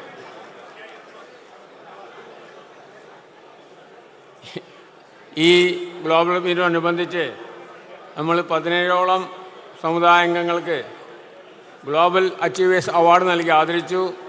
അത് സ്വീകരിക്കുവാൻ ഇവിടെ വന്ന എല്ലാവരോടും പ്രത്യേകം നന്ദി രേഖപ്പെടുത്തുന്നു. ഈ സമ്മേളനത്തിൻ്റെ സമാപന സമയത്ത് പ്രത്യേകം സന്ദേശം അയച്ചു വന്ന കേന്ദ്ര റോഡ് ട്രാൻസ്പോർട്ട് ആൻഡ് ഹൈവേസ് മന്ത്രി ശ്രീ VK സിംഗ് അവരോടും നമുക്ക് നന്ദിയുണ്ട്. ഈ മീറ്റിൻ്റെ ഫീഡ്ബാക്ക് തന്ന ശ്രീ സുന്ദർ കല്യാൺ അതുപോലെ തന്നെ കൃഷ്ണകുമാർ അവരോടും ഞങ്ങൾ പ്രത്യേകം ഇവിടെ നന്ദി രേഖപ്പെടുത്തുകയാണ്. ഈ കഴിഞ്ഞ 3 ദിവസങ്ങളായി ഇവിടെ നടന്ന ഈ ഗ്ലോബൽ മീറ്റിൽ പങ്കെടുക്കാനായി ഭാരതത്തിനകത്തും പുറത്തു നിന്നും നിരവധി സമുദായങ്ങളും അതുകൂടാതെ വിവിധ സെക്ഷനുകളിൽ വിവിധ പേപ്പറുകൾ അവതരിപ്പിക്കാനായി എത്തിച്ചേർന്ന മുഴുവൻ പണ്ഡിതരെയും ഞാൻ ഈ അവസരത്തിൽ സന്തോഷപൂർവ്വം നന്ദി രേഖപ്പെടുത്തുകയാണ്.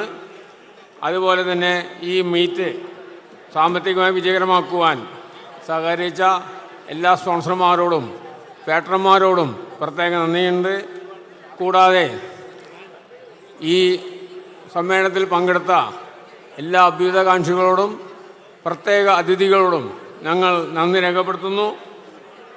വിവിധ കമ്മിറ്റികളിൽ ഭാരവാഹികളായും കമ്മിറ്റി അംഗങ്ങളുമായി പ്രവർത്തിക്കുകയും ഈ ഗ്ലോബൽ മീറ്റ് എല്ലാവിധത്തിലും ഒരു വൻ വിജയമാക്കി തീർക്കുകയും ചെയ്ത എല്ലാ ഭാരവാഹികളോടും ഈ ഗ്ലോബൽ മീറ്റ് സമിതിയുടെ പേരിൽ നന്ദി രേഖപ്പെടുത്തുകയാണ്.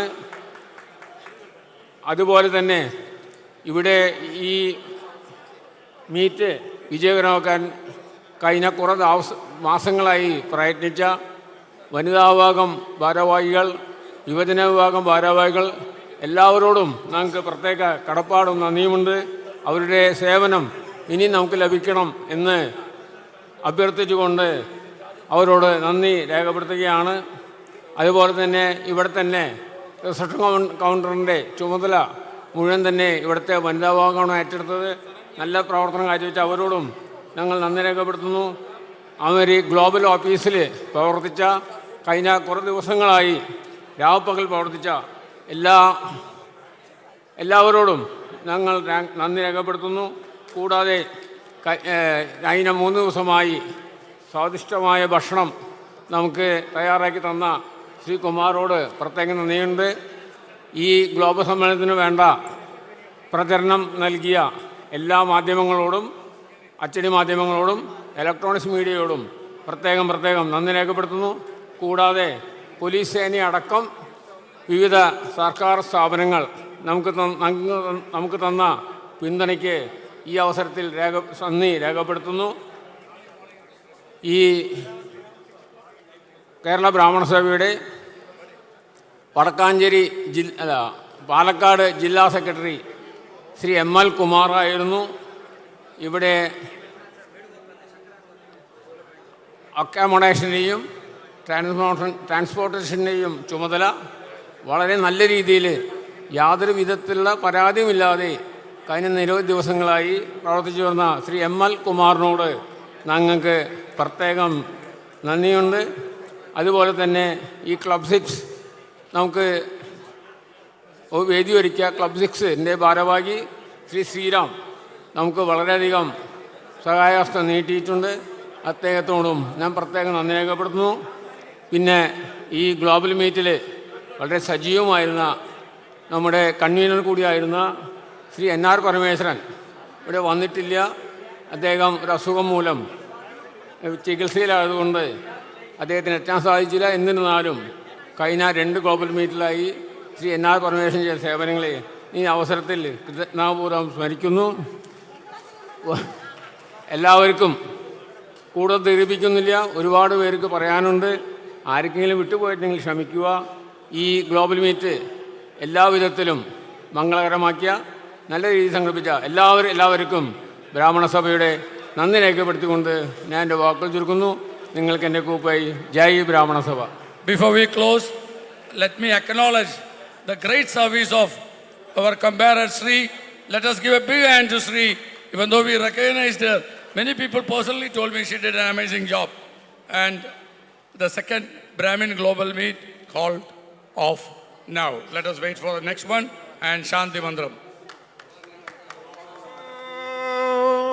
Purnamada Purnamidam Purnal Purnamudachyate Purnasya Purnamadaya Purnamevavashishyate. Om Shanti Shanti Shantihi.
பேசுகிறவங்க யாரும்